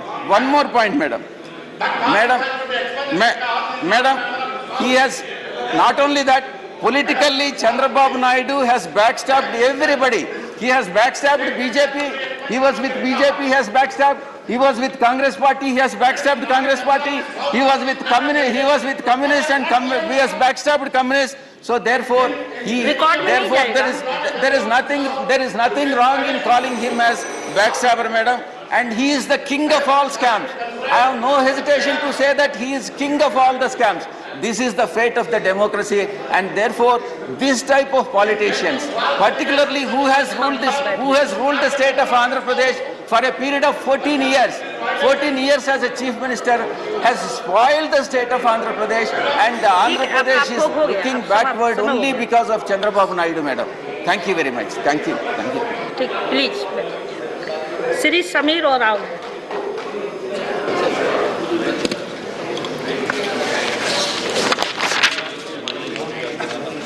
आदरणीय उपसभापति महोदया, आपका बहुत बहुत आभार कि आपने मुझे इस ऐतिहासिक विषय पर बोलने का अवसर आपने प्रदान किया है। महोदया, सांसद भवन भारत के वर्तमान और भविष्य की परिस्थितियों तथा देश की समस्याओं पर चिंतन मनन के साथ ही शासन चलाने के लिए विधान निर्माण का एक केंद्र रहा है। महोदया 1927 में बनकर तैयार हुआ संसद भवन 1947 तक ये अंग्रेजों के गुलाम में रहा था। 1947 से लेकर के आज तक यह संसद भवन आम जन के लिए होने वाली नीति का एक प्रमुख केंद्र बनकर ये काम निरंतर कर रहा है। महोदया, ये संसद भवन देश के लिए महत्वपूर्ण इसलिए भी है क्योंकि इस संसद भवन में 2 वर्ष 11 महीने और 18 दिन की संविधान सभा की बैठकें हुई। तत्पश्चात 1950 में भारत के संविधान को इसी भवन में लागू किया गया। महोदया, संविधान लागू होने के पश्चात महामहिम राष्ट्रपति, लोकसभा एवं राज्यसभा को मिलाकर भारतीय संसद का निर्माण किया गया। यह तीनों ही भारतीय संसदीय प्रणाली के अभिन्न अंग बनाए गए। मुझे गर्व है कि मैं इस राज्यसभा के सदस्य के रूप में इस सदन का हिस्सा बना, क्योंकि पिछले 75 वर्षों में राज्यसभा ने संसद के अस्थायी सदन के रूप में कभी भंग हुए बिना निरंतर देश की चिंताएं ये करता रहा है।